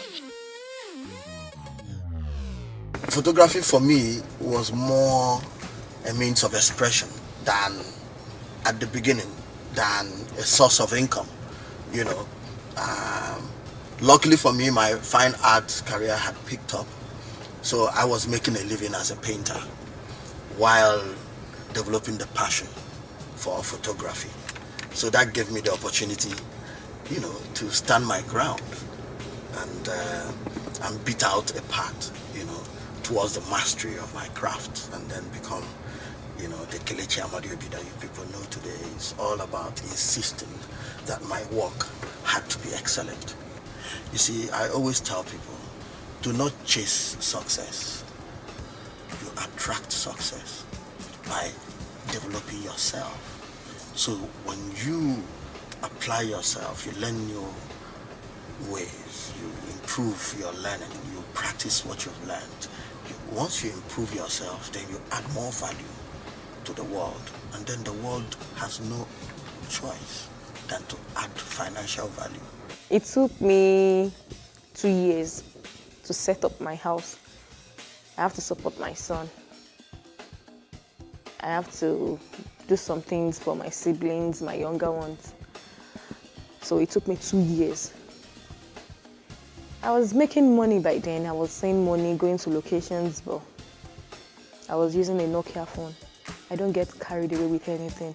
I don't want to stay in Lekki by force. I decided to keep my dignity against all odds. But during this period, a lot of people mocked me. How can you be staying in Obawole? Iju Shaga? Do what you can afford. Don't pass your boundary. Don't try to impress anybody. Live within your means. Back then, when I was schooling in University of Jos, I was making music with them, Just Jags, Ice Prince, and everybody, Jeremiah Gang. I didn't have a laptop. And I remember Chopsticks had one laptop that he wasn't using, but he was looking for how to sell it. So he could gather money and go back to school, and so I told him that, give me this laptop, let me just borrow it. And before the next day, I zoomed to Lagos. I mean, it wasn't intentional, but I needed a laptop so bad to get my music going. And I think that's one downtime story that I've actually never told anybody. Things might be difficult, things might look like it's not gonna happen. People might even look at you like you don't know what the hell you're doing, but just as long as you know that you have your particular goal that you're trying to achieve, just stay focused with it, do whatever seems possible, do whatever it takes to get to it. Because at the end of the day, winning is all that matters. Winning is all people care about. So make sure you go out there and just win. That's all. I loved storytelling. Every time I watched a film or every time I was in stage acting, I would come alive, and I sort of knew that was what I wanted to do with the rest of my life. That was what would bring me fulfillment. But the reality was I was a third-year student in a University of Technology studying chemical engineering. So I decided to quit. I decided to drop out of school. It was a struggle. No one wanted to listen to me. My family thought I was going crazy. My older brother thought I was smoking something. But I tried to convince them and no one listened to me. So what I did was to try and finish. So I went back to school, finished my engineering course, and by then I had almost forgot my dream to be in entertainment. So what happened was I served, got into an engineering firm, oil and gas, and I became an engineer, going offshore, going to the field. But, the dream started to come alive again. I'd watch movies, I'd get invited to on set by my friends, and that spark started to burn again. I started to see myself doing things, acting films, telling stories, and I couldn't sleep at night. I would dream and imagine myself in the entertainment world, and I'd come alive. So I decided I'd quit my job. And I walked back to my seat. I said goodbye to oil and gas and engineering, and I focused and faced entertainment, and that's how I got to where I am today. To be honest, I don't want to give anybody a hope it's some easy thing to do. Or rest, man. Okay, firstly, when you rest, then you pray. And that's real, man. It's not because I'm not even a churchgoer or anything, but this is real. It's because there's a power that's beyond you that works for you if you accept it or decide to go in that direction. So, for me, what works for me, what has worked for me, Buju, Daniel Benson, is I'll just kneel down and I'll tell God, this is what's popping and I want him to change it. Before I went into music, to be honest, in church, my mom forced me to church. So I go down on my knees and I tell God I want to go into music because I don't know what I'm doing in my life. And I started making music. I was in 300 level IT, I was working. They were making me carry files from places to places. And I was studying computer science technology in quotes. And I'm like, this is not making any sense. Then going back to school and knowing I can't make music while being in school because of the hustle and bustle and everything. So I leave school and I take that decision upon myself to become something with my gift, because the Bible says your gift will make room for you. So it works, man. If there's anything you want to take from that, you can take that, but that's what works for me, my G. Oftentimes when we see celebrities either on social media, television, or in person, we assume they have it all together, but we forget that they're also human. Well, here are some of the low points of some of your favorite celebrities.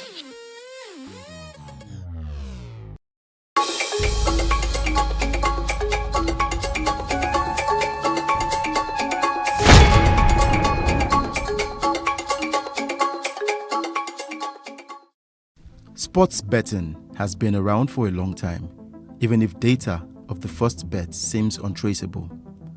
We can think of the Greeks, inventors of the Olympic Games, where it was not uncommon for spectators to bet among themselves on the winners. Over the years, pool staking and betting has been the traditional way of gambling in Nigeria.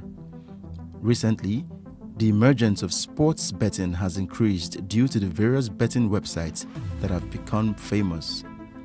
Due to this latest development, sports fanatics now take their interest in sports to a greater level, having realized the financial benefits that could be gained from predicting match scores. Unfortunately, addiction sets in along the line when one has no self-control, and it then leads them to the dark tunnel of gambling.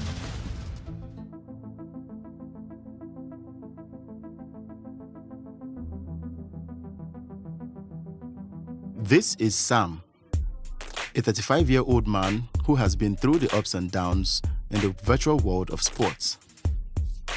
He loves to forecast games and put his money where his mouth is. Along the line, his love for forecasting and betting led him into the dark side of addiction.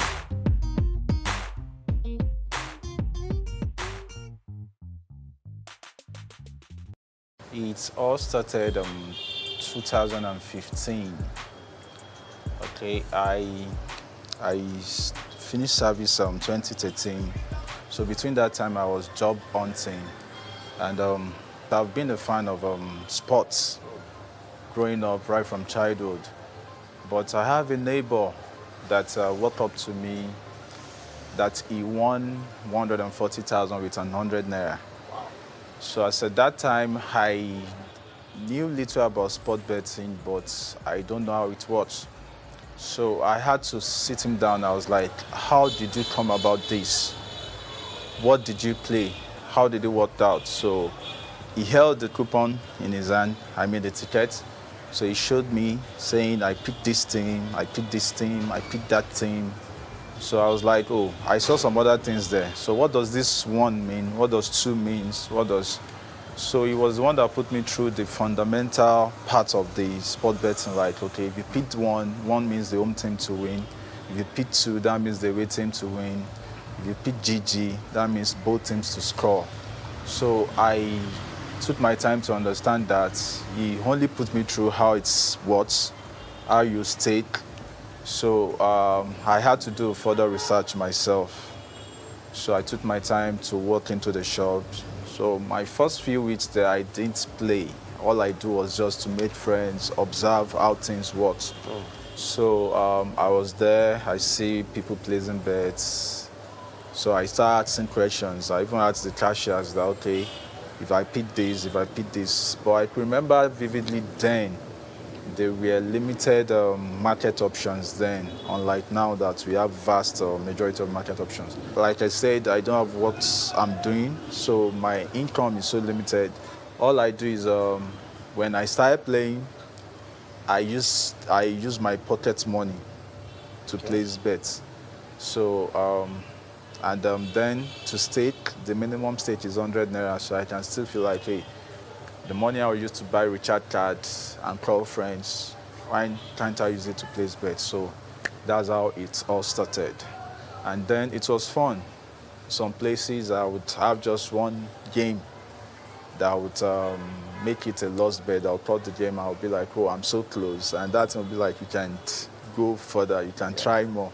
So it goes on and on like that. I could remember vividly my first win was a 5,000 naira with 100 naira. Oh, wow. I got motivated, yes.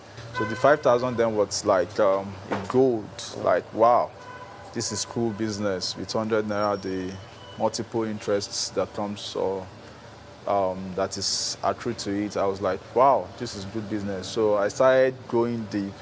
And over time, I started looking into the virtual. When you walk into the shops, you see a lot. So it's like, the place is more like, let me just say, like a theater where you just see all different kind of. You see people that walk in, say this thing has destroyed my life. You see people that say, wow, I don't chop. So you have different kind of things that motivate you. I remember then there was a day a guy walked in and his first game, he placed bet on the virtual, that football virtual, and his first game with 100 naira, he won 35,000. So wow. That's really intrigued me. I was like, what exactly did he play? How did he know that all these games will come true? So he said he has been studying it. We became friends, and over time, I started playing the virtual too. From all the games, he got more interested in a virtual game called Color Color. It's a game of numbers. So you predict the numbers that will be displayed after some rounds of events. So, yeah. And we have different colors, but my interest is always on the numbers because if I predict two numbers to appear out of 6 possible outcomes, I would, with 100 naira, win 6,005. Really? So I always aim higher. Because I just feel if I use 100 naira to win, if I play the color, I'll win 300. So I will be like, this 300, they can take it back anytime. But there's this thing that punters always believe in, that if I can win a huge amount of money, even before they will take it back, I can leave. So I always aim high. So if I win such kind of amount, I won't stay. I would go, then still come back the other day. But in the long run, if you come back another day, it's just like you're just delaying when they will get the money back. Many can attest to the money-draining virtual games. You see that virtual, I will not tell you the lie. The truth about it is that virtual is a killing machine. If you want to die, go there. You will die easily. If you have 50,000 in your pocket, in the next 5 hours, if you don't take time, you will borrow money out of that place. That one is not game. That one's like, it's dice, like 2 people playing dice or 4 people playing dice.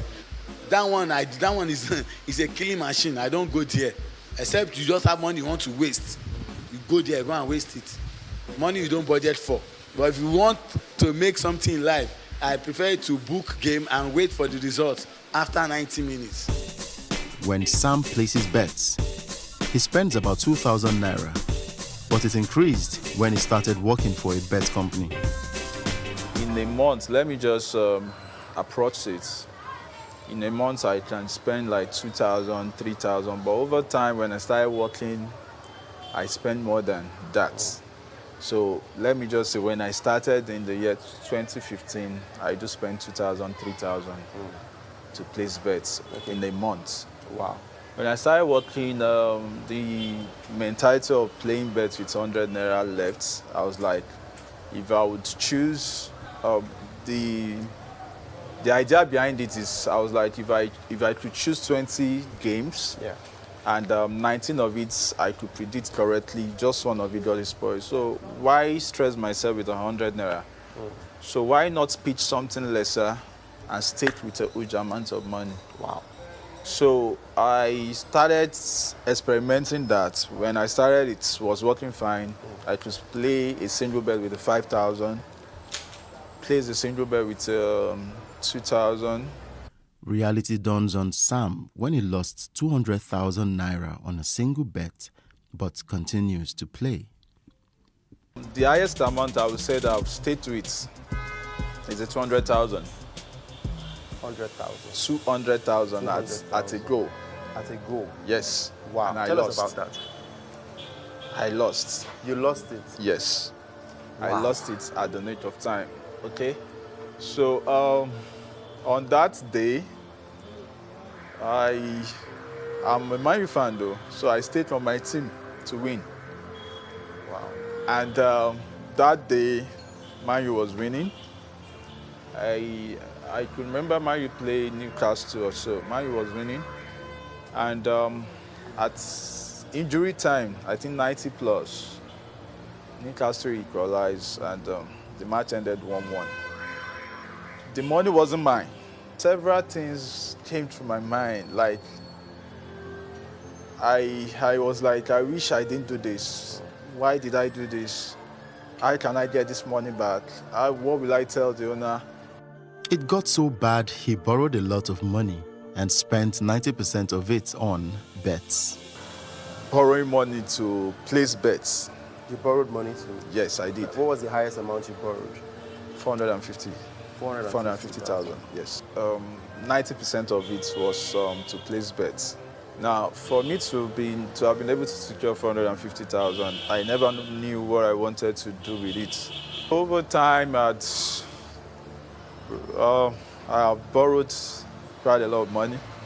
And the day I sat down to, you always be afraid to like put your pen to paper to just write down the figures. But the day I did that, I noticed it's over 1 million, 1 point something million. Yes. Wow. And everything was within 2 years. 2 years? Yes. Everything was within 2 years. And for all the companies that were able to give me loans, it comes with interest. Then if you default, you have further interest. So the 1 million I mentioned is accrued interest on loans I've defaulted. Wow. So I speak with you, I'm still paying back. Wow. So it shows the extent, the damage it has caused. So the day I sat down and I put down names of each company I'm owing and the amounts with the interest. So, and individuals that I owe.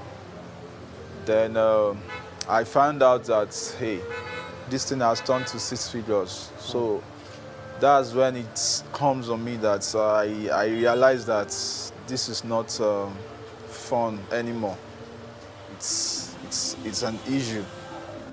In Nigeria, football betting has a long history that can be traced to colonial times when pool betting was popular, especially among the elderly, retired workers, and the unemployed. Since the 1920s, younger people have taken up betting on the results of football matches, including European football leagues.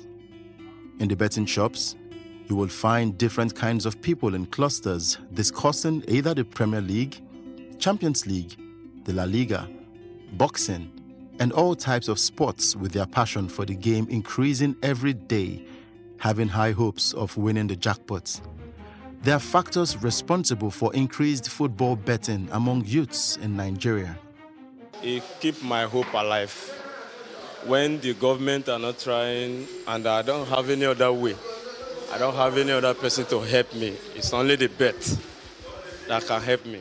As you can see, the country is very rough, you understand? The government is not trying, you understand? So at least helping the youth, So some people cannot steal, like me, I can't steal. So I just do this way to make money for myself. In the past, people watched sports with keen interest based on loyalty to a particular club. But today, that is no longer the case with many. Like me now, I'm a driver now. For the past 2 months now, I don't have a car again. I don't have any bus that I'm using to work. But I'm surviving with this because I don't play visual game. I only play the game I will book and bet. Maybe Madrid is playing Osasuna. I bet it Madrid to win. Chelsea, is playing Watford. I bet Chelsea to win. I collect like 5 games like that. I put like 500 or 1,000. The game give me something like 13,000 or 8,000. As the game is going, maybe I play 8 games. 6 I've played. They are giving me a crash out like 5,000. I'll just collect the 5,000, crash out. I book another one. Out of that one, I send a little money for my family. That was how I've been coping for the past 2 months now, because there is no hope. I'm not an addict. I'm not addict to betting. It's just like I just sat down and I studied and I said, okay, I can make something out of this. Not that maybe if I have a work that I'm doing now, I will not sit down here and say I want to start betting because I'm a driver. I'm on the road now. Maybe it's when I close. And if I go to work Monday to Saturday, is it that night I will now start? I'm tired now, I'm going to relax. But for now, let me just use this one as another avenue to make money. There are those ones who have become addicted to this behavior. Sam is one of them, and every addict shows some vital signs. There's an attribute with someone that is addicted to gambling, and that is you always find your way around things, and that involves lying to people close to you. They neglect other activities that they used to find pleasurable, spending most of their time gambling. They hide the fact that they're gambling from their family members. They feel guilty. They've lost vast sums of money.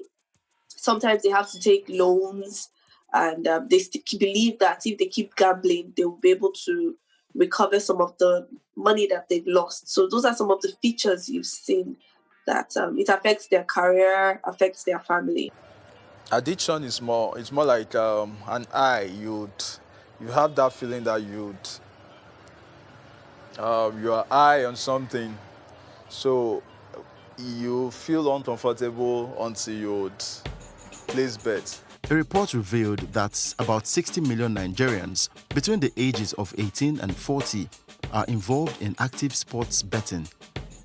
They spend almost 2 billion naira on sports betting daily. And this translates to about 730 billion naira annually.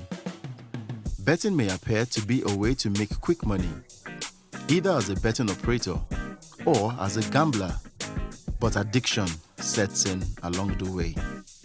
Usually most people, when they start for fun. They start with funds that they can afford to lose. But for some people, it progresses beyond that. And then they start to bet large sums of money. They have, when they can't bet or they are prevented from betting, they start to become very uncomfortable. They spend most of their time engaged in either betting or trying to get money to bet. And they start to suffer harm in terms of their career. They get into debt. They keep having, they find it they're unable to control their betting.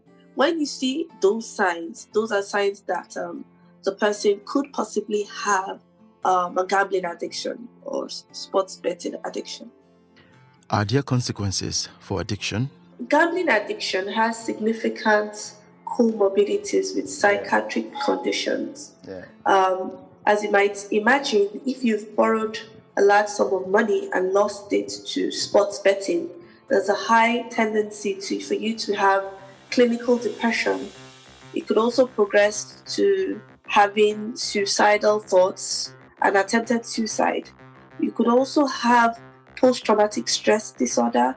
You could have sleep problems, sexual dysfunctions. It could predispose to even psychotic breakdowns. So having a gambling addiction predisposes you to having a whole lot of other psychiatric comorbidities.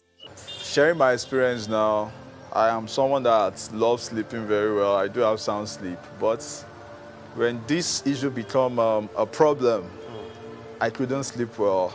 Wow. There have been different kinds of thoughts. You'd start thinking that life is not worth it. You know, such kind of things, and you start thinking of, oh, how am I going to pay this person? So shame comes in, reproach, loan agencies started looking for me, calling my numbers. I had to start changing numbers. I started withdrawing from people because when I had the encounter with my family members, I had to change my numbers. Then loan agencies started calling me. I had to start withdrawing. So at that point of withdrawing, you want to be alone. Like, it's as if these people don't understand you. So you start withdrawing and That's when the suicidal thoughts start coming in and the lights. Sam's family felt disappointed after they found out about his sports bet addiction. At a point, my family gets to know about this. I used to be like a favorite child. I used to be like someone they're looking up to just bring the name of the family, to raise the bar for the family, to not to put down the name. But the moment they got to know, I felt like an outcast because I had different kind of things that really put me down. So after the session with them, going back, I wasn't myself. Is there a way out of addiction?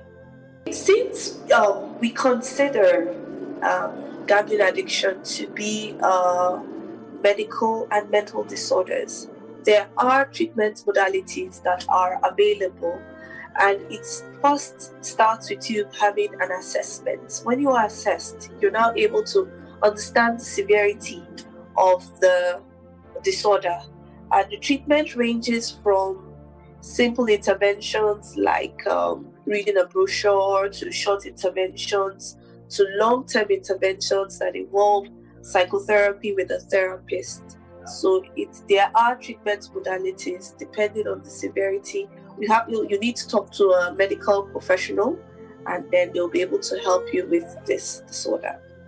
Since it is difficult to convince many that caution is needed, it is hoped that Sam's experience and many around us are pointers that this craze for quick wealth is at the end of the day counterproductive, including suicide as a result of depression.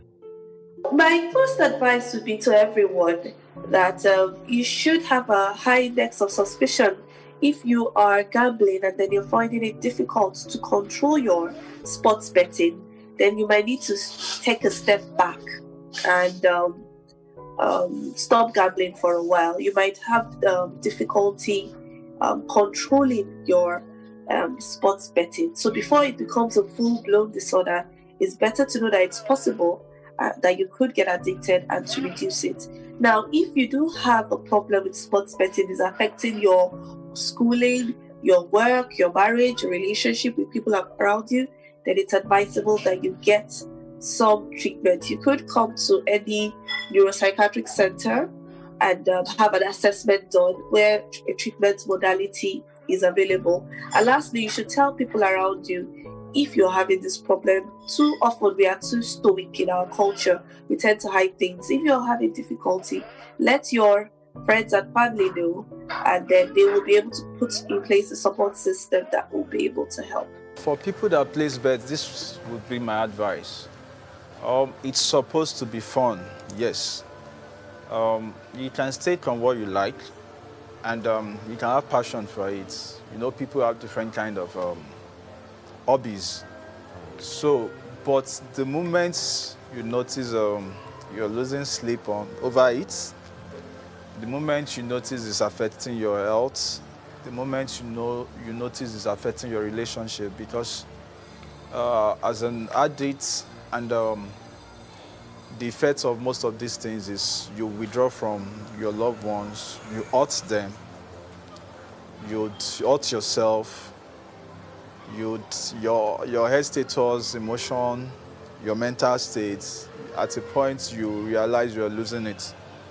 So if at the moment you notice it's getting to that point, you need to speak up, seek help. It's very, very important. In my case, I didn't do that on time. And if you're seeking help also, I would advise to seek help from the right channel. At a point, I I had to go to religious leaders to seek help. The earlier you stop, the better it is.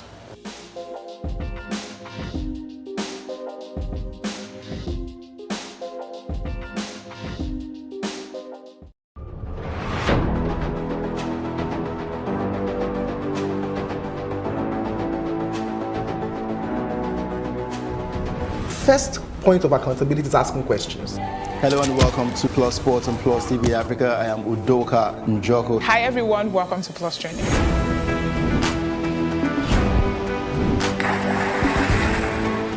You cannot continue to recycle poverty while you're spending a lot of money on unproductive ventures. The government has to feel the impact. Honorable Commissioner, sir, welcome to the show.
First of all, symptoms of COVID-19 in children are very clear. You talk about fever. Most of the times it could be low-grade fever, oftentimes continuous high-grade fever that is not relapsing with your regular paracetamols and your tepid sponging. One of the other symptoms, aside the respiratory symptoms that you have to look out for, is the stooling and vomiting. It's been seen to have very strong effect on stooling and vomiting in recent times among children. And when you do a culture for that, you don't see anything. There are no bacterial infections associated with it. So then, of course, the baseline is your respiratory findings, which you can have the regular cough, nasal discharge a few times, but dry cough more often in children.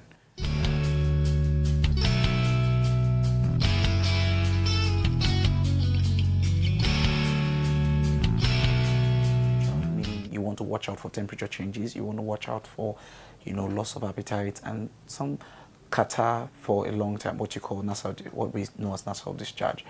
Then you have to teach and model hygiene, all right? A good hygiene practice, using the hand sanitizer, washing your hand regularly, in fact, should be the stated one. And in cases of no water, you can teach them for hand sanitizers, especially those more than 60% alcohol. And then they don't necessarily have to use the face mask often, but you must teach the intake of good clean water. And then more importantly is diet. You cannot just give any food now. You have to pay attention to vegetables, greens especially. You have to have a high protein diet and high calorie diet. For example, fat and oil is important for a child to improve their metabolic state, for protein to improve their growth rate, and more importantly, fruits to improve minerals and vitamins. And so you're not doing substitute of fruits, you're doing the real fruits, the vegetables, and things like pear, cashew nuts, watermelon, cucumber.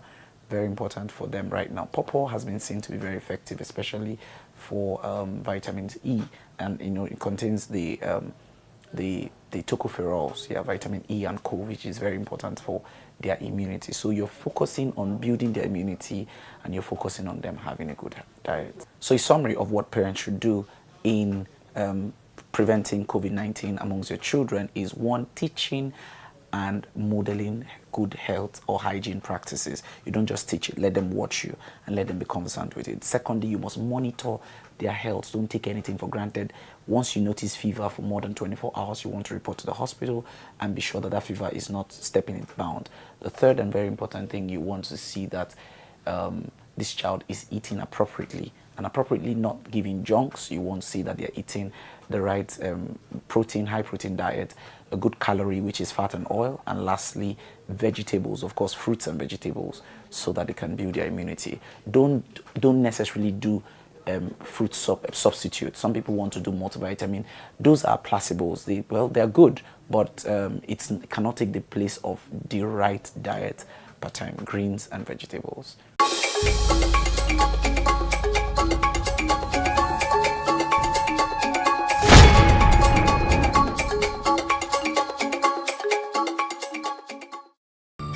The People's Democratic Party, PDP, Timmy Frank and others have called for the rejection of the nominations of the ex-service chiefs as non-career ambassadors. And protest looms as Lagos Judicial Panel gives approval to Lekki Tollgate reopening. Well, this is Plus Politics, and I am Mary Anna Cohn.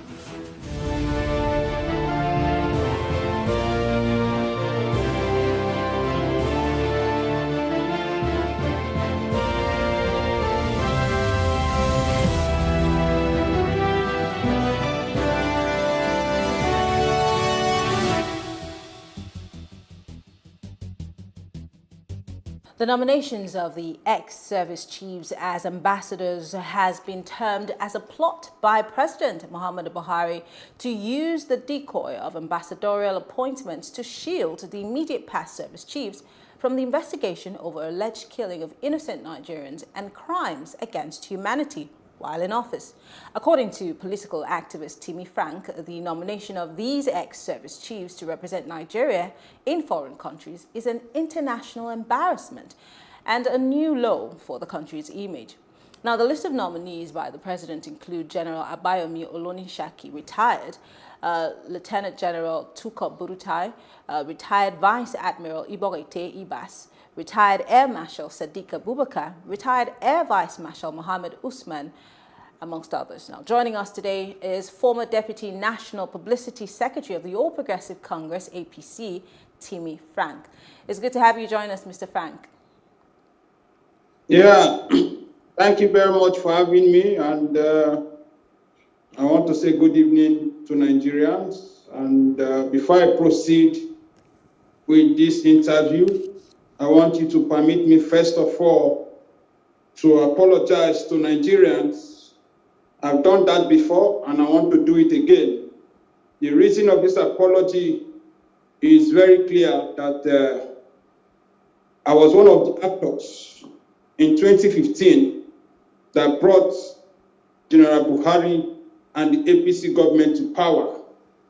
And in doing that, whether anybody likes it or not, some of us has acknowledged that we've committed sin by bringing General Buhari, to Nigerians in 2015. And some of us, whenever we have the opportunity, we'll keep begging God for forgiveness, because General Buhari is a sin to Nigeria. And every one of us who took part in 2015, to bring the APC government and General Buhari to power, I apologize on behalf of every one of us, because today, if we did not took the decision we took in 2015 by bringing General Buhari to power, we are not going to be in the dilemma that Nigeria is passing through today as a country. So I use this opportunity, to apologize at the same time to the former President Goodluck Jonathan that we thought his regime or his government was bad, not knowing that we're living from fry pan to fire. And today, the answers are there, the results are there. So I want to use this opportunity to appeal to Nigerians. Despite, selling a bad product to Nigeria, we tried in 2019 to correct what we gave to Nigerians in 2015, and we did everything we could to make our corrections. And every Nigerian, locally and international, knows very well clearly that General Buhari did not win the 2019 election. He stole the people's will, and that is why Nigeria is passing through these challenges today. We will get to that part. Of course, I will revisit that. But let's go into the meat of today's conversation. You are amongst the people who are kicking against Mr. President's move to recommend these ex-service chiefs to be appointed as non-career ambassadors. Why do you kick against it? I mean, the president is within his rights to appoint whoever he wants to, bearing in mind that he, maybe knows what's best for those positions as the President of the Federal Republic of Nigeria. Well, you might say the president no, but I will tell you clearly the president did not know what he's doing. The president we have today does not even aware of what is happening in the presidential villas at today. Today, I can tell you clearly that, there is vacuum in governance in Nigeria. There is no leadership. And every one person that is serving under this General Buhari and APC government is taking the opportunity and advantage that there is no government in place. There is nobody in charge of aim of affairs in the presidential villa. So I will correct you to tell you clearly that we did not have a president, because if we have a president, what we are passing through today as a country, we will not pass through these challenges. And if we have a president, I want to take you up on that. I want to take you up on that. You cannot make that kind of allegation. The country does have a president, and the president is leading the country, whether you like what he does or not. You cannot in any way rule out the fact that we have a leadership of sorts, and he is the president of this country. I agree with you in the other way, and because we have a president that believes in protecting, cows more than human life. And you can see the examples are there. And that is why whenever you criticize the herdsmen, it will take 24 hours, you get a rapid response from the presidential villa, So, but as I can tell you, as I'm trying to let you know today, truly, if we have a system in place, it is very sad that just barely today, we saw the breaking news. We saw some of the online media who made it very clear, like a sensitive office like the NIA, which is very, very sensitive. You can see one of the president's aides has been appointed as a director of NIA. That shows you the incompetence of this government. It is very clear. And again, when you see things like this, that takes us back to the reason why the former service chiefs, the four of them, despite all the atrocities that they committed, for past 5 years, we saw what happened in Nigeria. We saw what the Boko Haram did in the Northeast. We saw all the insecurity crisis.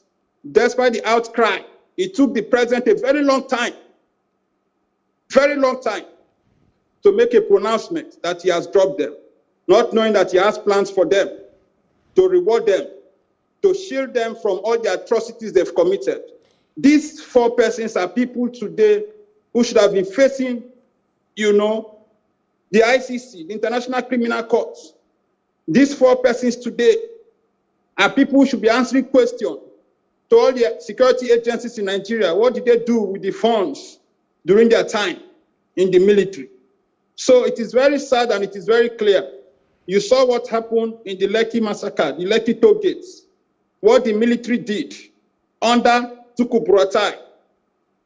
So, for God's sake, we're expected right now, this government, to surrender these persons to the International Criminal Court, to surrender these persons to the Nigerian people to face trial. Neither the president is trying to reward incompetence. Okay. I say it clearly that these persons are very incompetent. And we are watching as Nigerians to see the actions of the Senate. The balls now lies in the hands of the Nigerian Senate to neither decide whether they are going to clear them or not. But this is the time. This Senate will prove to Nigerians, truly, if they are for Nigerians or they are the lawyer boys, like persons will say. Let me come in there, Mr. If they clear this 4 persons. It has shown that this Nigeria... Mr. Frank, let me just ask you some questions because you're going on and on. The president's nomination, which you have criticized, saying that he's trying to shield these people. Again, let's not forget that the president, I'll play the devil's advocate for today. The president used to be a general in the army. Is there no room to presume that maybe the president is not taking this position out of, like people have said, because he wants to reward his friends or he wants to shield them? Do you not think that this is also maybe for security reasons, for, other reasons that are best known to the president, other than the politics of it all? Because these men were not politicians. They were service chiefs, people who have worked their ways through the ranks, in the Navy, in the Air Force, in the Army. Why would this be a political thing? Why are we not looking at the other side of it, as maybe for security reasons, these men have been put on those positions? There is, my sister, there is nothing like security reasons here. The president himself is a failed general. It is only a failed general that can accommodate these incompetent service chiefs that just passed away. These are people, you saw what they did with the Nigerian military. Nigerian military has never been corrupt in the history of Nigeria the way Nigerian military is corrupt today, under the watch of General Buratai and the rest of them. Can you point to one or two of these things that you are calling corrupt? Can you point to one or two of the things that you think were grossly corrupt and incompetent on the part of these service chiefs? You said what? Well, you're saying that the Nigerian army has not been as corrupt as it is today under the watch, or as it was under the watch of General Buratai and other service chiefs. So I'm asking, can you point to a few things? Let's talk about those things in detail that makes you feel that they were incompetent. Let me tell you first of all, if it is not because of corruption or incompetence of these persons in question, tell me how many are they today in the camp of the Boko Haram compared to the Nigerian military?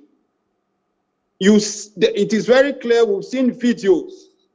If it is not because of corruption, our soldiers are not motivated, our military men are not motivated, because even their welfare is not being given to them. It is very clear, we've seen videos to show.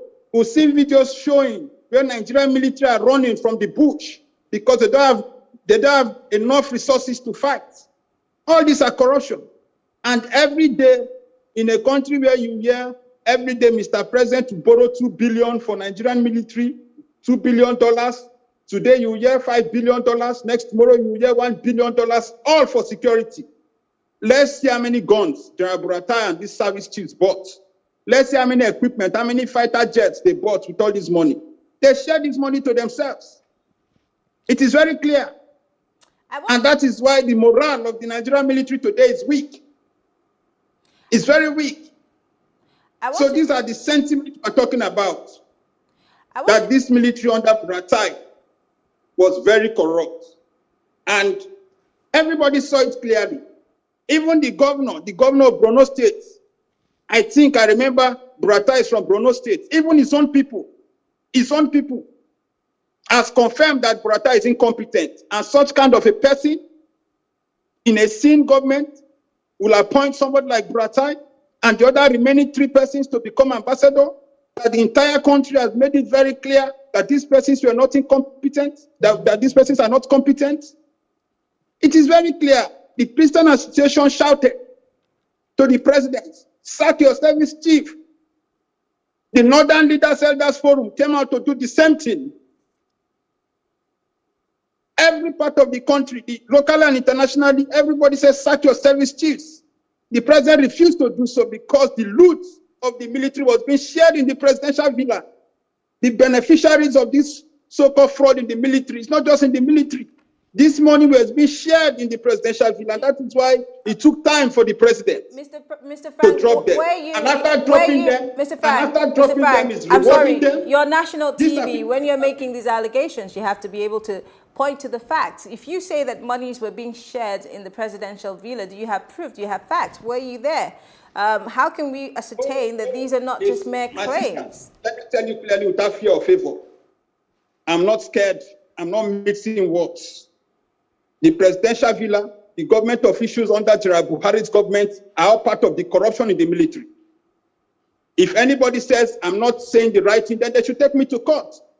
As remember, some time ago, I came up with corruption allegations against the vice president. Until date, they said they were going to sue me. Almost 1 year down the drain, I've not seen any court letter. So whenever I speak, I know what I'm talking. Authoritatively, I have no mix of words.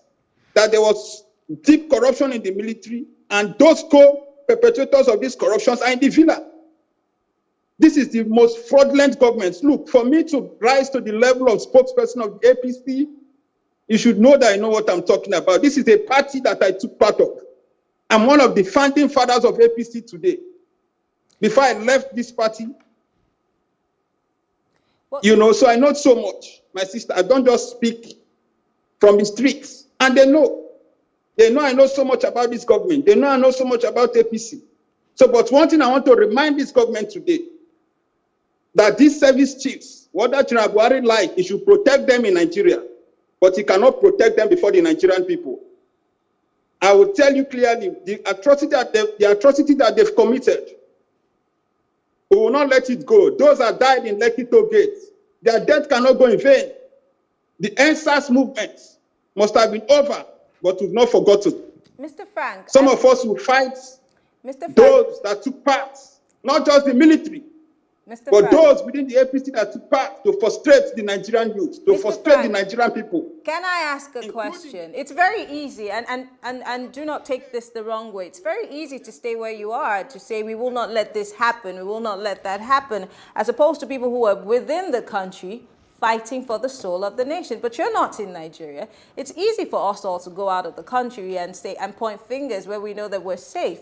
As we speak, the Lekki toll is about to reopen. As we speak, the NDDC boss that fainted while we were, the probe was on at the House of Representatives is yet to return to the House of Representatives to speak on how these monies were expended and, where the monies are and proof that these monies were not misappropriated. There's so many things that are happening in this country that we all keep saying or giving that blanket speech of, oh, we will not let this happen. But you are outside of the country and you have been away for a long time.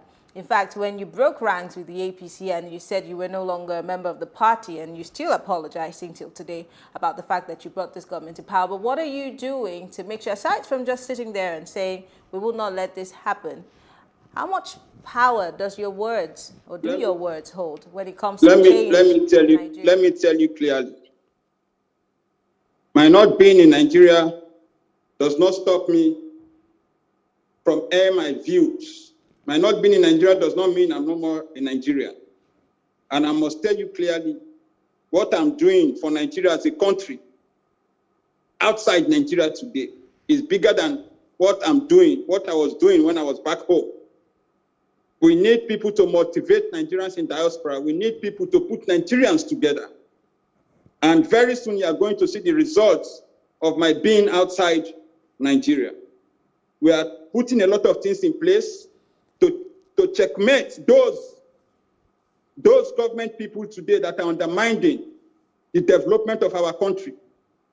Very soon you are going to see some certain actions that I promise you that we're not just sitting down, in our various places. Like minds, we're talking to each other. And very soon we are meeting anytime from now, in the United States of America, like minds, where we are putting measures in place to bring everybody in General Buhari's government who are stealing from the people, who have killed the people unjustly.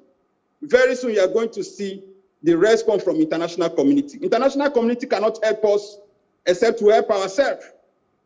So some of us today, we're not just sitting down, we're taking our case to the right channel to seek for support for international outcry, to let them know that this is the most fraudulent and most corrupt government in the history of Nigeria, to let them know that those people in this government that are stealing from the people must not be allowed to go scot-free. Take it from me.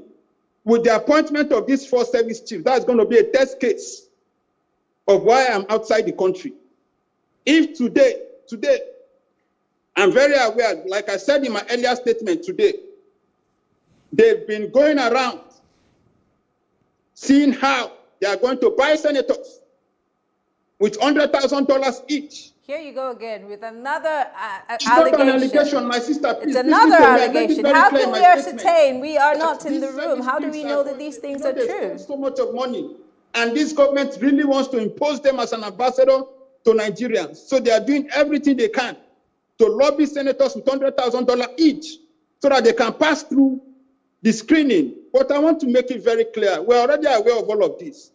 They can succeed in the Nigerian Senate, because it is very clear that this is the worst Senate ever in the history of Nigeria, this 9th Senate. This is the worst, but they can scale through in buying their way in getting their clearance from the Senate. But I bet you from the minute the countries will be mentioned where these four persons will go, we are going to receive them in that country. Discussions have already started. We are mobilizing. They must pay for their price of Lekki toll gate. They must pay for the innocent people they've been killing in Nigeria. Trust me, this is going to be a test case of my being outside Nigeria. Okay. So if the Nigerian Senate want to test the will of the people, they should remember, Nigerians voted for them to get there. Nigerians did not vote for them to go and be copy and paste Senate. Okay. Nigerians voted for them to be the other side of government that would checkmate the executive. All right. So, but if they fail to do their job, because of time, trust me, I have two more Nigerians questions are going for to you. do their job for them. Because of time, I'm going to pose, it's a two-pronged question, so I'm just going to tie both together so we can wrap things up. I'd like to take you back to the NDDC situation. Some years ago, you spoke up about the rot in the NDDC, and you had asked the chairman at the time to deal with this. If not, it would spiral out of control. I want to take your thoughts on this, because I had told you briefly that the Senate had issued a warning, or rather the House of Reps had issued a final warning for these men, especially Professor Bowie, to show up and make sure that he gives account of these monies, billions of naira that have either been misappropriated or not been accounted for. Now, my second question is that there are people who are saying that you have been speaking up a lot lately, and they suspect that you are pivoting because of 2023, and you might be angling for something as all parties are, re-strategizing and getting ready for the elections. Are you running for an office sometime in 2023? Are you intending to return to the country for that reason? I don't have any plans to run for any political office in 2023. My agenda in 2023 is to fight to see how we can have our democracy strengthened. Because as of today, our democracy is in shambles in the hands of incompetent leadership.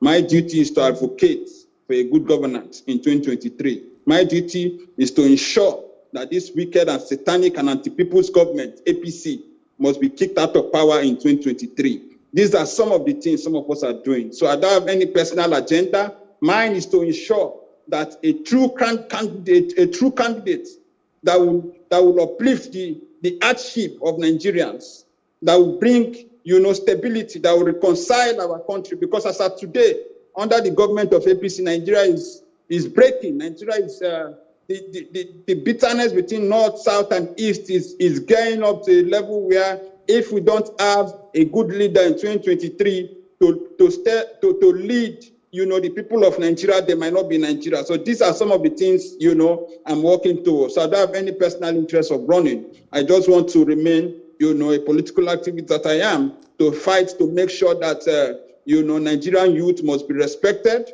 Nigerian youth must be taken serious. Nigerian youth must be given every opportunity to get, whatever that belongs to us as Nigerian youth. Okay. So that is one of the, my major fight in 2023. And coming to the NDDC, I'm tired of speaking about what is going on in the NDDC, because you can't keep shouting that there is corruption, because in General Buhari's government, once you are corrupt, you've been celebrated. Some of us has been shouting, you know, that there is so much of rot in NDDC. But for the past 5 years under the watch of General Buhari, NDDC has been the worst ever we can talk about. I'm tired of talking, whether from the Senate or from the National Assembly. It's just Nollywood that is playing out in the particular issue when you talk about NDDC. So I'm tired of talking, because if you talk from now till tomorrow, as long as the beneficiary of the corruptions are in the presidential villa, there will not be any action. So it is sad that the people of Niger Delta will live with what we've seen today. But I can assure you, all of this will come to an end in 2023 by the grace of God. We will do everything to ensure that every one person who has looted Nigeria must be brought to book. We will do everything to ensure that there must not be hiding place for them by the time they leave office. And let me tell you something today. One of the things we are putting in place, Nigerians in diaspora, we are meeting, and these are some of the things we want to talk about when we meet in America anytime soon. That every one person under General Buhari government, from minister to senator, to member of National Assembly, to parastatals that are stealing Nigerian funds, they can be protected in Nigeria, but they cannot be protected in London. All right. They can be protected in Nigeria, they cannot be protected in America or in Germany. Mr. Frank, we're so out of Nigerians time. are coming together. So whenever we see them in the streets, when they are going to see their children in their various schools, we want to thank you very much for coming on the see show, them Mr. Frank. Timmy Frank is was former Deputy National Publicity Secretary of the All Progressive Congress, APC, and now he is a political activist. Thank you very much, Mr. Frank, for being on the show. We appreciate it. Thank you very much. All right. Well, we'll take a short break, and when we come back, we'll talk about the Lekki toll. Yes, of course. The Lagos Judicial Panel has okayed Lekki toll gates reopening, but Nigerians have taken to Twitter to protest that those who carried out the alleged shooting of innocent citizens must face the law before the Lekki toll gate can be reopened. Our next set of guests will be talking about it right after the break.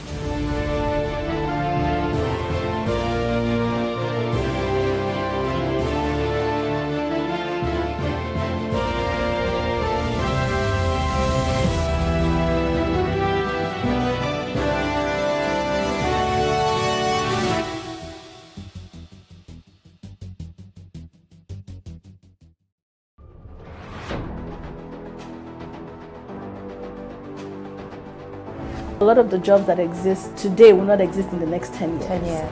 When I see people today shouting, we're not too young to run, we are ready to run. Ready to run to where? The people of excellence are, to a certain extent, being held ransom by idiots and bandits. Once you are in government, you believe everything you do is right. And once you are in opposition, everything the government does is wrong. And so it's time for us to take over power.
The Judicial Panel of Inquiry set up by the Lagos State Government to investigate the October 2020 Lekki shooting incident has approved the reopening of the Lekki tollgate.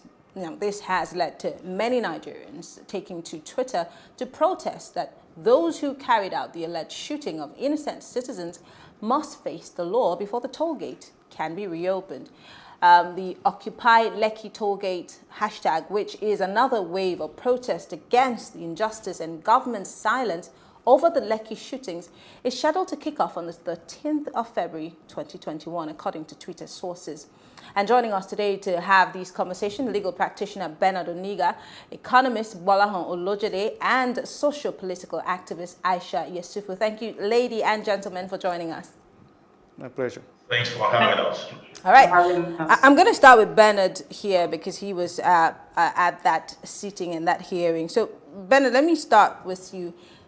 What we saw, everybody watched that video where there was an altercation before the judge finally made her ruling saying that the LCC had a right to open the Lekki toll gate. Does this mean that the hearings have been brought to a conclusion? Is that the end of it, or is this a means to an end of sorts? Explain to us. Well, I have been part of that sitting vis-a-vis my role as the team leader of the Nigerian Bar Association Observation and Pro Bono Committee. And so the counsel for LCC, Mr. Seriki, has on several occasions made an application before the panel to grant LCC leave to have their insurance company carry out an assessment on the toll to determine the extent of damage and commence repairs on the toll. Milord, the chairman of the panel, Justice Okeowu, retired, had time and time again said that the panel felt it was not the right time. However, as it were, on Saturday, the panel, of course, there was a split decision. We saw 5 members of the panel, including Milord, coming out at first to give their ruling. And then you see my learned senior, Mr. Ibunade Boruwa, SAN, giving a dissenting ruling. Other representatives of civil society and young persons at the panel also had dissenting views. That is exactly what it is today. But however, it is that 5 members are in support, as it were, in quotes, on the reopening of the toll gate, and Milord has given that ruling that the toll gate be reopened. I do not know, and I cannot say.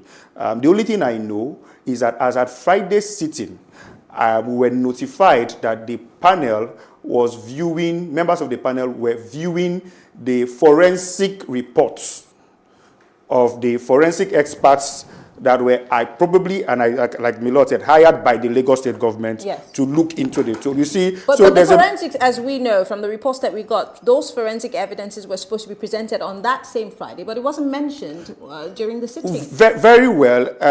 I had at a sitting also notified the panel. I think my learned senior, Mr. Gunlana, was there on that day.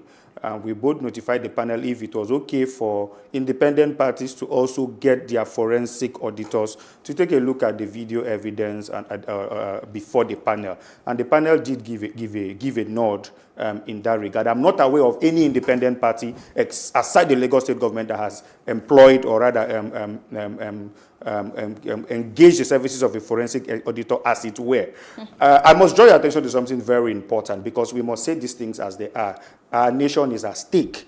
Other members of the panel are saying, and I think Rini Oduola and even Ebunade Buruwa SAN are saying that the LCC did not give necessary cooperation to the forensic experts to enable them carry out their duty diligently. That is a matter of urgent public importance. I would say that if these insinuations were true, then the forensic auditors and the forensic report ought to be made public. Independent parties such as the NBA and other activists would be allowed to scrutinize that report, examine the report, cross-examine the auditors too. Let's be sure of the kind of auditing that occurred. Because he who pays the piper takes the tune. And in this case, you know, the Lagos State government is of course, it's questionable. Very it's a well. question mark. But let me come to Aisha Yesufu. Of course, there's an outcry, there's a public outcry. The moment we heard that the Lekki toll gate was going to be reopened, celebrities, activists, everybody said, oh, this is foul play. Justice is not going to be served. I mean, the list is endless. Where do you stand on this? I'm sure that you've been following all of these proceedings from where you are. What are your thoughts on this?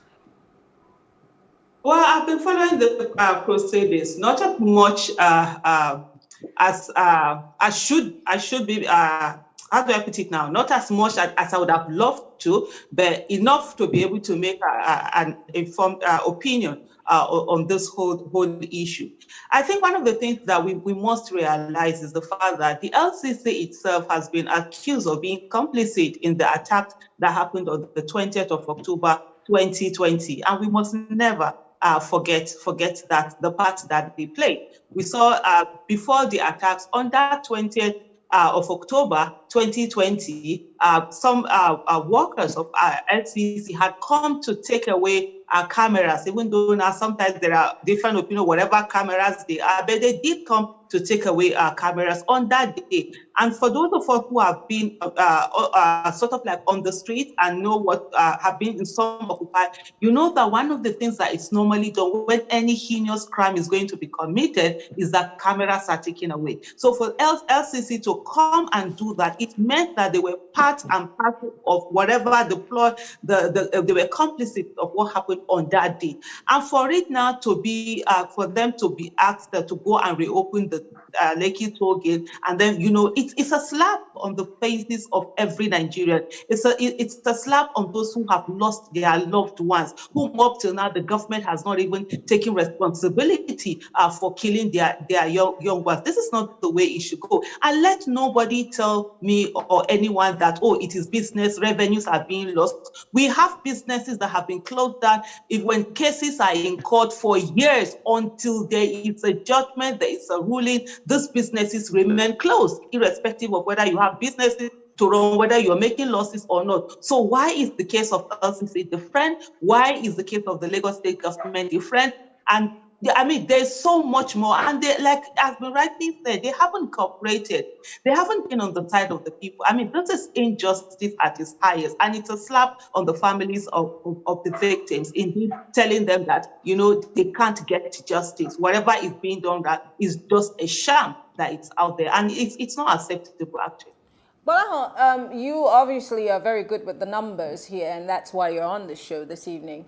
There are people who I've seen so many arguments on social media. I've been in, you know, rooms where these same conversations have been had. And there are lots of people who are saying, look, this is the heart of business in Lagos. It's a big business. It's giving jobs to people. And that's why the go-ahead or the nod has been given for the toll to be reopened. Run us through the economic aspect of this whole reopening. Well, there is no doubt that this has huge economic implications. Considering the volume of traffic, the toll, the employment that are affected, so there are definitely economic implications for what is going on.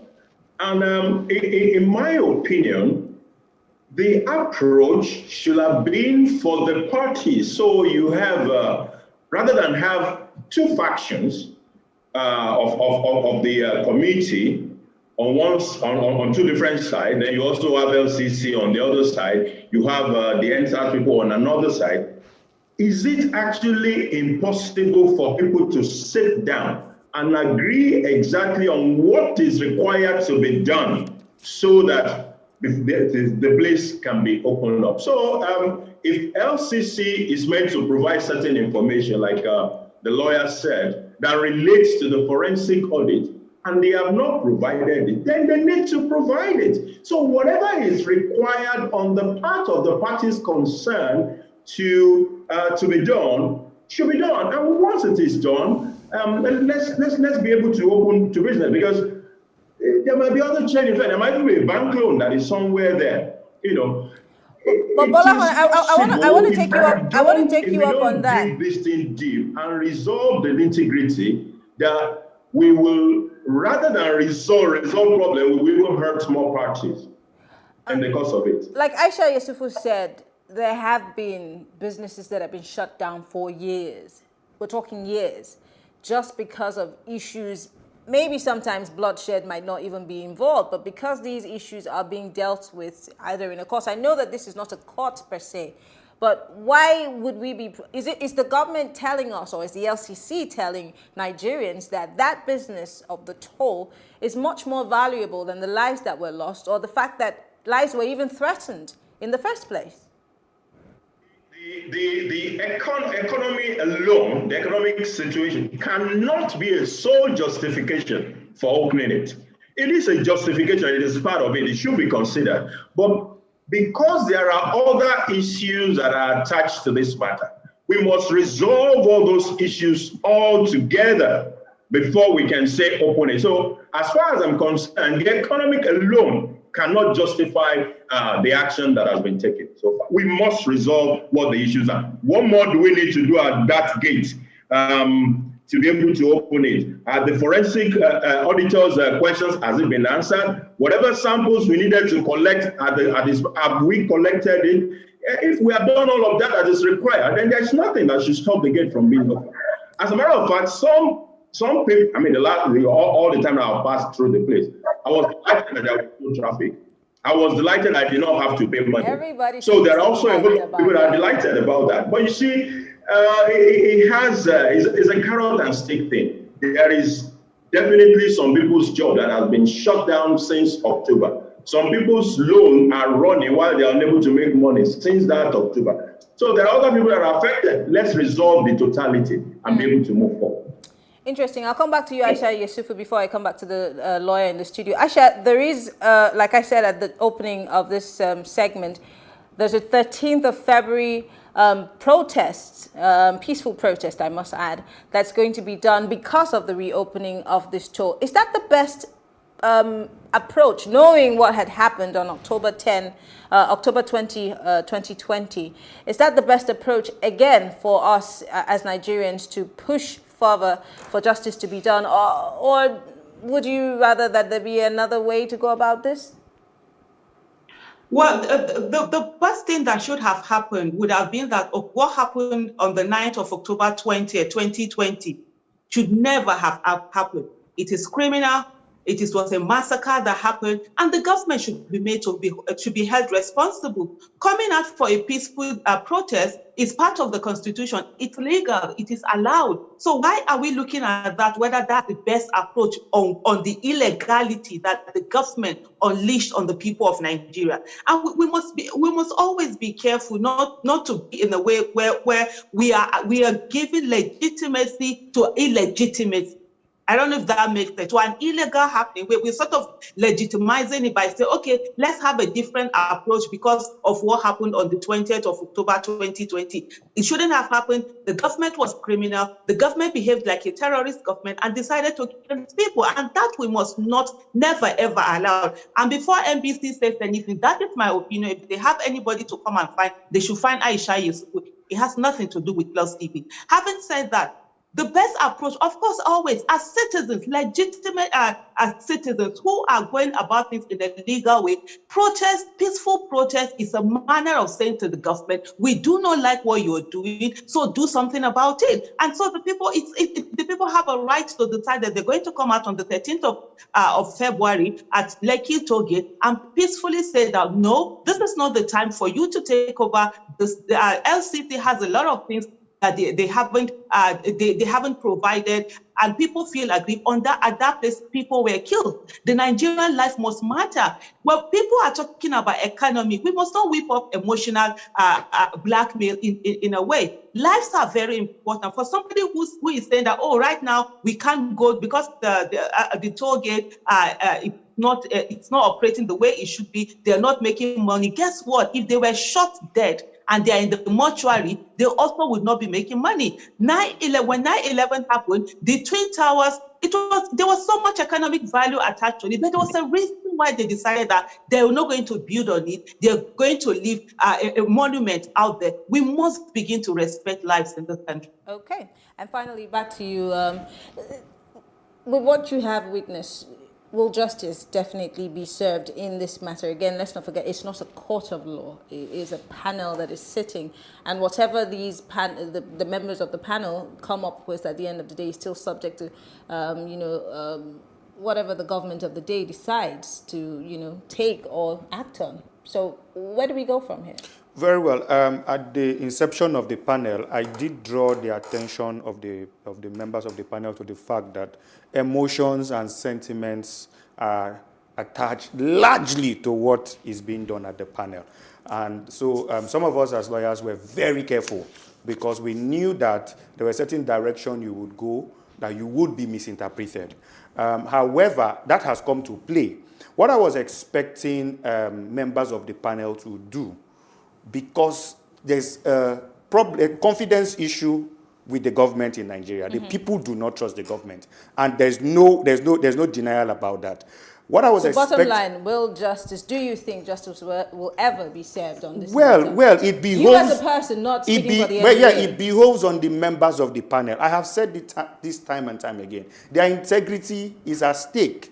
Okay. Their future is at stake. Okay. The question is, are they going to trade it on this platform? Are they going to rather continue to be men and women of integrity, like I know my Lord the chairman is, like I know my learned senior Ebunade Borua is, and every other member of that panel. All right, I want to thank all my guests for being part of the conversation. Bernard Aniga is a team lead, Nigerian Bar Association, Observation and Pro Bono Committee on the NSAS Lagos panel. Also, Aisha Yusufu is a social-political activist, and Bolahon Olojede is an economist. Thank you, gentlemen and lady, for joining us on this conversation. We appreciate it. My pleasure. Thank you. All right, we'll take a short break now, and when we return, I'll be giving you my take. But before then, we went out to the streets to see how Nigerians are reacting to the reopening of the Lekki toll gate.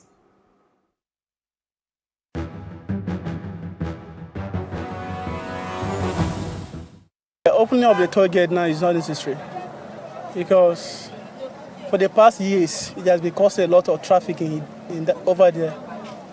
Passenger a lot of people complain of how we normally pass through in that area. So for me personally, I don't think it's a welcome development in the opening of the toll gates now. We don't like what is happening in that toll gate. We don't want it to work again. So we are still feeling the pain that we are passing through that toll gate. So let it be the way you are like that. To make an investigation for the people that lost their life first. Let them confirm for those people that shoot those people to death. Let us know the army so that if they want to reopen it, let us find out what happened first before they can do anything back. It should be open now. Why? Because because na business with that, so they have to continue open it so that they begin to collect tax. The money we are spending there, we don't know where the money is going. You understand? They are collecting money there, and the road is bad and everything, traffic. Let them stop not collecting money there. We don't need it. We don't want anybody to collect any money there any longer. We don't want to open the toll gate. Let the toll gate should be like that. There is no more traffic in the road. Once they open that toll gate, there is so much traffic on the road.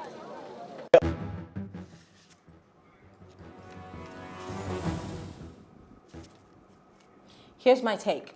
Now, whatever happened to appointments and assigning of political roles being a result of merits, hard work, and competence? Now it seems to be some form of reward scheme for friends and favorites of the powers that be. Of course, it's the president's right, don't get me wrong, to appoint whoever he wants, but in doing so, all things have to be considered, right? Anyway, the memories of the October 2020 is still fresh on our minds. And young unarmed Nigerians were attacked by armed soldiers. Some say it was a massacre. Some others say, they were shot at. Some say it was, democratic rights that were impeded on or trampled on. But our rights died on that day. And yet, justice has not been done. It became a crime to protest and demand good governance. Is this how a democracy should work? Well, this is my take. Nigerians will never forget what happened on the 20th of October 2020. I am Mariana Cole, thanking you for watching.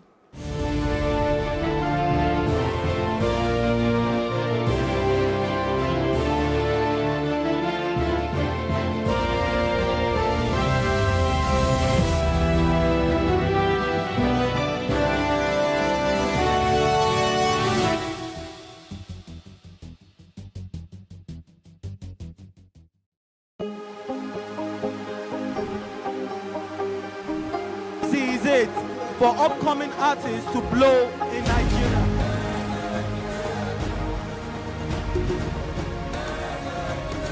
Welcome to Plus Trending. I am Booking November, your host, saying thank you for joining us on today's episode. Welcome back. It's tea time on Plus TV Africa. Practice makes perfect. I'm not perfect yet, but I'm a lot better than I used to be. He's a king. He's entitled to marry 100 if he wants to.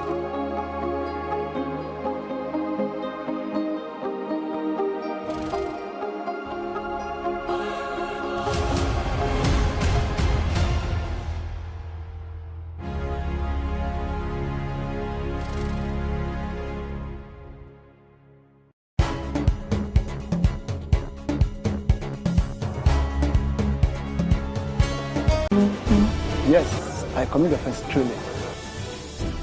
Young girl, do you know where you are going? I say, I'm going to America. I say, oh, now so that they talk, you are going to Libya, which America? As it then mark our place, some people they die now. This is Plus TV Africa. Big stories live here.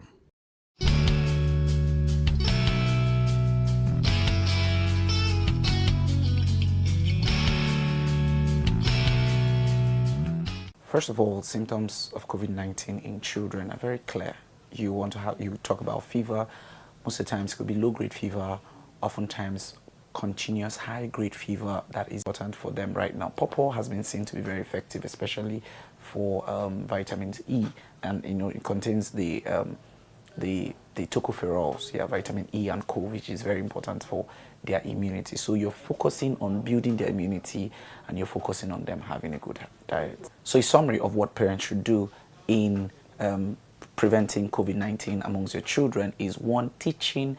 Those are placebos. They're good, but it cannot take the place of the right diet pattern, greens and vegetables. In recent times, mental health disorders have become a pressing public health life. Recently, a young Nigerian known as Ayodele Bandele was reportedly been found dead hours after he was declared missing on Tuesday, January 12th in Lagos State. Before he was declared missing, he left a disturbing note on his Instagram story where he hinted suicide after opening up on how he battled depression for 7 years. This is depression in teenagers. There are a whole lot of things that could cause depression among teenagers, but it's sudden change of environment or sudden change of school, something that is just unpalatable to them can cause depression in teenagers. Here is a viral video of a mother in Kenya who narrated how she lost her teenage child. And it was a Sunday evening and we had just had supper. And I thought that it was just one of his antics because he was a difficult boy. He became very difficult after he failed his Form 4 exams. And so finally when they kept going and coming, and I was in my room. When I went outside, I found my son hanging on my veranda, and the most wicked sight in my life is to see his tongue hanging almost up till here, because he had... What should be done? What are the roles the parents are to play in curbing these disturbing issues of depression? So the first thing that I would say that parents need to do is to realize that this is possible and to wake up from this, what I call it, denial that seems to exist in most African families. When parents do these two things, then they become naturally more observant. they begin to look out for the signs in the children. Yes, teenagers have a lot going on for them. They're going through hormonal changes, they're going through a lot of physical, psychological changes. And so, yes, they would have mood swings, they'll have high and low days, but it'll come and go. But once it lingers for 2 weeks, thereabout, please, and please, we need to talk to a specialist. We need to talk to a doctor, first of all, because sometimes parents do not know how to access specialists. So we need to talk to a doctor who will then refer whether to a child psychologist or to a psychiatrist or whoever they think is best in that situation. It is reported that majority of Nigerians lack awareness about mental health, plus non-available mental health services. These barriers have long-lasting consequences, as depressed patients who are untreated are more vulnerable to suicidal thoughts and suicide. There is therefore a need for more mental health practitioners in the country in order to meet the needs of the ever-growing number of people who will need to be treated. The first step towards tackling these issues, however, is raising awareness and talking about it.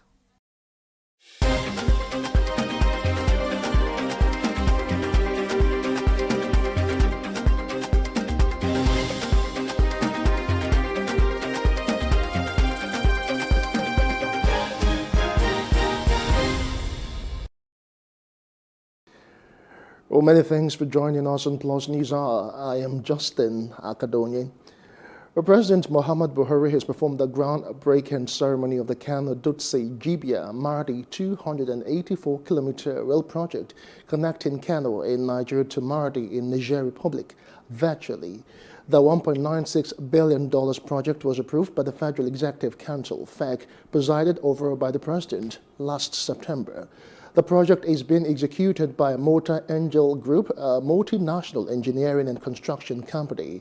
The project, with 15 stations along the corridor, is expected to be completed in the next 3 years and would boost socio-economic activities in Kano, Katsina, and Jigawa State in Nigeria, as well as Mardi in Niger Republic.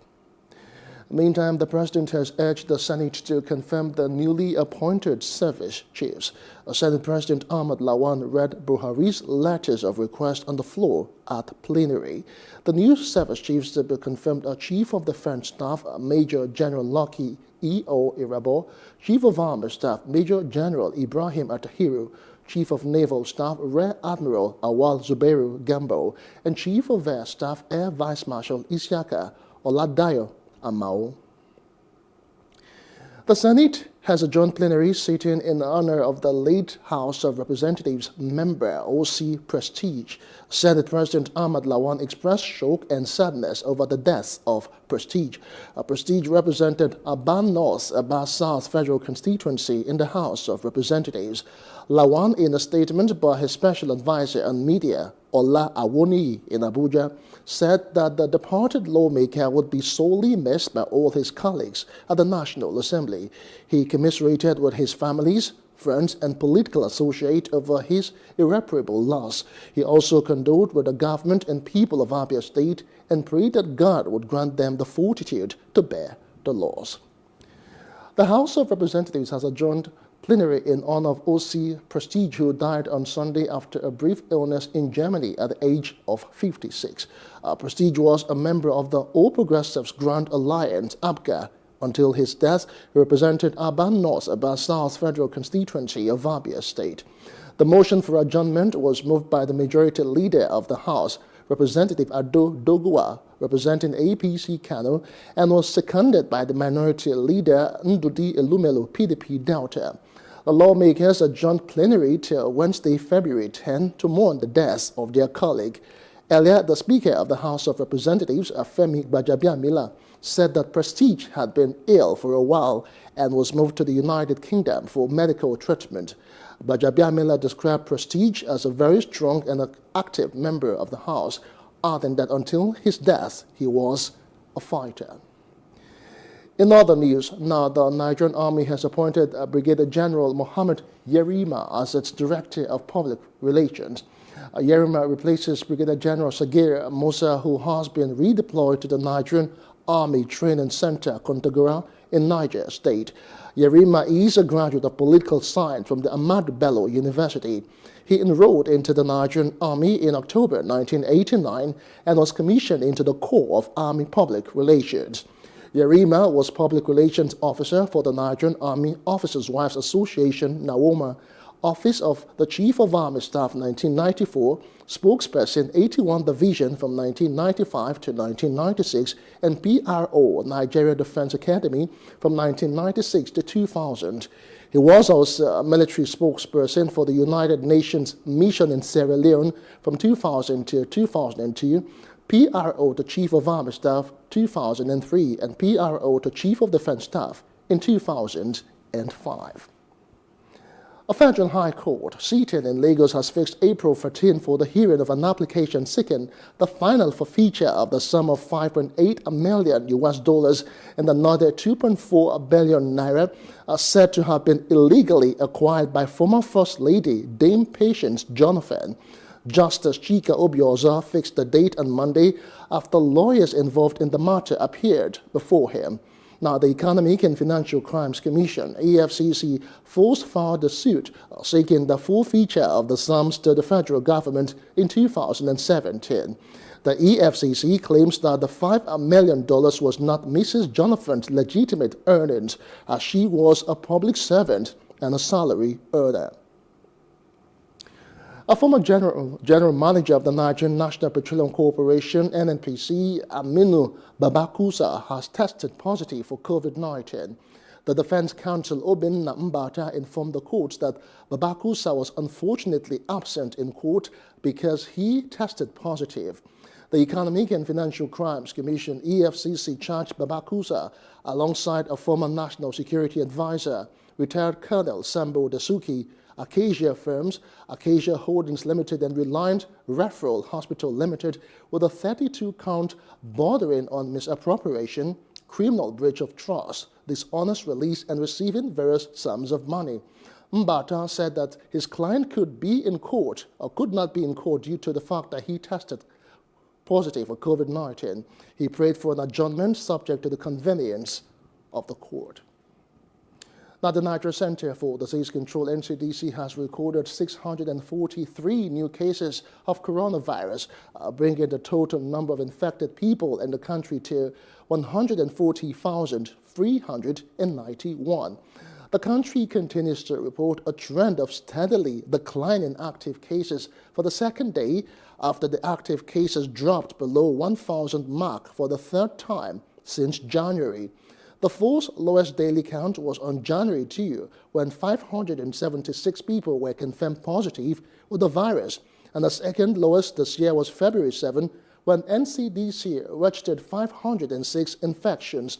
According to reports, the country has so far tested over 1 million since the first confirmed case of COVID-19 was recorded on the 27th of February last year. The National Agency for Food and Drugs Administration and Control, NAFDAC, is presently studying the Russian Sputnik V and India's COVAX vaccines against COVID-19. Minister of Health, Dr. Osagi Ehanire, made the disclosure at the Presidential Task Force on COVID-19 national briefing in Abuja. According to him, Nigeria has kept abreast of global development of the COVID-19 vaccines and supports the call from the World Health Organization for a fair and equitable distribution of vaccines since COVID-19 has become a threat to mankind. He said Nigeria subscribed to 2 multilateral vaccine access platforms, the first being the COVAX facility that would supply vaccine free of charge to members, including Nigeria, to cover 20% of the population. And in other parts of Africa, African finance ministers have called for $500 billion in special drawing right and an extension in the debt service suspension initiative to respond to the COVID-19 pandemic. The call was made during a virtual meeting convened by the Economic Commission for Africa, ACA, and the International Monetary Fund, IMF, on the 6th of February, according to a statement released on Tuesday. According to an IMF fact sheet, the SDR is an international reserve asset created by the IMF in 1969 to supplement its member countries' official reserves.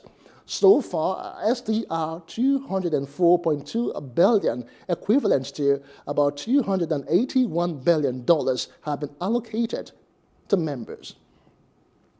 Well, moving on now, Zimbabwean President Emmerson Mnangagwa has appointed Frederick Shaver as the new Minister of Foreign Affairs and International Trade. This follows the death of Sibusiso Moyo, who passed on due to COVID-19 related complications last month. Before his new appointment, Shaver was Zimbabwe's ambassador to the United Nations. He also served as Zimbabwe's ambassador to China from 2007 to 2014. And outside Africa, police in Myanmar have fired rubber bullets during a demonstration in the capital, Naypyidaw, as thousands defied a ban on protests. Water cannon and tear gas have also been used against protesters, but reports of live bullet usage are unconfirmed. One woman is in hospital in a critical condition with a head wound. Protesters are standing against a coup that removed the elected government last week.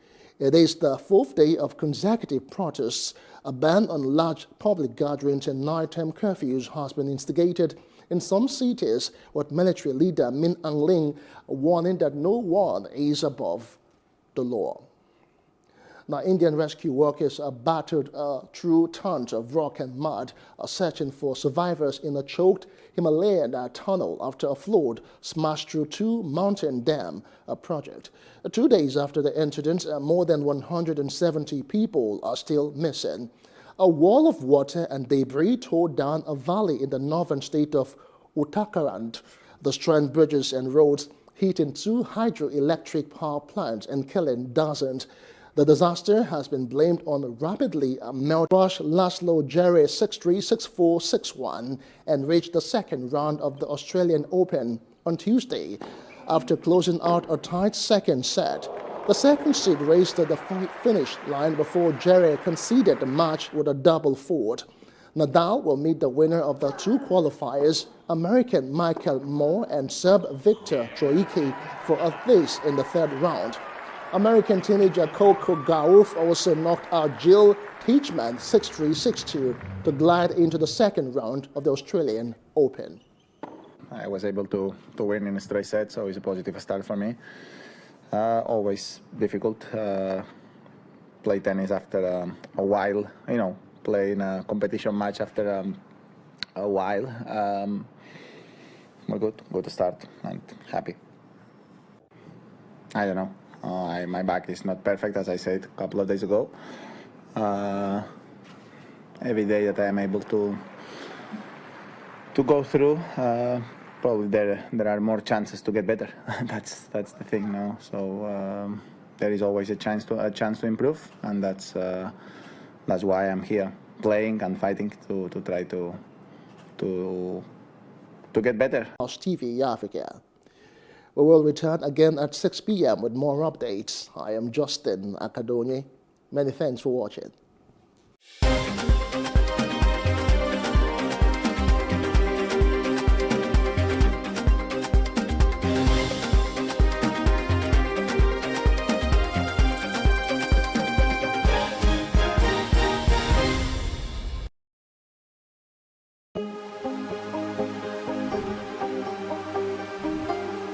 It for upcoming artists to blow in Nigeria.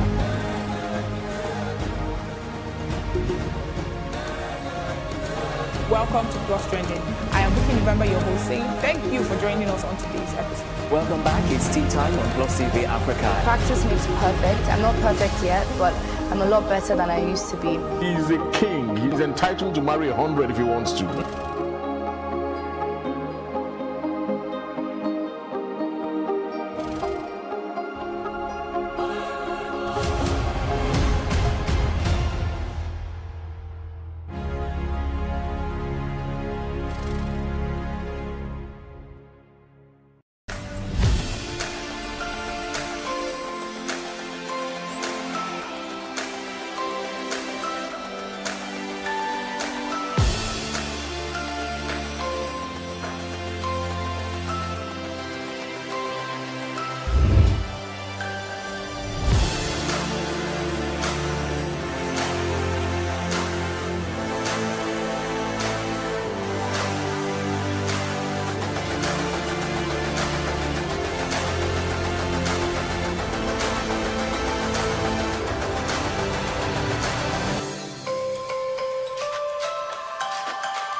can't talk about education reform if we don't decolonize our education system.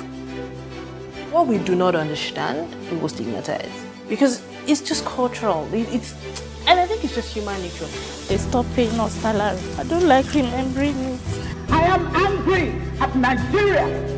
I'm angry at this government which seems to be letting us down. I'm angry at us as a people. In the process of struggling to free myself from his hand, he tore my pants and he raped me. Yes, I commit offense truly. Young girl, do you know where you are going? I say, I'm going to America. I say, now so that they talk, you are going to Libya. Which America? Accident to mark our place. Some people they die now. This is Plus TV Africa. Big stories live here.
Sometimes when we see celebrities either on social media, television, we assume every time how resilient I can be and how much of an identity and strong force that I must be. So, you know, my father let this girl do what she wants to do. Unfortunately, he was still against it. And I went to theater school, much to his disdain. But the thing is, even though I went through a lot of stuff because he refused to like sponsor me because I was doing what he didn't want me to do, I endeavored, I worked, you know, I had many jobs. I used to do all kinds of stuff. I used to braid hair. You know, there's a lot of stuff I do people don't know about just to make ends meet. Some days it would be between transport and food and all kinds of things. But I endeavored, I worked hard, I stuck to what I wanted to do, and finally I am here. And as far as I'm concerned, I've only just begun. But I am here, and I'm going to keep on pushing on until that Oscar sits on top of my table. So everything by 6:30, it will take you like 1 hour, 20 minutes to get to my school. I never had that experience of waiting for a driver to come and pick me in school, you know, that kind of lifestyle whereby even your parents will prepare breakfast for you or lunch for you to take in school. It was all about survivors, okay? But today, I want to tell you guys something. Maybe my parents took it that way for me because they never had, but I promised myself when I was young, if I ever made money, my children are not going to go through that. I'll provide everything for my kids, transportation, security, whatever, okay? So let me tell you, so whatever you're going through in life today, make sure you keep your head up because whatever you're experiencing, it will give you that power, that strength not to allow your kids to go through that. Rude boy says so, bless her. Before Jennifer's Diary, I would go for, to be honest, I did not think I was going to be an actor. I just thought I was going to sing. How I got into acting, one particular day, I went to church for rehearsals, choir rehearsal, and then I got there early. My friend called that she had written my name in some audition. I was like, audition, ads free, me? I know they do. So she was like, come through, they're waiting. So because rehearsals had not started and the place wasn't so far from where I was. So I was like, okay, I'll just go and see what's up. Thereafter, I started going for auditions and auditions and auditions. Some people will say really nasty stuff to you. Instead of them to just say, no, go. They will yab you. They will make you not believe in yourself. You just feel like giving up. So I just chilled. And then one particular time, I got a BC, 1,000 Days of Blackberry. My friend sent me an audition BC. It was for Jennifer's Diary. So I said, guy, I know they go. All these things, they don't already get people where they want to put there. So I'm not going to go. So I was like, go. My mom told me to go. My dad told me to go, the amazing man, and my friend. So I didn't even know what to wear. So I was discouraged, like, nah, I'm not going to go. But my friend, thankfully, she works for Genevieve at the time. By the way, I love. I cannot explain the love I have for Genevieve. The place was crowded and I don't like crowd. So I went to hide in the restroom as always. That's what I always do. So I was there till like 8 p.m. For real. I called my mom. Mom, I'm leaving. She said, no, too bad it's audition. So I stayed there. 9 p.m. I auditioned. In my head, I was like, there's no way they won't have found people they need. A couple of weeks after, they called me for the second audition. We did the third audition. We did the final reading. We're quite a number of people reading for Toyosi. At the end of the day, as God would have it, I got the role for Jennifer's Diary to play Toyosi. I did not have any idea that the character was going to have so much continuity. I don't even know. I didn't know that I was going to be in several seasons. So, yeah, and that's how I found myself in Jennifer's Diary series.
A lot of the jobs that exist today will not exist in the next 10 years. When I see people today shouting, we're not too young to run, we are ready to run. Ready to run to where? The people of excellence are, to a certain extent, being held ransom by idiots and bandits. Once you are in government, you believe everything you do is right. And once you are in opposition, everything the government does is wrong. And so it's time for us to take over power.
Its show shall be televised. This is Tea Time on Plus TV Africa, where if it's not hot, we don't talk about it. If it's not sizzling, we don't fret. If it doesn't entertain, we don't dish. I keep saying this. I keep saying we because I've got my co-anchors with me, Ife Omai and Miss Footballer. How you guys doing? Hi. How you doing today? Well, you look amazing. Thank you. And you oh yeah, I know. Always. Thank you very much. Anyways, how you doing, man? I'm fine. You sure? You sure? I'm fine. Just tired, but fine. You're tired. Well, what'd you do? It's not cool to ask a lady how was your night. So would I ask you what did you do? Nothing eventful though, but I don't understand. I just woke up this morning tired. I think I can't wait for Friday. That's just my mind. Were you stuck in that traffic yesterday? Oh Lord, definitely. That It got to a traffic point was I wanted to so. cry, like, God help me. It was terrible. You didn't experience it. No, I mean I did see a little bit, but nothing. But thank God I know the back roads. So I know people that got stuck, but I passed the back roads and I got there. Yes. What time? Around what time? I think I left here about 5 p.m. Oh, Yes, okay. I didn't see that traffic. I think I got on like 5:45 or thereabout. And that's bad. Terrible. I get home in like 15, 20 minutes normally. Like, 15, 20, 30 minutes max. So extra 15 minutes is a lot of time. Wow. Oh my goodness. Not like us that we spend 2-3 hours on the road. But okay. But you don't spend that long on the road, so I don't know why you... No, I didn't see that traffic, and I wasn't actually on that road. I went to phase 1. Oh, okay. Right after, because I don't have the keys to my house. Since I've been back from Abuja, I cannot enter my house. So where have you been staying? Different people's houses. So why won't you just... So what are you going to do about your house? I'm trying to... We'll have to break down the door and stuff, so... How long would that take? I don't know, we'll see. It takes one kick. No, I don't have that kind of door. Anyways, we have a very eventful day, really packed, and we have to just, pop, and make sure that everything pops right on time, right? No, let's do it. So let's do the first story for the day, which is on a well-detailed interview. Ayodeji Ibrahim Balogun, popularly known as Wizkid, has revealed when he would marry and why he doesn't react to controversies around him. To tell a side of the story, they said it's very easy. Only a stupid man will go around trying to prove a point to the world, and even at that, you'll find that you can't please everyone, that you cannot live off of people's opinions.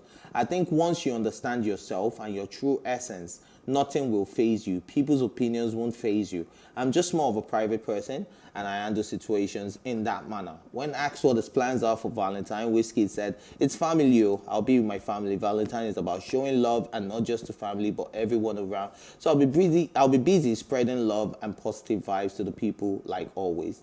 And when he asked about marriage, he said, "You people will have to wait. You shall wait." So what's your take on this one? I think it's a strong point. Okay, no, go on. Yeah, I really love what Wizkid said in this interview. I was like, when I read it, I was like, wisdom. Like, okay, very nice one. He won't want me to decide. Like, I think I'm moving towards Wizkid's more. Like, okay, this guy. You know Wizkid said before? You know I was 100% Davido. So you can be both? You can be. You see, you're part of the problem of the entertainment world. Don't talk with fair because you're also part of that problem. No! You always stand Wizkid. I maintain your ground on Wizkid. I prefer a Wizkid doesn't mean I don't want the Davido to shine. In fact, no, that's some rubbish, please. Because you sat on this table many times uttering God knows, uttering rubbish, just so that you can, so that you can paint Wizkid good. I don't compare. You guys always do the comparison when it comes to Davido and Wizkid. No. In fact, I'm all about good music. I'm all about good vibes. That's a lie. That is a lie. You never picked a side. I prefer Wizkid music. Is it my fault I don't like noisy music?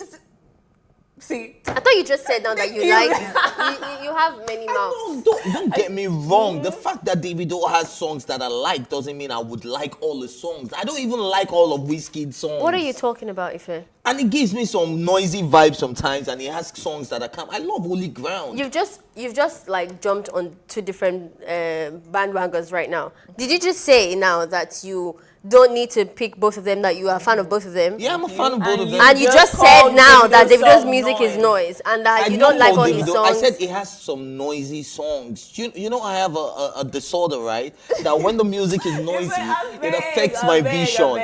Do you understand? So I've been advised by the doctor not to listen to songs that would affect my vision. Okay. Do you understand? So why are you a fan of somebody that affects your vision? That's why I am choosy about the songs I listen to that are from Davido.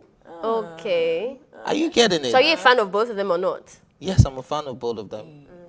On that note, but what you said. Anyways, but I think it makes a lot of sense though that Wizkid saying family, and it seems really grounded with this family thing. And I think I haven't seen a man that has gone wrong with family. You get, because family is really very important. It's the first unit you ever met in your whole entire life, interacted with, and magic happens from family, especially when they're supportive and when they're there for you. And I like the fact that we're beginning to see beyond the intimate side of Valentine when people ask you, what are you doing for Valentine? Oh, I'm going to be spending it with my boo.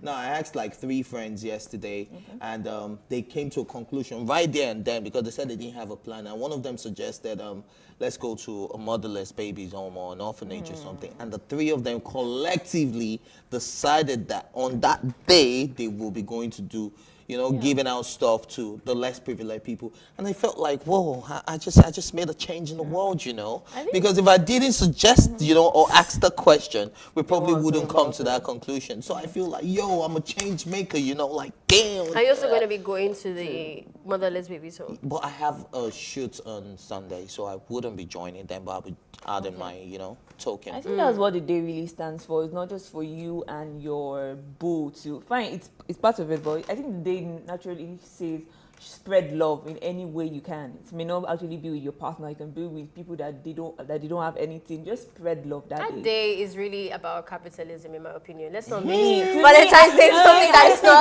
not.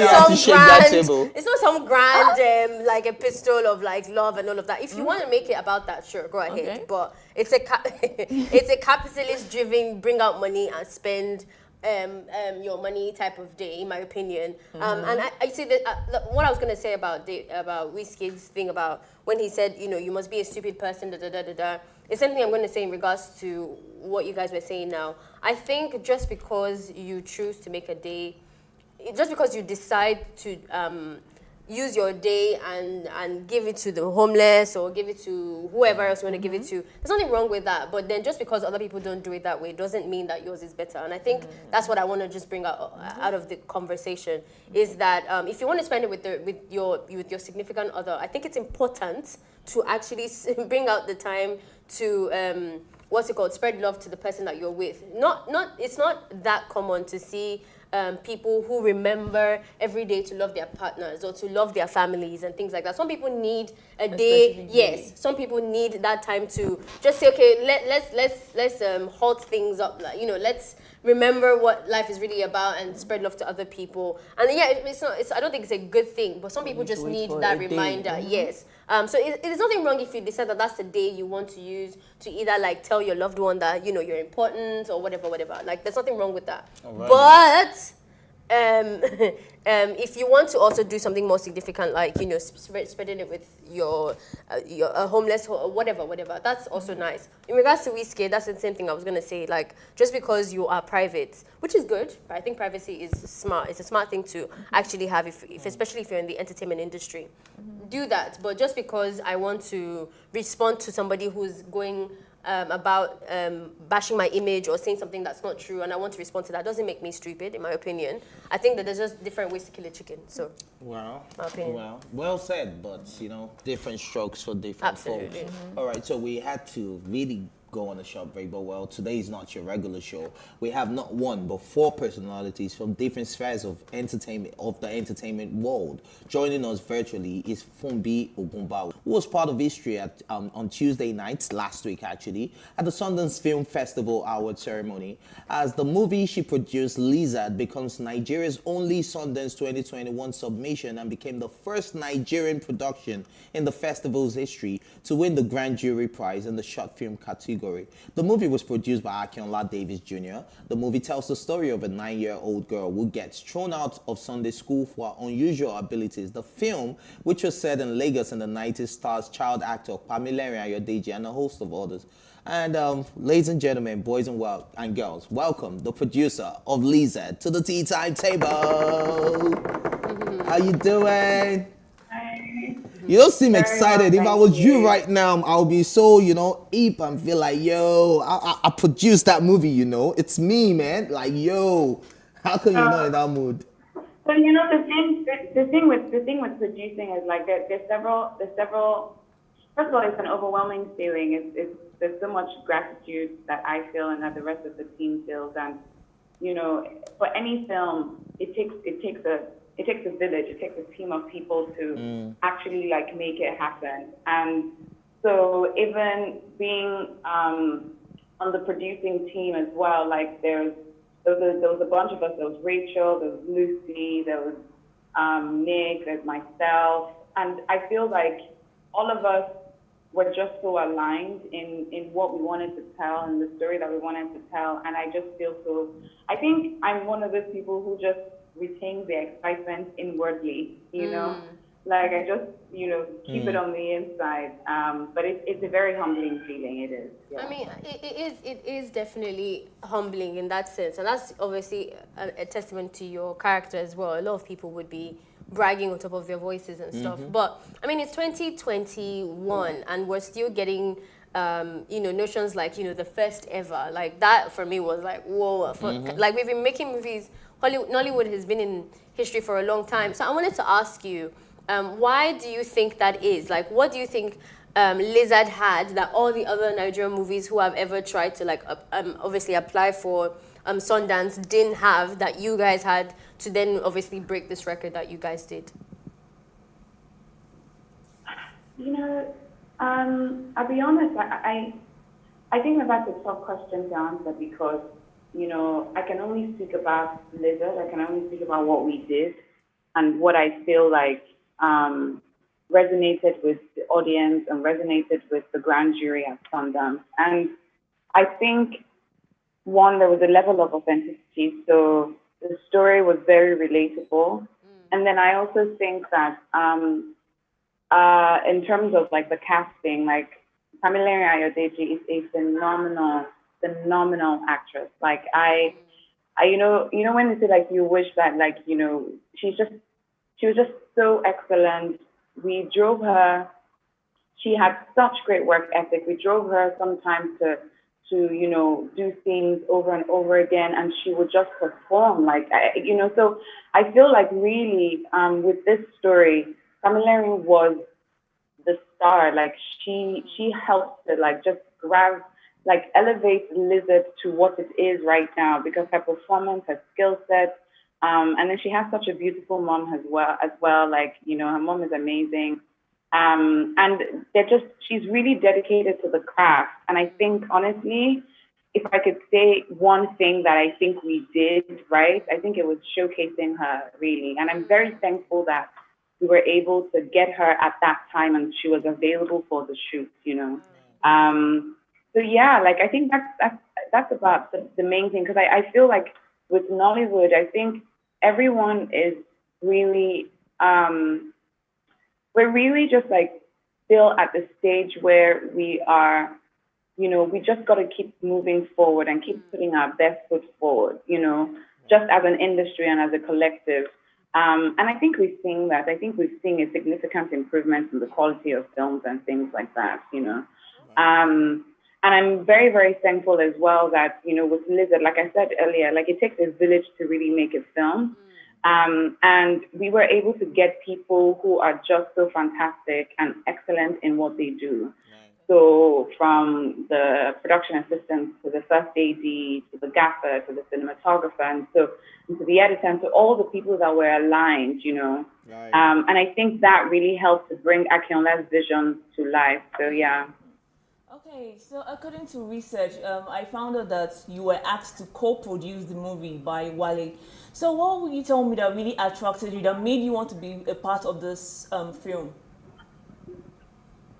What attracted me to the film? Like what captivated you, what hooked you to, like, that made you want to be a part of this project? So when I first got the script, you know, I said to people that like I was in a bit of like a funk with production. I was tired. I was like, it's the same cycle over and over again. And so I read the script, and it was the first 3 pages of the script for me. First 3 pages, I was like, okay, I want to do this. And I think that for me, what really stands out, I remember when I watched the first cut, I cried. I was like, ooh. I was bawling, you know. And I think, again, because Aki and Wale wrote it based on their life experiences, what happened to Kamilari in the film, or Juwon, as her character is called, happened to them. And I think it was just that, the authenticity of being a little girl and having a curious mind. And I think in our environment, and most generally anyway, in this type of cultural, religious setup, that's something that you don't often see, you know. So she was curious and she was following this lizard around and, you know, got to discover a lot of things about the church and all of that in the process, while also going through what was a very traumatic experience.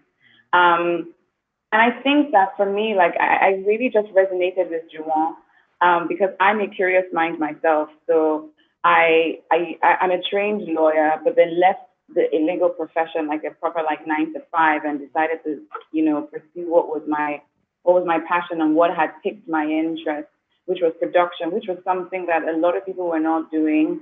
And, you know, for a long time, I think there's a certain type of courage and endearment that it takes to stand out and just be a little bit different. And that's what I really could identify with in Juwon, in the story. So I feel like for me, what I took away from Lizard, you know, as one of the producers and also as like an audience, you know, watching the film, was just how brave we all are, really, and how a lot of times, you know, we have like a sixth sense. We have an ability to perceive and to understand things beyond our finer, you know, logic, if that makes any sense. Right. And a lot of times, if you follow that, it would lead you to your ultimate path, you know. So yeah, that's what I took away from it. All right, thank you very much. We really have to let you go, but really quickly, what's the plan for Lizard in Nigeria? You know, Sundance is international.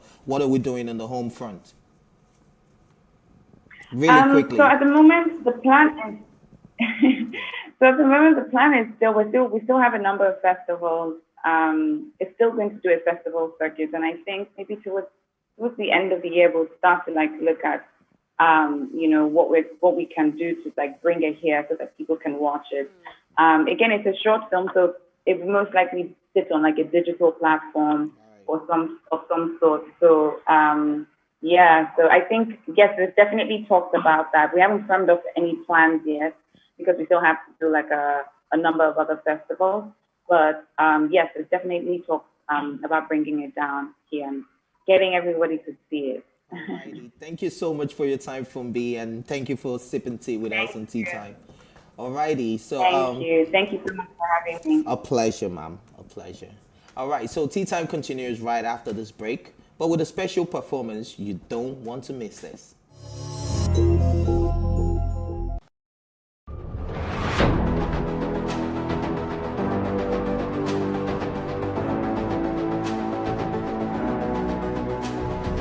First point of accountability is asking questions.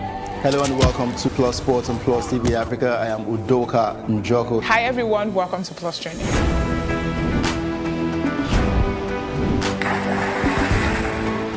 You cannot continue to recycle poverty while you're spending a lot of money on unproductive ventures.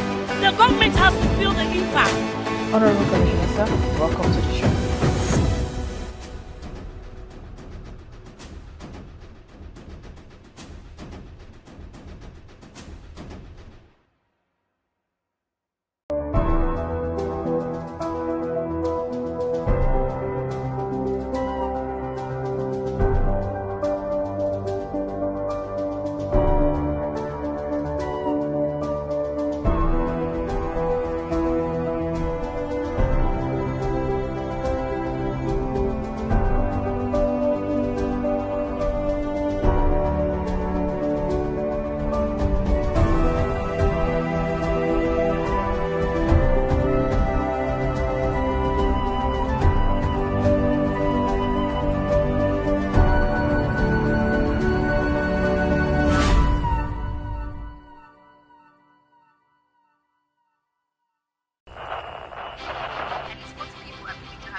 Politics has helped shape the decision of the polity, from conspiracy theories to good old-fashioned comic politics. These are the results of tomorrow's election. Okay, you have it already, have you? I am not hungry. If I need appointment, all I need to do is to start praising government. Plus, politics will fill the polls of the country, from friends to frenemies, even strange bedfellows, to clones and stooges. We go beyond the rhetorics and the drama to analyze the story behind the story. Let everybody come and say. The moment we stop having charlatans occupy political offices, we will curtail hate speech. Plus Politics, not just another political show. It's about putting you, the citizens, in the know.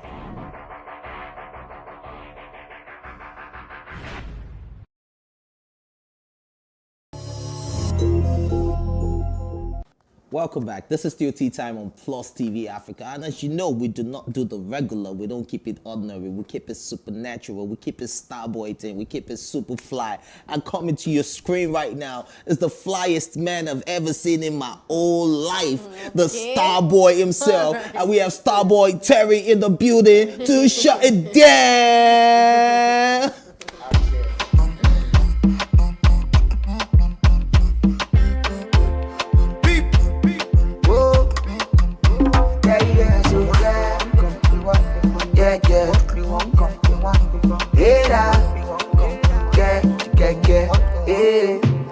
Say she want give me something for God up. No go beg, no go thorough. What you got is something I desire. Faji, lama. Say she want give me something for God up. No go beg, no go thorough. What you got is something I desire. Faji, lama. Me go tell your mama say I don't. I see something with a match my look. Now they stuck, now I can't move. And I gotta stay with you, catch my cruise. Because tell your mama say, for my next time I could choose you again. I go choose you again. Then my medicine will take away my pain. Oh, I go choose you again. Come around, every time I want. Come around, every time I want. Come around, every time I want. Yes, I don't want you. Come around, every time I want. Come around, every time I want. Come around, every time I want. Yes, I don't want. Whoa. Pico, tell me something I don't know. See as your matter they go balance. This your African, I walk and I matter for my life. Making my ship they capsize. I dare hoping you don't give it to me like that. This is feeling no go fit to finish like that. Even if you're away, I never take my eyes away from station one. Give me something for God. No go beg, no go thorough. What you got is something I desire. Faji, lama. Say she want give me something for God.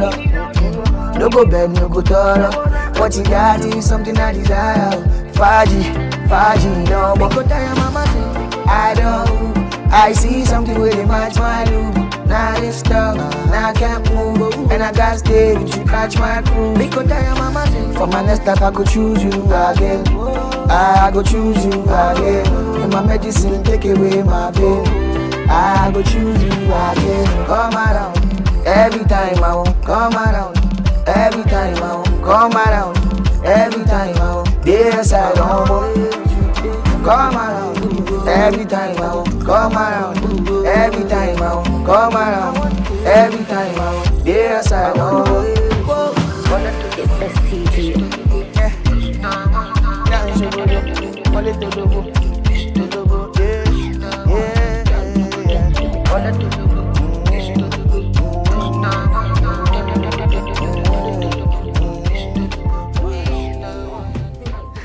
That's what's Alrighty. up. That's what's Let's up. just end the show here. I It's time told to you go and guys party. that we don't do the ordinary, man. Welcome to the set, Thank you so man. much. Man, that Thank was you. a killer Gosh, performance. yes, that Well was done. intense. You're making me. It's not Friday yet. So I You don't think already- that's allowed. you already have the Friday Because I don't want to vibe work on a anymore now. Tuesday. What's going on? Yeah, I You can see, take I you want home. to I just. can take you home. Yeah, Oh, let's go party. shit. Let's do it. Can I drive her?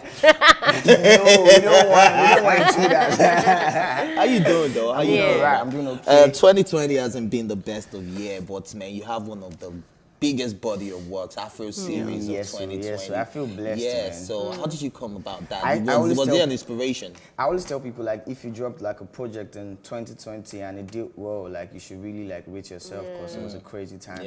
Even if you had like plans for marketing, like, nothing was certain, you know. You could probably want to drop a song before the pandemic, and then you say, okay, we're going to do this and this, we're going to do this and that, we're going to go here today. But then during the pandemic, we couldn't do all of that, but we still made like waves, like major waves. Yeah, so I'm grateful for that. I thank my fans. I think like my supporters, they're the real MVPs, man. Let's talk about that a bit. Like, you know, I feel like your blow up was kind of rapid in comparison to other people, you know? Yeah, it was. In fact, after my first song, I had to take like a year to like look at things and be like, okay, what is going on? What's going on? And be like, okay, so where do we take it from here? Because like I actually came on the biggest song on 2018. Soccer. It was the biggest song of the year. It's still like one of the biggest Afrobeat songs ever. And that was my first song. So like it was just like one ghetto boy coming from somewhere named Ogba, and then it's been on the biggest song. It was huge for me. Like people had been in the industry for so long, and nobody's really had like, not everyone has like that massive. So like even the big guys that have been in it for like very long, they really have to adjust to the time when there's a big. So like you have to change your branding, change your style, everything. So I mean, coming in, I was new to everything. I only knew how to make music. Actually, I only knew studio producers. I really didn't know anything about. But I had a big song, or fortunate enough, and then I took my time. So, all right, there's this song. I don't know if you know it. Count your blessings. Yeah, I'm counting my blessings. That song, yes, right? I do that every time. Right, so, looking back at your journey now, right? You know, because I know your story, how you joined Starboy. You know, your meeting with Mute, and how you had to wait for 2 weeks. The hugest sum of money you've seen in your whole entire life. You know everything. How you waited for another 2 weeks. How you were called to come and record on Soccer, and then you saw Cesar Millie and Spotted, and you're like, well, this other guy is not me and Whiskey. So I also know how Whiskey jumped on one of your projects when you were in the downstairs studio and he was listening from upstairs. Were you at the house? You get, so I know all of these things. So I know it's been a journey. It's been something you've been waiting for. You anticipated this. You actually wanted to say. What would you say if you have to count like 5 massive steps or 5 massive change that has occurred in your life since that first meeting with Whiskey? What would they be? I feel like my whole life has changed. I can't put it down to Just 5. right. Yeah, like I can't put it down. It's just gonna be a big challenge. But my life has changed major. Like everything about my life, even the way I see life, like my perspective about life, and then I'm passing that to like everybody around me, like my siblings, like because like I realized that before I met Wiz, I used to think about life really differently, and it wasn't about anything. It was just information. You know, information is power. So like now that I've been exposed to some certain things. So like I can look around people around me and be like, yo, I feel like you can do this thing this way. I feel like you could talk to this person. I feel like, so yeah, it just has a huge impact on my life. And I'm thinking about it long term, you know, like it's not really about now. I feel like everything that I can get in terms of knowledge, music, when it's like 5 years, 10 years from now, is going to be applicable in so many ways that can bring like a lot of revenue. So I'm just calm and I'm open to knowing more stuff. I don't even feel like anything every day. Okay, I can tell that you're trying to be humble in that regard. Even when you say you don't want to count your 5 or whatever, but I need some more. Like I need you to spill more details, right? Obviously, you've blown, right? And obviously being plugged into Whiskey. I'm not blown, no. So I'm saying. Very like, and you know, you're trying, and I like that you're still grounded, and you know, like it's a good thing that you see yourself in that way, that there's so much to learn and stuff. But I want to know from your perspective, right? What is that one thing that you wish you could have right now that would really set it up for you, that you can now say, okay, guys, I have blown?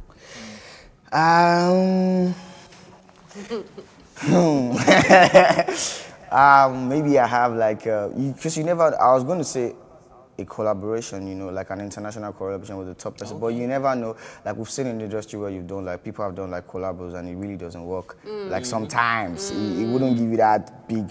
So you never know, man. In this industry, you never know what it is. If you be say there's a thing that's supposed to be your downfall. That's supposed Then to that raises you up in the music industry. You can't really plan. The only thing you can plan to do is to do great music, and then just I feel like I believe in God so much, and I feel like grace can do like the most of the. But is there pressure around you? There's pressure. Everybody feels pressure. Some sort of pressure. People just have different ways of handling it. I don't feel like anybody doesn't feel pressure. Anybody that tells me they don't feel pressure, I will just walk up past. Because I mean, obviously having the first song blow like that can be in itself a big pressure. Yeah, you have to kind of live up to that. Yeah. So for you, do you feel like there's a lot? I mean, obviously we just performed another song and it was a banger. So you have it all the coming, songs are right? bangers from Bia to in fact the whole Afro series. Ojoro. Yeah, but I want to know from your what is that one thing that you feel like a bit nervous about that you can't maybe live up to that you're worried about? Do you have that, or you? I'm just, I I just want to succeed, man. Like,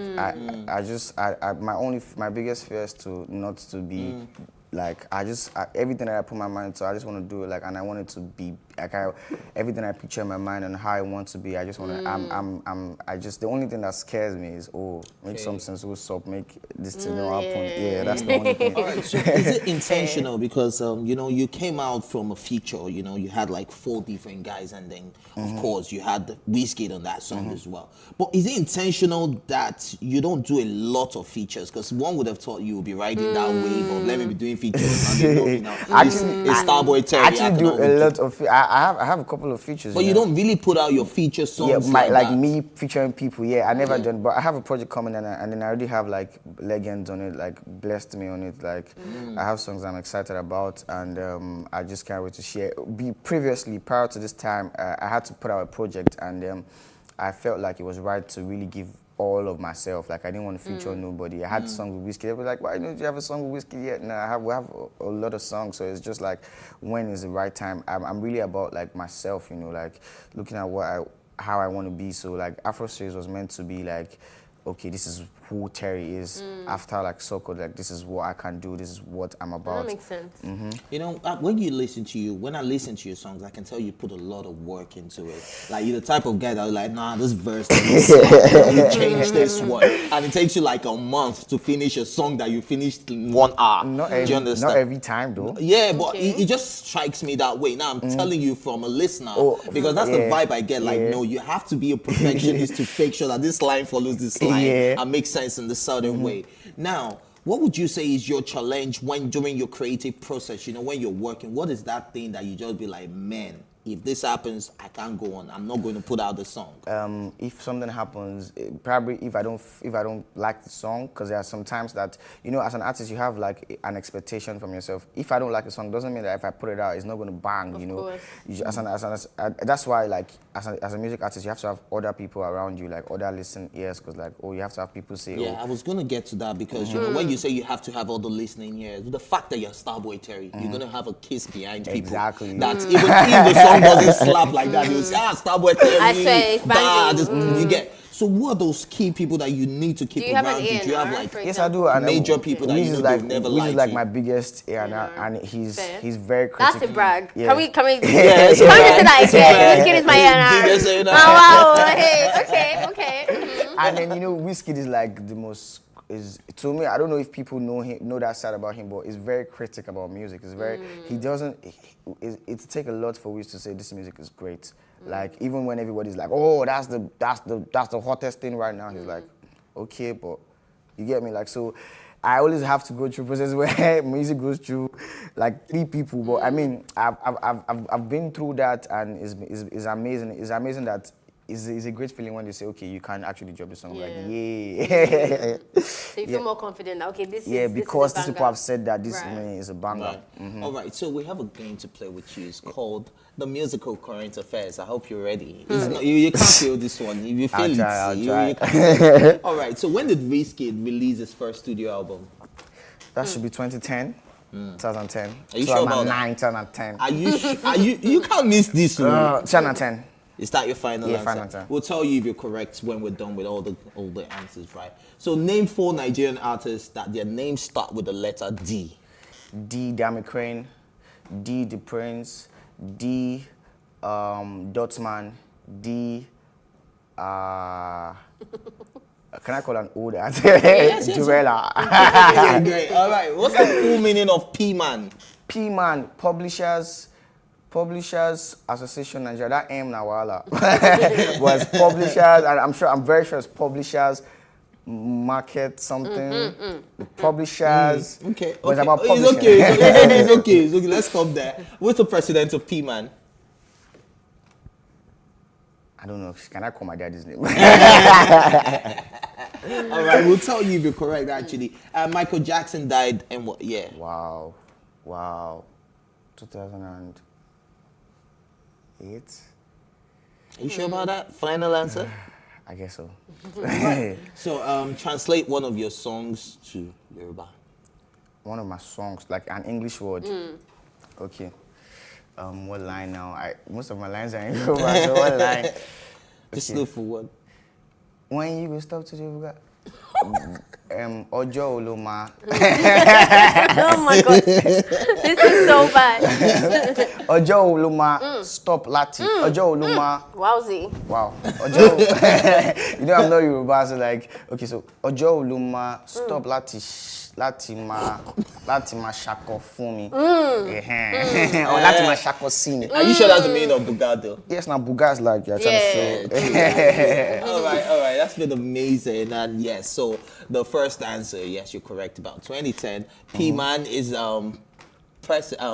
Performing Musicians Association of Nigeria. The president of P-Man is Bombalistic P. Michael Jackson died in the year 2009. We can give him that because he said 2008. It was so close. So close. You tried. He tried a bit. Yeah, but we were confused about 2009, 2010 of Whiskey's first album. That one is a problem. That one's a problem. Anyways, it's been amazing having this chat with you. We're here today because of what's it called now? Your new jam, and that has come around. So tell us about that. So, and that's the reason why you're around today. That's why it's gonna be like that till like because I'm working on an album. Is gonna be completely new songs. So all the songs I'm dropping now, don't worry. When I'm dropping my please tell us about this one though. I mean, it's getting a good reception, Come Around so it was produced by P Prime. It's like it's 19. Is an amazing producer. It's like one of the most amazing producers right now. We've had him on the table. Oh yeah. That's my guy. Yeah. So we just went in the studio. He called me one day that where I was. I told him where I was. We linked up. And it was a rather uncomfortable moment to make music because there was a lot of people and they were not they were not necessarily making music. They were just playing games but we just found this spot in the house and then we had like a 2 to 3 hour session and then after then I completed it the next day. What's it about? Is it like love? It's a love song, and I dropped it right in time for Valentine's. Yeah, so like what's the plan for Valentine's? What are we doing? My plan?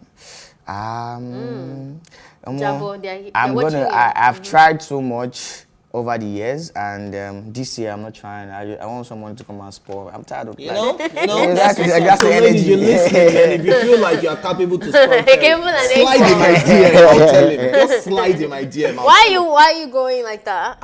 Why can't you just be like that? If you're interested in Terry, slide in my DM. I'll tell him. Please don't take out your presenting before you get back to me. All right, so finally, before we let you go, we have another guest that has to join us, and it's been crazy in the music industry where they try to compare you with somebody and then in the process they're stirring up controversies, stirring up beef. What's your take on that and how do you react to controversies?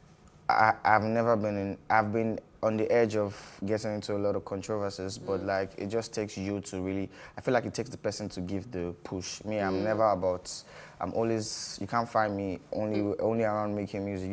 You can't get information from people. Always want to be like, oh, you're Whiskey today. Oh, I want to know this. I want to know. Nah, I'm not that person. I'm only about my music, and then that's how I stay. When people try to compare, it's still only my music. My music will still save you at the end of the day. I've seen a lot of comparison over the years. I've seen even big dogs in the game say, oh, you stop that thing. So it can't stop on my head. Yeah, so it's what the game is about. And I've been new that sense. So that's just one side. The Starboy wisdom. You can't miss it. Anyways, thank you very much for sipping tea with us. Yes. Thank you so much for having me. For an amazing performance. I think, yes, this is a lit show. Yeah. If I do say so myself, it's actually lit. Yeah, it's actually lit. All right. So thank you very much for joining. Yeah, definitely. Anti-Time, we'll be right back after the short break. Stay with us. Yeah. like you do. The way you move, the things you do. Not only you that do me like you do. The way you move, the things you do. Not only you that do me like you do. I'm gonna take on Not only you that do me like you do. The thing where they kill man, the past waiting you see now. Anyhow we be man, you go get as you feel now you are the giver, the vibe where they give life. Need you in my next life. Can't drop that good life, girl. Like, wow. Girl, if you stay tonight, we go there, alright. I think I do you right. Like, wow. Girl, to the morning light. Swear we go there, alright. Yeah, not only you that do me like you do. The way you move, the things you do. See the things you do. Not only you that do me like you do. The way you move, the things you do. Not only you that do me like you do. All about me, anytime when you down, you lonely. Baby, me go look my side, baby, me go call up me, yeah. Call up on me, anytime when you down, you lonely. Put the blame on me, private trips while you dancing for me, yeah, waiting there, my mind, yeah. If you stay tonight, yeah, I go do you right, yeah, waiting there, my mind, yeah. If you stay tonight, yeah, we go there for life. I'll pray. Say the loving that I feel today, where they give me little vibes all day. Make you know that bad man, make you go away. The feet say whatever they want to say. You the one make me got started, and this love will fade away. Now I just want you to do me fine. The way you move, the things you do. Not only you that do me like you do. The way you move, the things you do. Not only you that do that, yeah. Baby say the love where I get for you, my die. Yeah, make we know no today. It's Blaze and the Beat, baby. Welcome back. This is still Tea Time on Plus TV Africa, and that was an amazing conversation with Starboy Terry himself. Yes, that was super dope. And yes, you know the greatness doesn't stop anytime soon. We keep going, even though we have to go at some point today, right? But it won't stop. And talking about greatness, we have another super duper personality with us in the studio. He goes by the name Oluwasegun Oreofe Koshemani. Was born in 1984 on the 26th of August in the city of Lagos. He attended the University of Lagos. In 2014, he became communication strategy consultant for the Presidential Jobs Board under President Goodluck Jonathan. He worked on a software development until New York Code and Design Academy gave him an opportunity to sit in their coding Kickstarter classes, and in 2016-2017, in the year 2016-2017, the 2020 pandemic allowed Lami, just like many others, to see beyond the ordinary, and they have now used the very reliable blockchain technology to birth Bots Make Cash, a decentralized finance, cryptocurrency, digital assets, and payments company.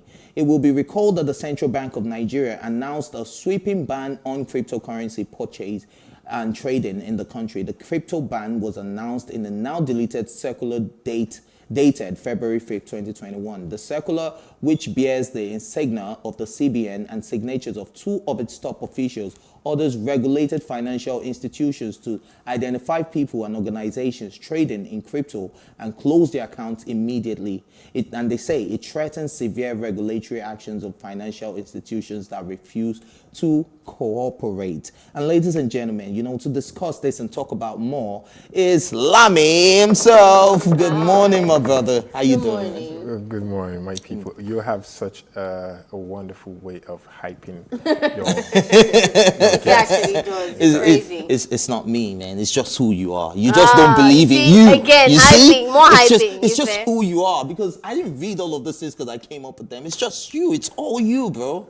It's a compliment. I'll say thank you. Yes, you're welcome. Anyway, obviously there's a lot of people that were moved by what the CBN announced. And I think there were two categories: the people who knew exactly what that meant and people who had no idea. So people were just saying, what's Bitcoin and why are we making noise? I know it's paining some people, so I also shout. Most people didn't actually have an idea. But that's why we have someone like you. So if you can just do like a quick summary of what that means actually. Like, why did the CBN block the Bitcoin? I know it's... Of Bitcoin is at 700 and something billion US dollars.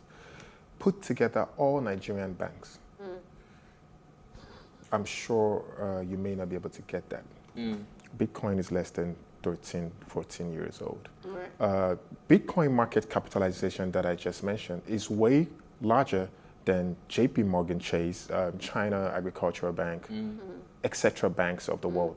Bigger than 5 top biggest banks of the world. Right. Countries like the UK is beginning to look at how they can create their own cryptocurrency and start to accept payments. The Ukraine is looking at how they can start to accept tax payments with Bitcoin. Right. I'm aware that Iran, of course, they have trade issues with USA, so they really relied on Bitcoin for trades. The government of Iran have invested to amass about 45,000 mining technology machines for Bitcoin.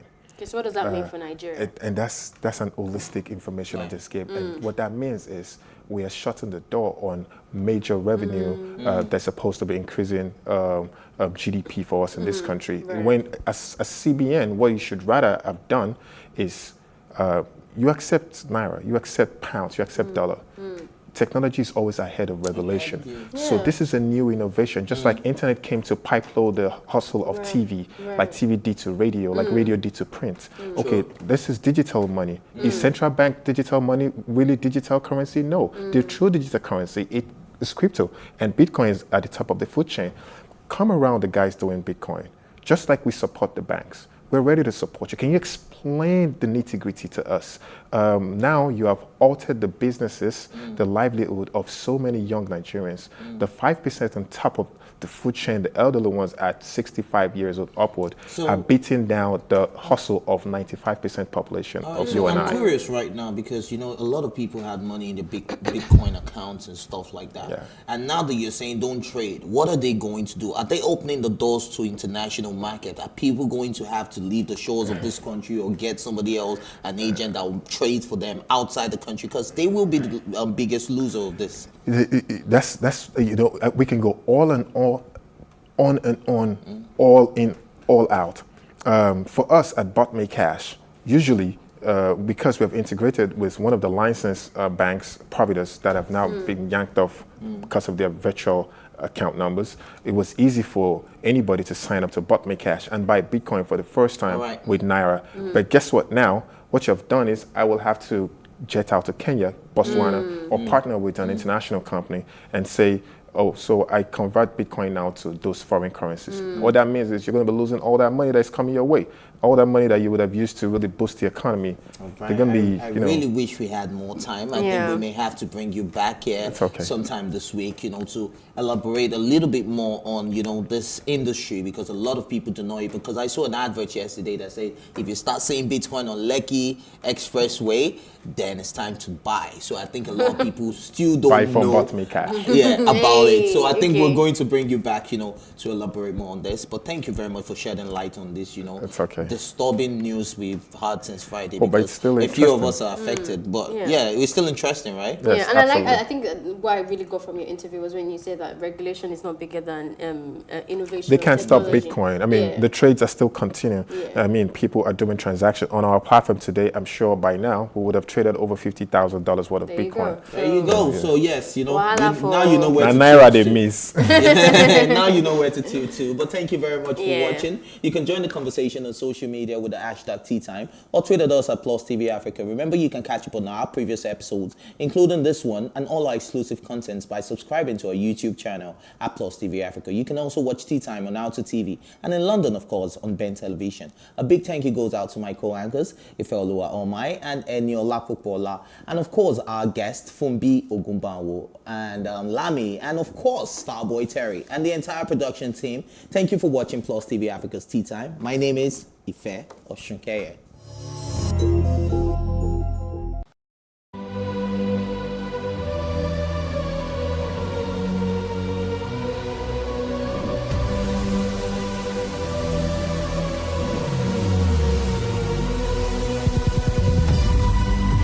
What we do not understand, we will stigmatize.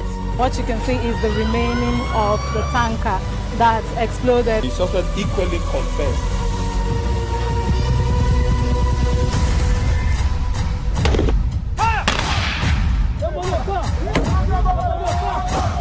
A 500 naira they collect them. If you don't talk, they go beat you. Now 2,500 they pay.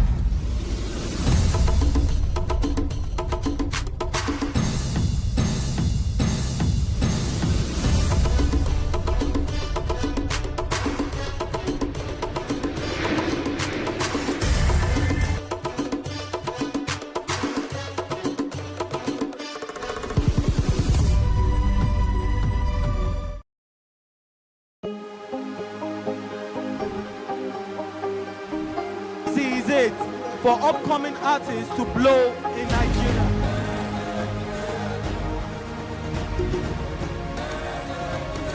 Welcome to Plus Trending. I am Vicky November, your host, saying thank you for joining us on today's episode. Welcome back. It's Tea Time on Plus TV Africa. Practice makes perfect. I'm not perfect yet, but I'm a lot better than I used to be. He's a king. He's entitled to marry 100 if he wants to.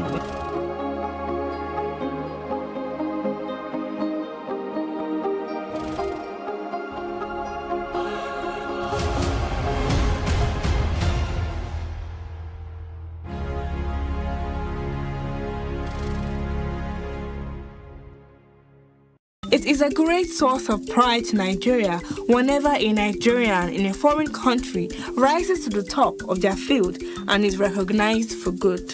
Here are a few of such Nigerians.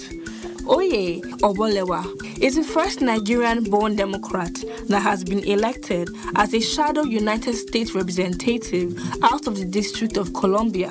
Based on the result, Oye had 82.65% of the votes, which represents 135,234 votes against Joyce Robinson Paul.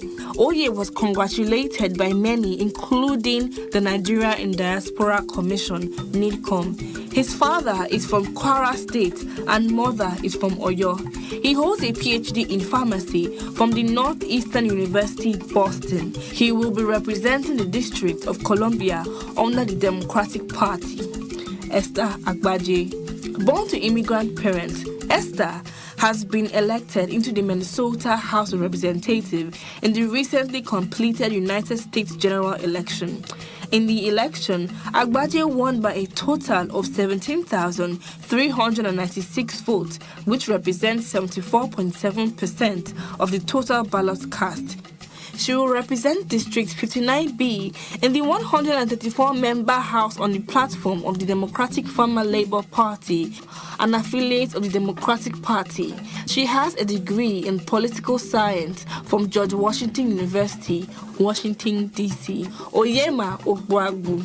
Oyema is a Nigerian-born researcher and medical doctor who is one of the brains behind the research at Pfizer for the potential world's first effective coronavirus vaccine. The vaccine has been tested on over 43,000 people in 6 countries and no safety concerns have been raised. Oyema is the son of a former vice-chancellor of Abia State University and a professor of sociology. He was born in New Haven in Connecticut, but went to the University of Calabar in Cross River State to complete his university education in medicine. He then returned to the Yale School of Medicine to work as the director of the institution's HIV clinical trials program. After becoming a fellow of infectious diseases, he rose to the height of an associate professor of medicine at the Yale University School of Medicine, New Haven. He has worked there for 5 years, focusing on finding a cure for HIV/AIDS. Robert Shola Okoje, the Nigerian doctor who is a native of Uromi, Eson Northeast local government area of Edo State, has been inducted into the NASA Inventors Hall of Fame. Dr. Okoje is recognized globally as the leading expert on silicon carbide-based microelectromechanical systems, MEMS, for use in extreme environments. He has worked with the National Aeronautics and Space Administration, NASA, for 20 years and has 21 patents. Isaac Okoro. In the world of sports, Nigerians are also taking center stage. Isaac was the first of the 8 Nigerian players drafted into the National Basketball Association, NBA, in its 2020 draft. He was the 5th overall pick and was chosen by Cleveland Cavaliers in 2020, helping his team win the state championship and achieve national success in his senior season. He was considered a 5-star recruit by Rivals and a 4-star recruit by 24/7 Sports and ESPN, respectively. To these Nigerians and other Nigerians breaking the proverbial glass ceiling, we say, keep it up. The motherland is proud of you. Contrary to popular belief, Corona is not a hoax. The virus is real. Be responsible. Wear a mask. Wash your hands with soap and water and avoid crowded places. Maintain physical distancing.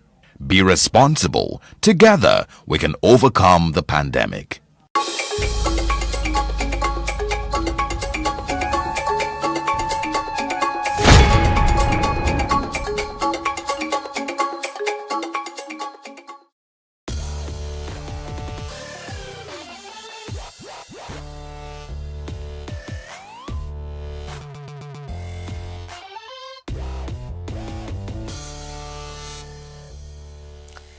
A 20-meter cliff, a couple of ropes, freezing cold water, and me trying to cope with all of that. I did make it down in the end, but this outing with a couple of guys really had me testing my limits. And that's precisely our topic this week on Made, leaving the comfort zone. I'm Chris Kober, welcome. We don't want to be bogged down with details, do we? It is the result that counts. Well, sometimes it's the details that unveil an inconvenient truth. Take meat production. We know that for us to be able to slap that steak on our grill, an animal needs to die. Often enough in anything but a gentle or respectful way. Our reporter Kai Steinecke, an avid meat lover, decided he wants to leave his comfort zone and does want to know how the sausage gets made, literally. A word of warning, the report contains scenes some viewers may find disturbing.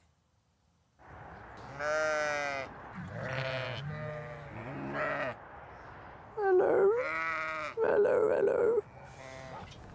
I am going to slaughter one of these animals. They belong to Wendelin Schmucke. He farms sheep the traditional way.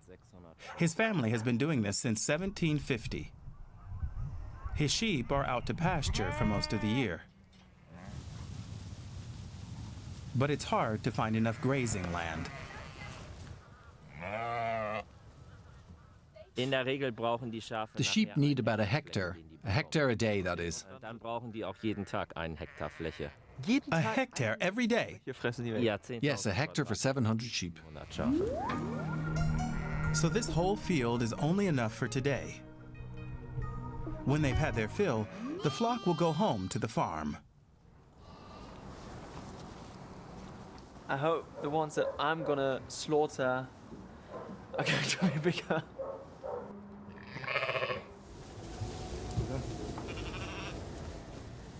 Oh yes, this one is bigger. It's 6 months old and weighs about 40 kilos. That's huge. I had no idea how quickly they grow. I really don't know if I can do this.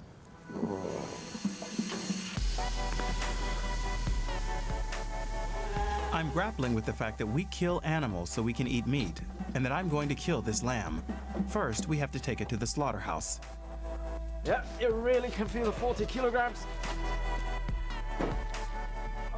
It's a 10-minute drive, nothing in comparison to the lengthy journeys to the slaughterhouse that livestock often face. Marco Kerr will be by my side throughout the process. He's been a butcher for more than 10 years, and he only slaughters what people bring him for their own consumption, like this lamb that I've bought. Das ist das Schlachthaus hier und hier wollen wir das gleich machen. What was it like for you the first time? Ja, das erste Mal. Yeah, you don't forget the first time. I had to leave the room. It was all a bit much. Das war ein bisschen viel. Gar nicht so, dass Not because of the blood, but the fact that an animal is dying. Und das wird dir erst bewusst. You don't really grasp that until you see it. And when it's done, you can't undo it. But we'll manage. Wir schaffen das schon. Wir schaffen das. Oh God. Marco shows me how to use a bolt gun. It destroys the sheep's brain, and it won't feel anything afterwards. Ein bisschen Gewicht und locker in der Hand halten. Hold it loosely and then press once. Einfach trauen. What? That was it. Oh! Ja. That's like a real gun. Ja.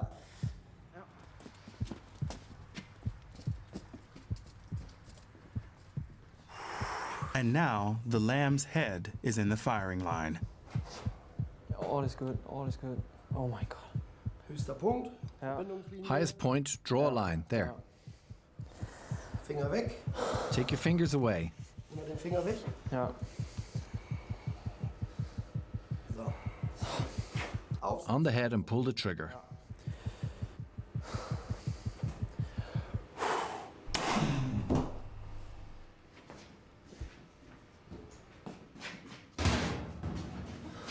Messer. Knife, slice it through, all the way. Durchstechen, richtig. Durch. And again. Müssen wir einmal. Oh God, Jesus.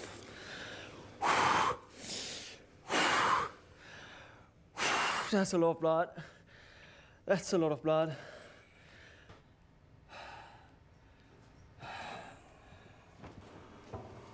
Das war's. That was it. It's over. Hat es geschafft.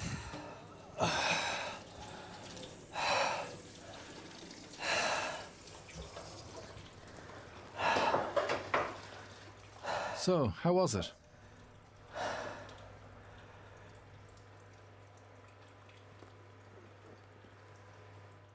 It's all happening so fast. I think I'll need time to process that.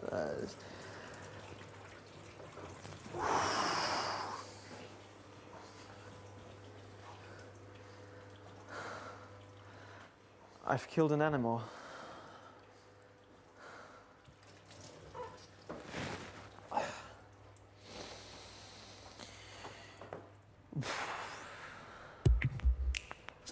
Super geschossen, wirklich. Great shot, really. Wirklich sehr gut. But that was just the first step. We're still a long way from having any chops or sausages. First, cut off the head, then the legs and the pelt. That's easier than I'd expected. Das bedeutet dann aber auch This so, isn't mass production. Not everybody can get a lamb like this. mehr oder weniger. Das ist so. Das ist That's so. Aber true. das macht's auch wieder besonders. But that's Und what das makes ist it auch wieder das, special. damit die Nachhaltigkeit- And it's what makes it sustainable. People approach the whole thing in a different way. I think what happened back in that slaughterhouse will forever be burned into my mind. The noises, the sounds, the smells, but it's the only way that sustainably eating meat is actually possible, because Doing this in the masses of meat we eat today is absolutely impossible. But still, for me, I don't really know if I'm ever gonna walk into a supermarket again and be like, yeah, I'm gonna eat that meat. The next morning, it's time to harvest the meat we've worked so hard for. Taking the carcass apart isn't any easier, it turns out. And there goes the shoulder. Yes! About 20 kilograms of the lamb are lost in the process, mainly the pelt and the guts. Huh?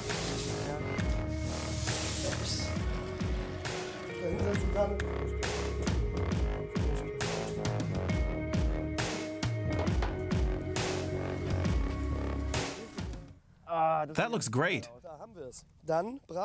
How about a sausage for starters?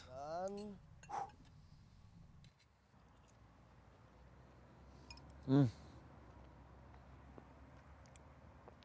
not going to lie, this tastes really, really good. And I don't feel guilty about it because the lamb had a good life and a good death. And I'm not turning vegetarian, but it's only for special occasions, really. When you slaughter animals like we used to do 100 or 150 years ago, and like we just did, you also need to eat meat like we used to 100 or 150 years ago. That means only a steak a week, and that's it.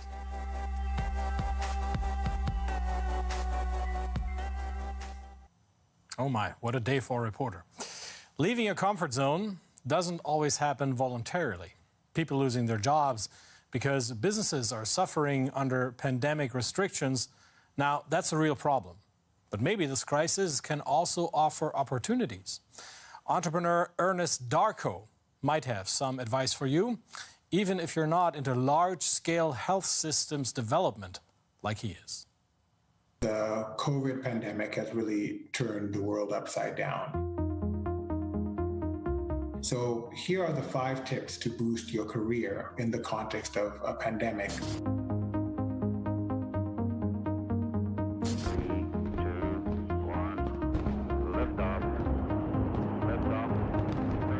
It's really important to focus on things that you're passionate about.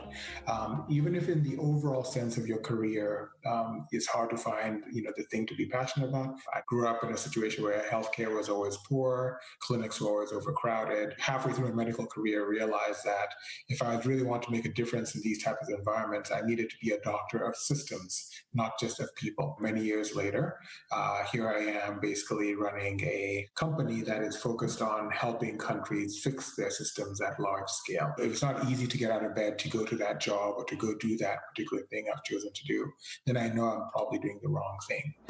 Lift off. If in particular you're in a career that's very much dependent, for example, on seeing people, and we know that going into lockdown and isolation is the norm, it's definitely going to impact your career or your profession negatively. So do that assessment really quickly to understand whether it's going to diminish or create opportunities for you. Lift off.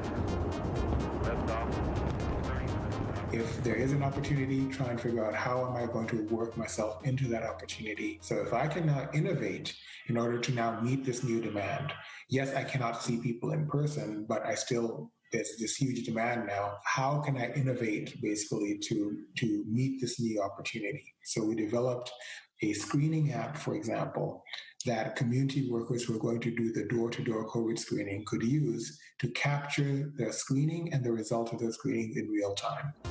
Lift off. Look at tech enabling yourself. Using technology to allow you to innovate, using technology to allow you to meet the new opportunities that are presented by COVID, as opposed to purely being a victim to what COVID has done. So technology can be a game changer in many cases. It allows you to scale yourself up. It allows you to be accessible by your clients in ways that probably might actually be better than pre-COVID. Lift off. As we've seen with COVID, things keep changing. right? Everything from having first wave to second wave to learning new things about the disease that then changes the policy environment, that then changes the rules. You'll know you're adapting in the right way if you're maintaining your clients, if you're maintaining quality and you're maintaining satisfaction with what you're doing. I know it may sound like a bit of a luxury to be in a position where you can do all of these things because some people may not actually have these options. But to the extent that you can, I think it's important that you do so. And I've seen some amazing examples of people doing this and, in fact, not only surviving the pandemic, but actually thriving in the context of all of the challenges that COVID-19 has brought.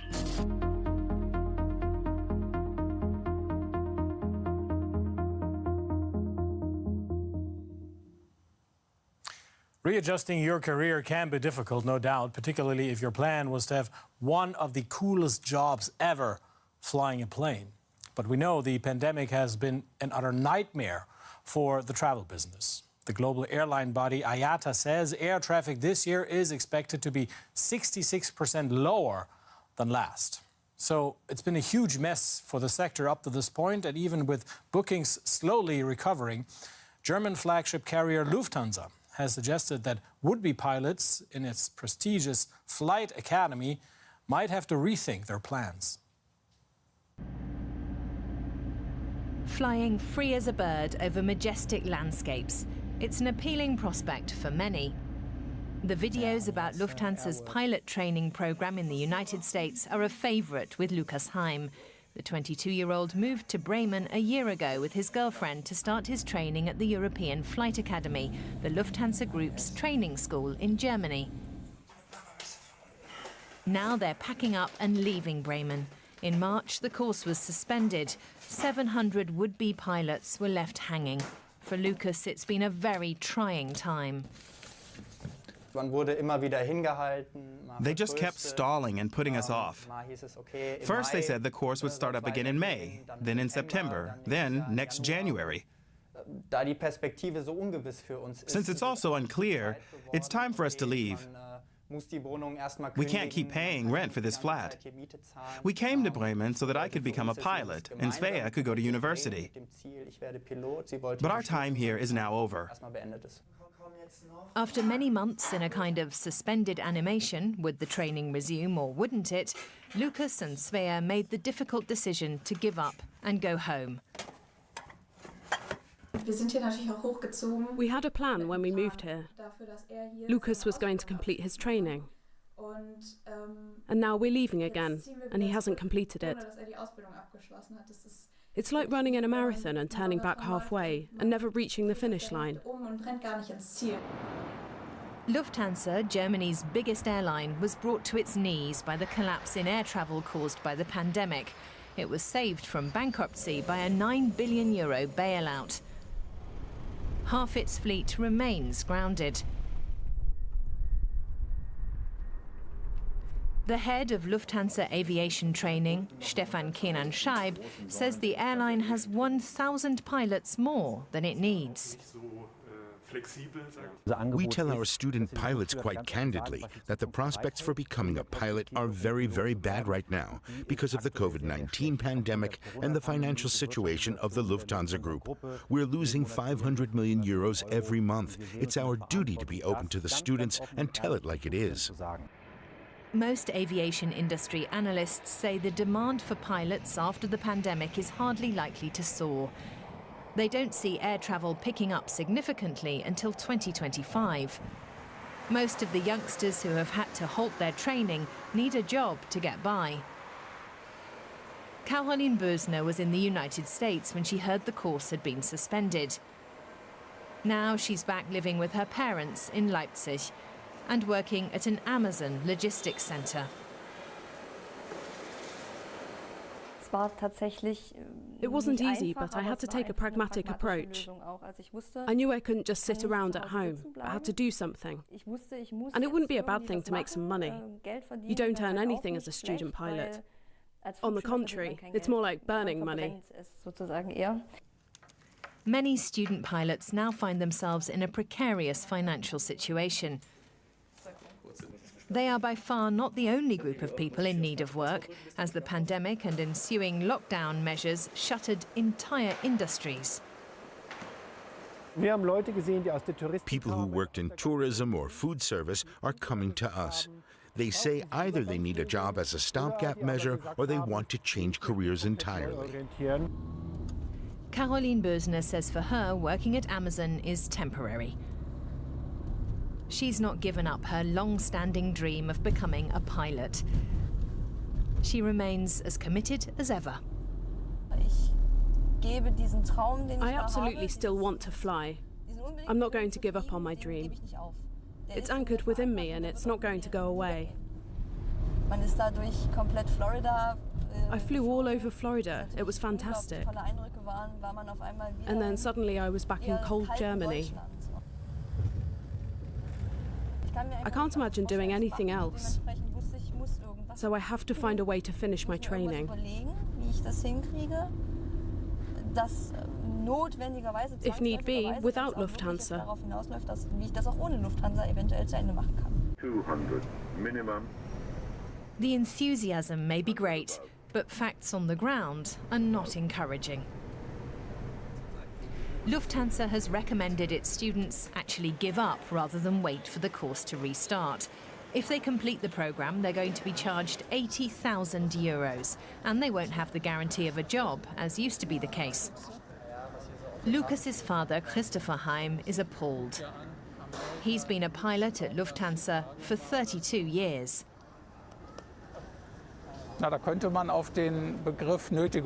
This sounds to me rather like coercion. If I agree to terminate the training contract, everything will be fine. If I don't and want to fulfill my dream, then a huge sum of money comes due. I don't like that. I think it's dishonorable. It's quiet and empty at the European Flight Academy in Bremen. This is the first time Lukas Heim has been inside since March. He too remains determined to become a pilot, despite the difficult conditions prevailing right now. Though he says he doesn't yet know how he's going to do that. What I would like is for them to say, when we restart pilot training, we'll take you guys first. Or that they at least certify our test results. But Lufthansa has not made any such commitment. Nor does CEO Carsten Spohr have any words of encouragement for the students. He's already indicated that Lufthansa will have no more work for tens of thousands of its employees. As with all professions and at all German universities, there are no guarantees of jobs in the future. And that is the case here too. Aviation remains a fascinating industry for young people too. But I think we have to face reality. In the years ahead, there are going to be too many people for the jobs available. Anybody planning a career in aviation has to take this into account. The pandemic could end the dreams of an entire generation of would-be pilots.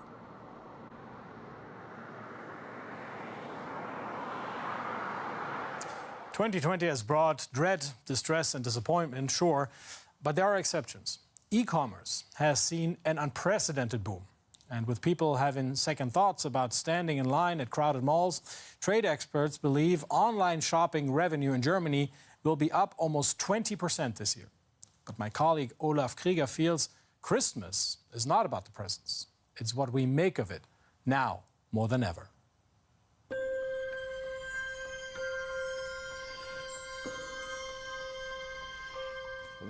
Christmas is what we make of it.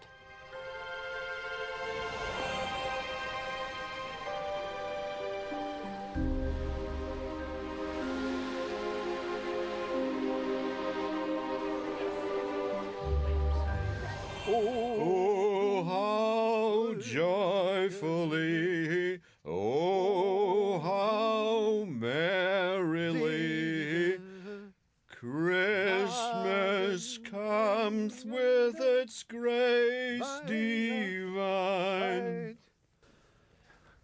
Christmas comes with grace in this of all years? Really? Krieger, is that you? What are you doing here? How about a bit of Christmas in these troubled times? Come on in, we can decorate and we can chat.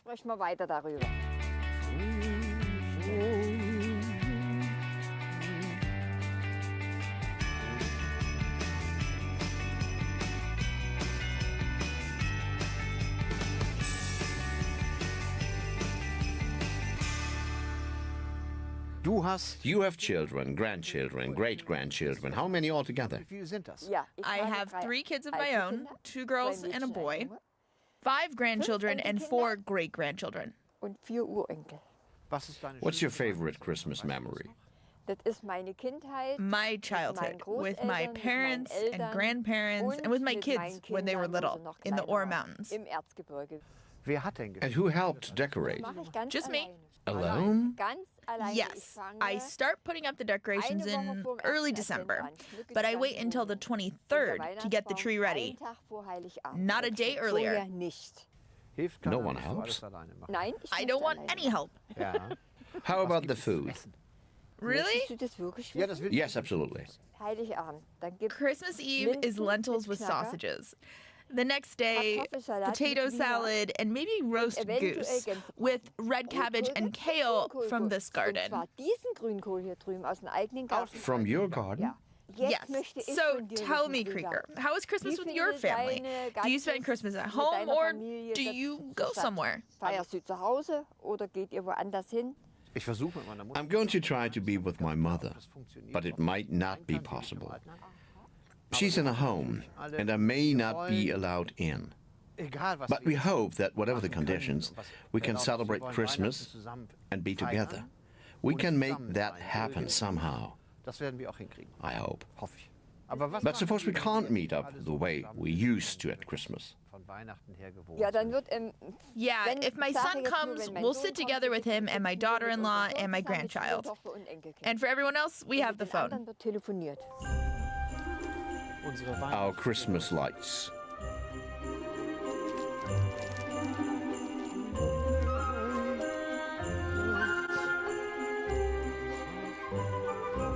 Suddenly people are so important again. Forget about the presents. Christmas won't be cancelled. It'll just be different.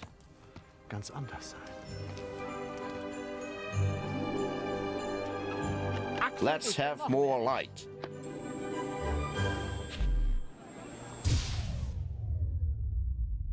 Let's have more light. What a splendid idea. That's our show. Thanks for watching. See you back here next week.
What we do not understand, we will stigmatize. What you can see is the remaining of the tanker that exploded. The suspect equally confessed.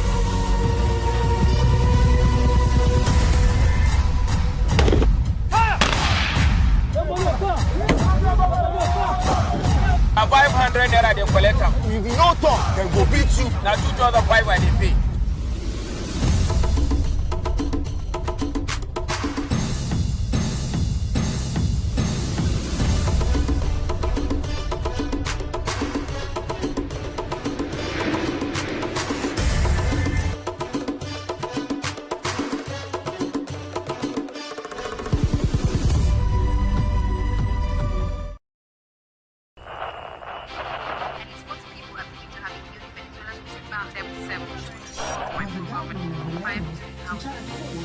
Politics has helped shape the decision of the polity, from conspiracy theories to good old-fashioned comic politics. These are the result of tomorrow's elections. Okay, you have it already, have you? I am not hungry. If I need appointment, all I need to do is to start praising government. Plus, politics will fill the polls of the country, from friends to frenemies, even strange bedfellows, to clones and stooges. We go beyond the rhetorics and the drama to analyze the story behind the story. Let anybody come and say. The moment we stop having charlatans occupy political offices, we will curtail hate speech. Plus politics, not just another political show. It's about putting you, the citizens, in the know.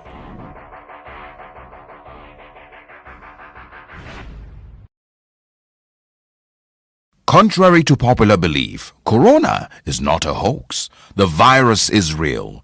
Be responsible. Wear a mask. Wash your hands with soap and water and avoid crowded places. Maintain physical distancing. Be responsible. Together, we can overcome the pandemic.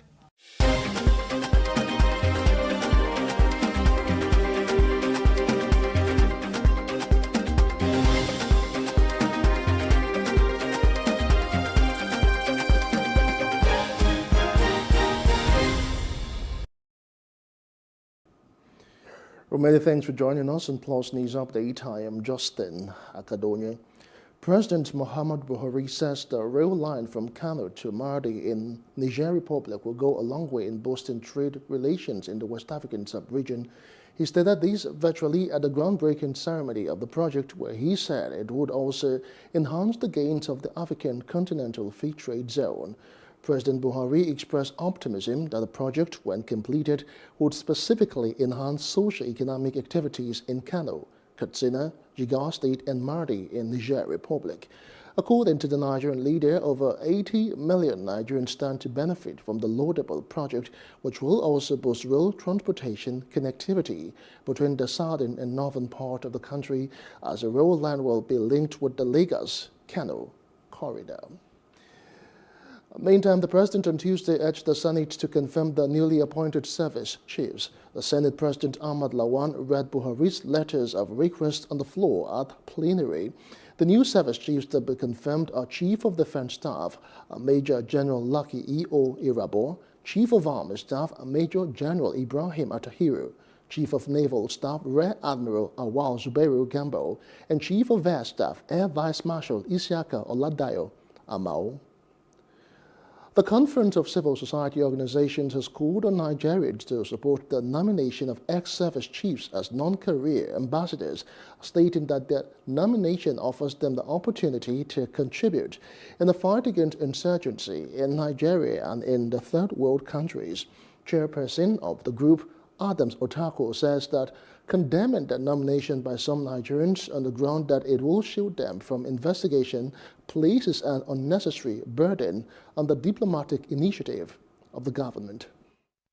We must not lose sight of the fact that the ex-service chiefs are humans as we are, and they have contributed their quotas to national security with their highest professional credentials. This assignment, of course, that Mr. President has given to them will expose them further to international diplomacy, politics, and further engagement with institutions of global governance. It will enable them and offer them the rare privilege of sharing security experiences of third world countries with the diplomatic community. Well, the Senate has adjourned plenary sitting in honor of the late House of Representatives member O.C. Prestige. Senate President Ahmad Lawan expressed shock and sadness over the death of Prestige. Prestige represented Aba North, Aba South Federal constituency in the House of Representatives. Lawan, in a statement by his special advisor, Media, Ola Awuniyi in Abuja, said that the departed lawmaker would be sorely missed by all his colleagues in the National Assembly. He commiserated with his family, friends, and political associates over his irreparable loss. He also condoled the government and people of Abia State and prayed God would grant them the fortitude to bear the loss. In the same vein, the House of Representatives has adjourned plenary in honor of O.C. Prestige, who died on Sunday after a brief illness in Germany at the age of 56.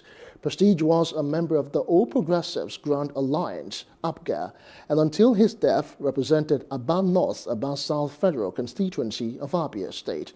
The motion for adjournment was moved by the majority leader of the House, representing APC Kano Ado Dogowa, and was seconded by the minority leader Ndudi Elumelo, PDP Delta State. The lawmakers adjourned plenary till Wednesday to mourn the death of their colleague. Earlier, the Speaker, Femi Gbajabiamila, said that Prestige had been ill for a while and was moved to the United Kingdom for medical treatment. He described Prestige as a very strong and active member of the House, adding that until his death, he was a fighter. Away from all of that, the Nigerian Army has appointed Brigadier General Mohammed Yerima as its Director of Public Relations.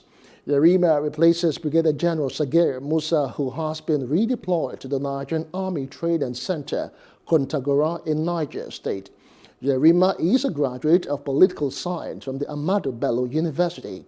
He enrolled into the Nigerian Army in October 1989 and was commissioned into the Corps of Army Public Relations. Yerima was Public Relations Officer for the Nigerian Army Officers' Wives Association, NAOMA, Office of the Chief of Army Staff in 1994, spokesperson 81 Division from 1995 to 1996, and PRO, Nigerian Defense Academy, from 1996 to 2000. He was also military spokesperson for the United Nations missions in Sierra Leone from 2000 to 2002, and the PRO to the Chief of Army Staff in 2003, and PRO to Chief of Defense Staff in 2005. Now, the Economic and Financial Crimes Commission, EFCC, will arraign former Minister of Aviation Senator Stella Odua on February 22 in the Federal High Court, Abuja, for alleged financial impropriety. Justice Inyang Ekwo fixed the date on Tuesday because the former minister was yet to be served with the court processes. Odua, who currently represents Anambra North Senatorial District at the National Assembly, is facing the fraud charge alongside 8 others in a suit. Although the arraignment was scheduled for the day's sitting, the case could not proceed because the lawmaker was not in court. The anti-corruption agency is alleging that Odua misappropriated public funds, all 7, as minister. A former general manager of the Nigerian National Petroleum Corporation, NNPC, Aminu Babakusa, has tested positive for COVID-19. The defense counsel Obinna Mbata informed the court that Babakusa was unfortunately absent in court because he tested positive. The Economic and Financial Crimes Commission, EFCC, charged Babakusa alongside a former National Security Advisor, retired Colonel Sambo Dasuki, Acacia Firms, Acacia Holdings Limited, and Reliant Referral Hospital Limited, with a 32-count bordering on misappropriation, criminal breach of trust, dishonest release, and receiving various sums of money. Mbata said that his client could not be in court due to the positive test of COVID-19. He prayed for an adjournment subject to the convenience of the court.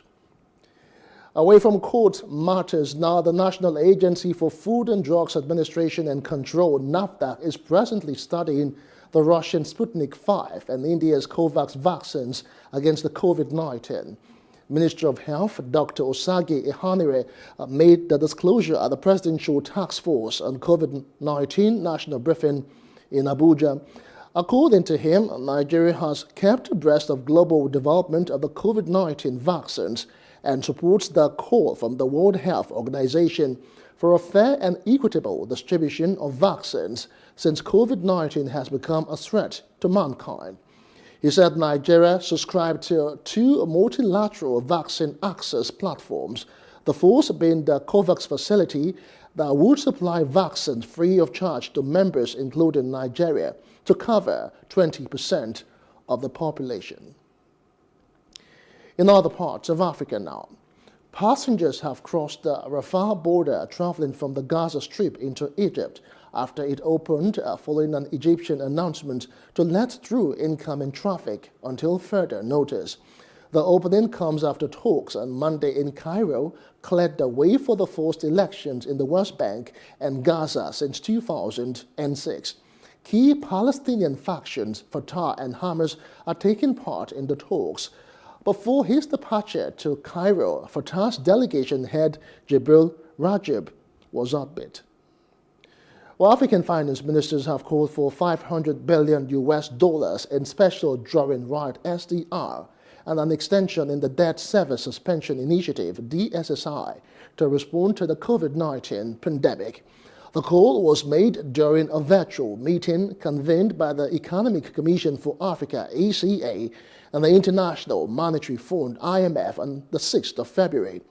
According to an IMF fact sheet, the SDR is an international reserve asset created by the IMF in 1969 to supplement its member countries' official reserves.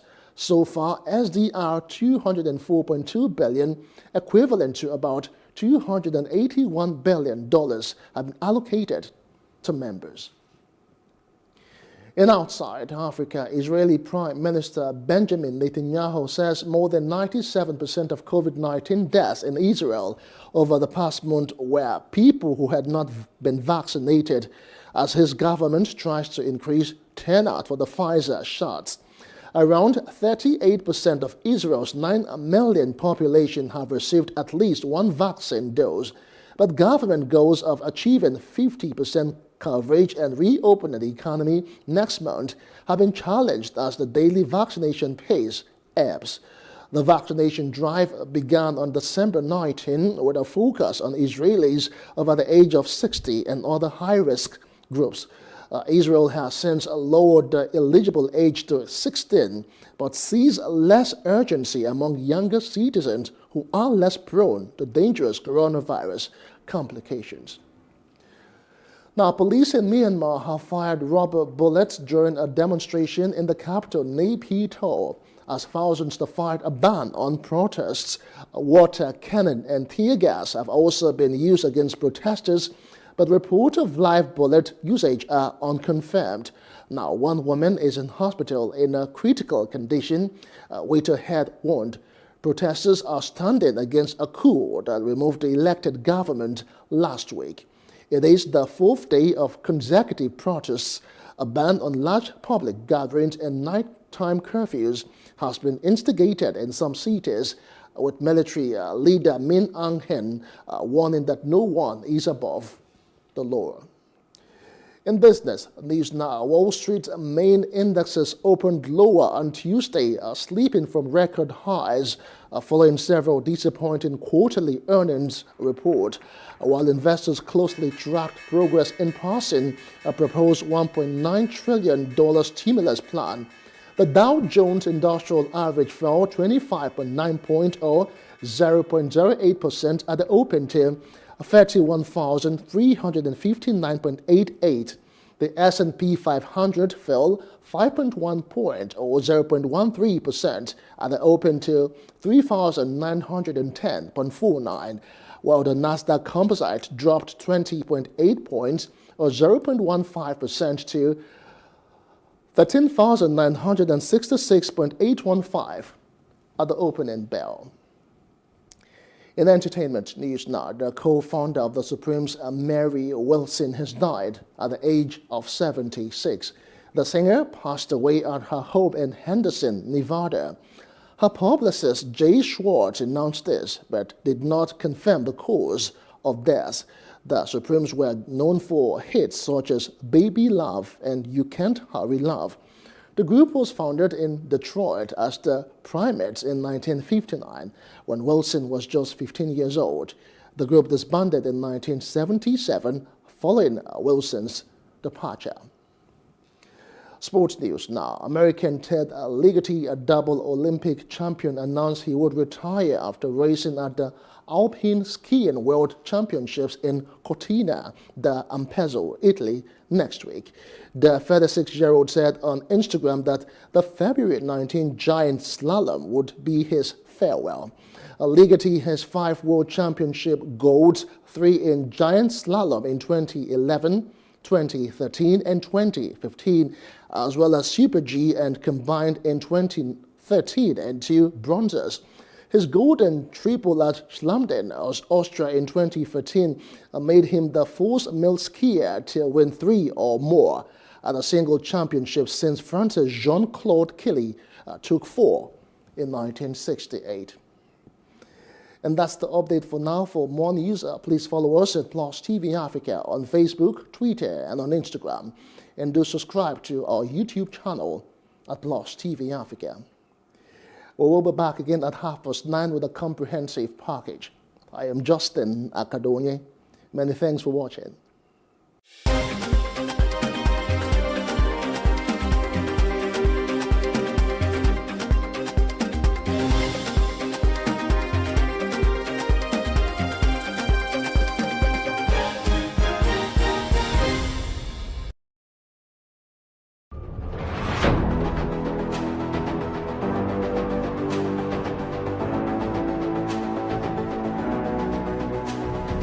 First point of accountability is asking questions.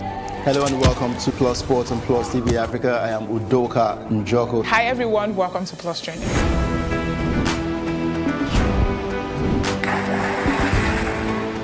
You cannot continue to recycle poverty while you're spending a lot of money on unproductive ventures. The government has to feel the impact. Honorable Commissioner, welcome to the show.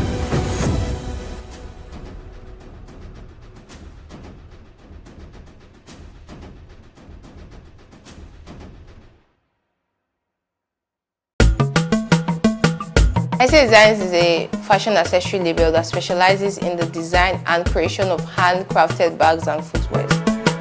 I knew I was going to do something in fashion. I didn't know what exactly it was going to be, but I knew I would be in fashion. If it used to be the cleaner in fashion, whatever, but I have to be in fashion. When we started off with just strictly bag making. But then you get people say, oh, can I get a matching shoe? And then over time, people say, oh, I would like to give my boyfriend a wallet, but I want it with Ankara or something. So over time, we had to listen to our customers and infuse their ideas into our brand. Okay, we wanted something with the African touch, with the Nigerian feel. We make leather bags. But if I'm making a leather bag and I put it in a store, if you don't know Hesse Designs is Nigerian, you probably think it's a foreign bag. So what's the point of promoting something that is not, if you look at, you can't link it to Africa, you can't link it to Nigeria. Wanted something to promote Africa, wanted something to promote Nigeria. We also want to empower our artisans here. So that's why we keep our content local, raw materials local, production local. We still get a lot of people from around the world ordering from our website. So I believe it's because of what we've built, the brand we've built over time that still speaks for us. In the last 3 years, we've done over 10,000 items. We've sold over 10,000 items to both corporate clients, retail clients, and wholesale clients.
Contrary to popular belief, corona is not a hoax. The virus is real.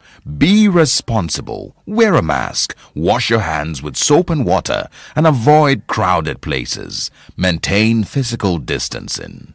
Be responsible. Together, we can overcome the pandemic.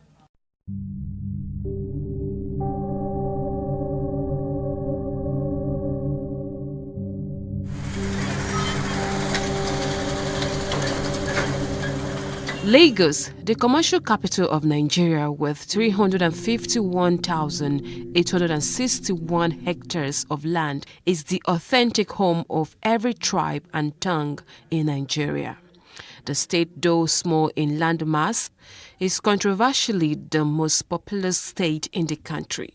One of the neighborhoods in the state is Obalende, located in a Tiosa local government area. The area is strategically a historic site because before the relocation of administrative capital from Lagos to Abuja, it was the seat of power of the military head of state, the Dodon Barrack. Historically, a Royal West African Frontier Force, predominantly Hausa men, were initially camped on the land where the famous King's College is situated.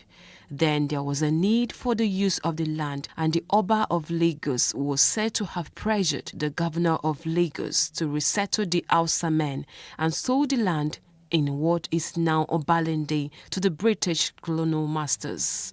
After resettlement in the purchased land, the Royal West Africa Frontier Force men named the place Ibiti Obalewade, which translates to the place where the king drove us to. Obalende, though crowded, is famous for its nightlife and for its suya sport, with a junction popularly called Suya Junction.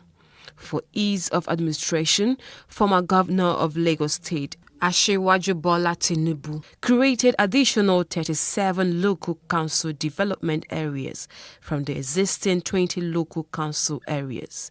So the current Obalende is carved out under Ikoyi Obalende Local Council Development Area. Ikorodu town is another historic location in Lagos, located in the northeast area of the state along the Lagos Lagoon and shares a boundary with Ogun State. Currently, the town houses Ikorodu local government area and 5 local council development areas. Kabiru Shotobi is the king of Ikorodu, traditionally known as Ayogbunre of Ikorodu, who ascended the throne from October 24, 2015. The name Ikorodu came about from people whose ancestors descended from the Remo stock of Yoruba tribe who came to settle on a plateau and named it Ikorodu, a shortened word from Oko Odu, which literally means Odu, farm. The current metro area population of Ikorodu is of Ota, who originally settled there.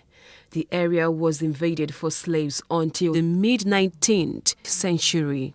Ikeja, an abbreviation meaning of Ikorodu and Ekpe joint administration, was coined by colonial administrators for ease of administration. It is the official seat of the governor of the state, where the state secretariat is also located. It is also where the domestic and international airports are located.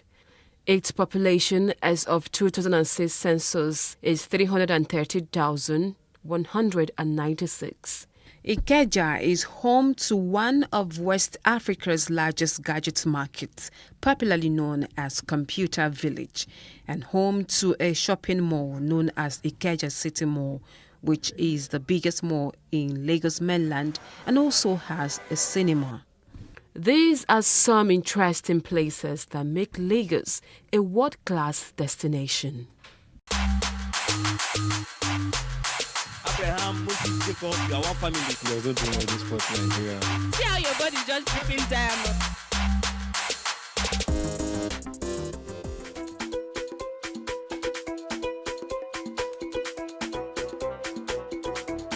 Whenever there are misunderstandings with both couples, it is happening on in their background. You understand? Likewise to the Igbo guy too. So when it goes with an Igbo guy to an Igbo girl, at times the flow is easy because they understand the concept from the background. You know, mostly the background we come from. Like maybe you are from the Middle Belt, precisely Benue State or so. You wanted to marry from the Igbo. Most of the family will say, we don't want you to marry from Igbo. Maybe they might not understand your language and you will not understand them. Many will say their marriage, whatever, is high and all those things. It affects a lot. And if you said, okay, to the Yoruba people, they will say, no, culture, this and that will have a higher culture system than their own. When you get married to them, they might be going out different from your own and all those things. So that affects a lot. Yes, I think it affects mainly, like you said, for the like Idomans or maybe those thieves in Benue State. If you should marry a thief person, they believe the girl or the woman goes out to shit on your wife or something. And for the Igbos, when you go, if you should marry there, then they feel maybe during their, if they want to give them any chieftain title, they will say, okay, no, they will not because she's not from their own side. So I think it's affair, but if you should look at it in a normal reason. Well, personally, I don't think, but I believe that it's individualistic, as in everybody have different individual differences. So some people might not see it as something, but other people might see it as something. But personally, I think it doesn't really matter. What really matters is love. So as long as the love exists between the two people we are talking about. So cultural background doesn't have say. So it's love that supersedes. I don't think cultural background should affect people's relationship. Because in the 21st century, people should be able to love according to your feelings. Being the Yoruba and Igbo does not mean anything. All you needed in a relationship is just the understanding. Once you can be able to study the person very well, and her character aligns with yours, it can start like a dating, from dating to courtship, from courtship, then to a serious relationship. And then once you can be able to find out that everything can work well for you, then you can go ahead into the relationship. So this idea of this, I think in this modern time, we should not be talking about cultural background affecting our relationship with people. Abraham, Moses, Jacob, you are one family. You are going to this sport Nigeria. See how your body just dripping diamond. From Ultima, the studios that brought you Who Wants to Be a Millionaire and Project Fame West Africa, comes the world's #1 business reality show, Lion's Den, also known as Dragon's Den UK and Shark Tank USA. Aspiring entrepreneurs across Nigeria, here's your chance to pitch your business or idea to 5 Nigerian investors who are in search of businesses that are investment ready. Bring 'em on. Win them over with your pitch, and they will invest in your business and partner with you to make your dreams come true. But the question is, have you got what it takes to survive in the Lion's Den? To apply for Lion's Den, have an existing EcoBank account or open a new EcoBank account with a 10,000 naira deposit and visit www.ultima.ng/lionsden to fill out an application form. Applications close on the 28th of February 2021. Lion's Den is proudly sponsored by EcoBank and Chapel Hill Denham in association with Bank of Industry and Development Bank of Nigeria, with the LIRS as strategic partners.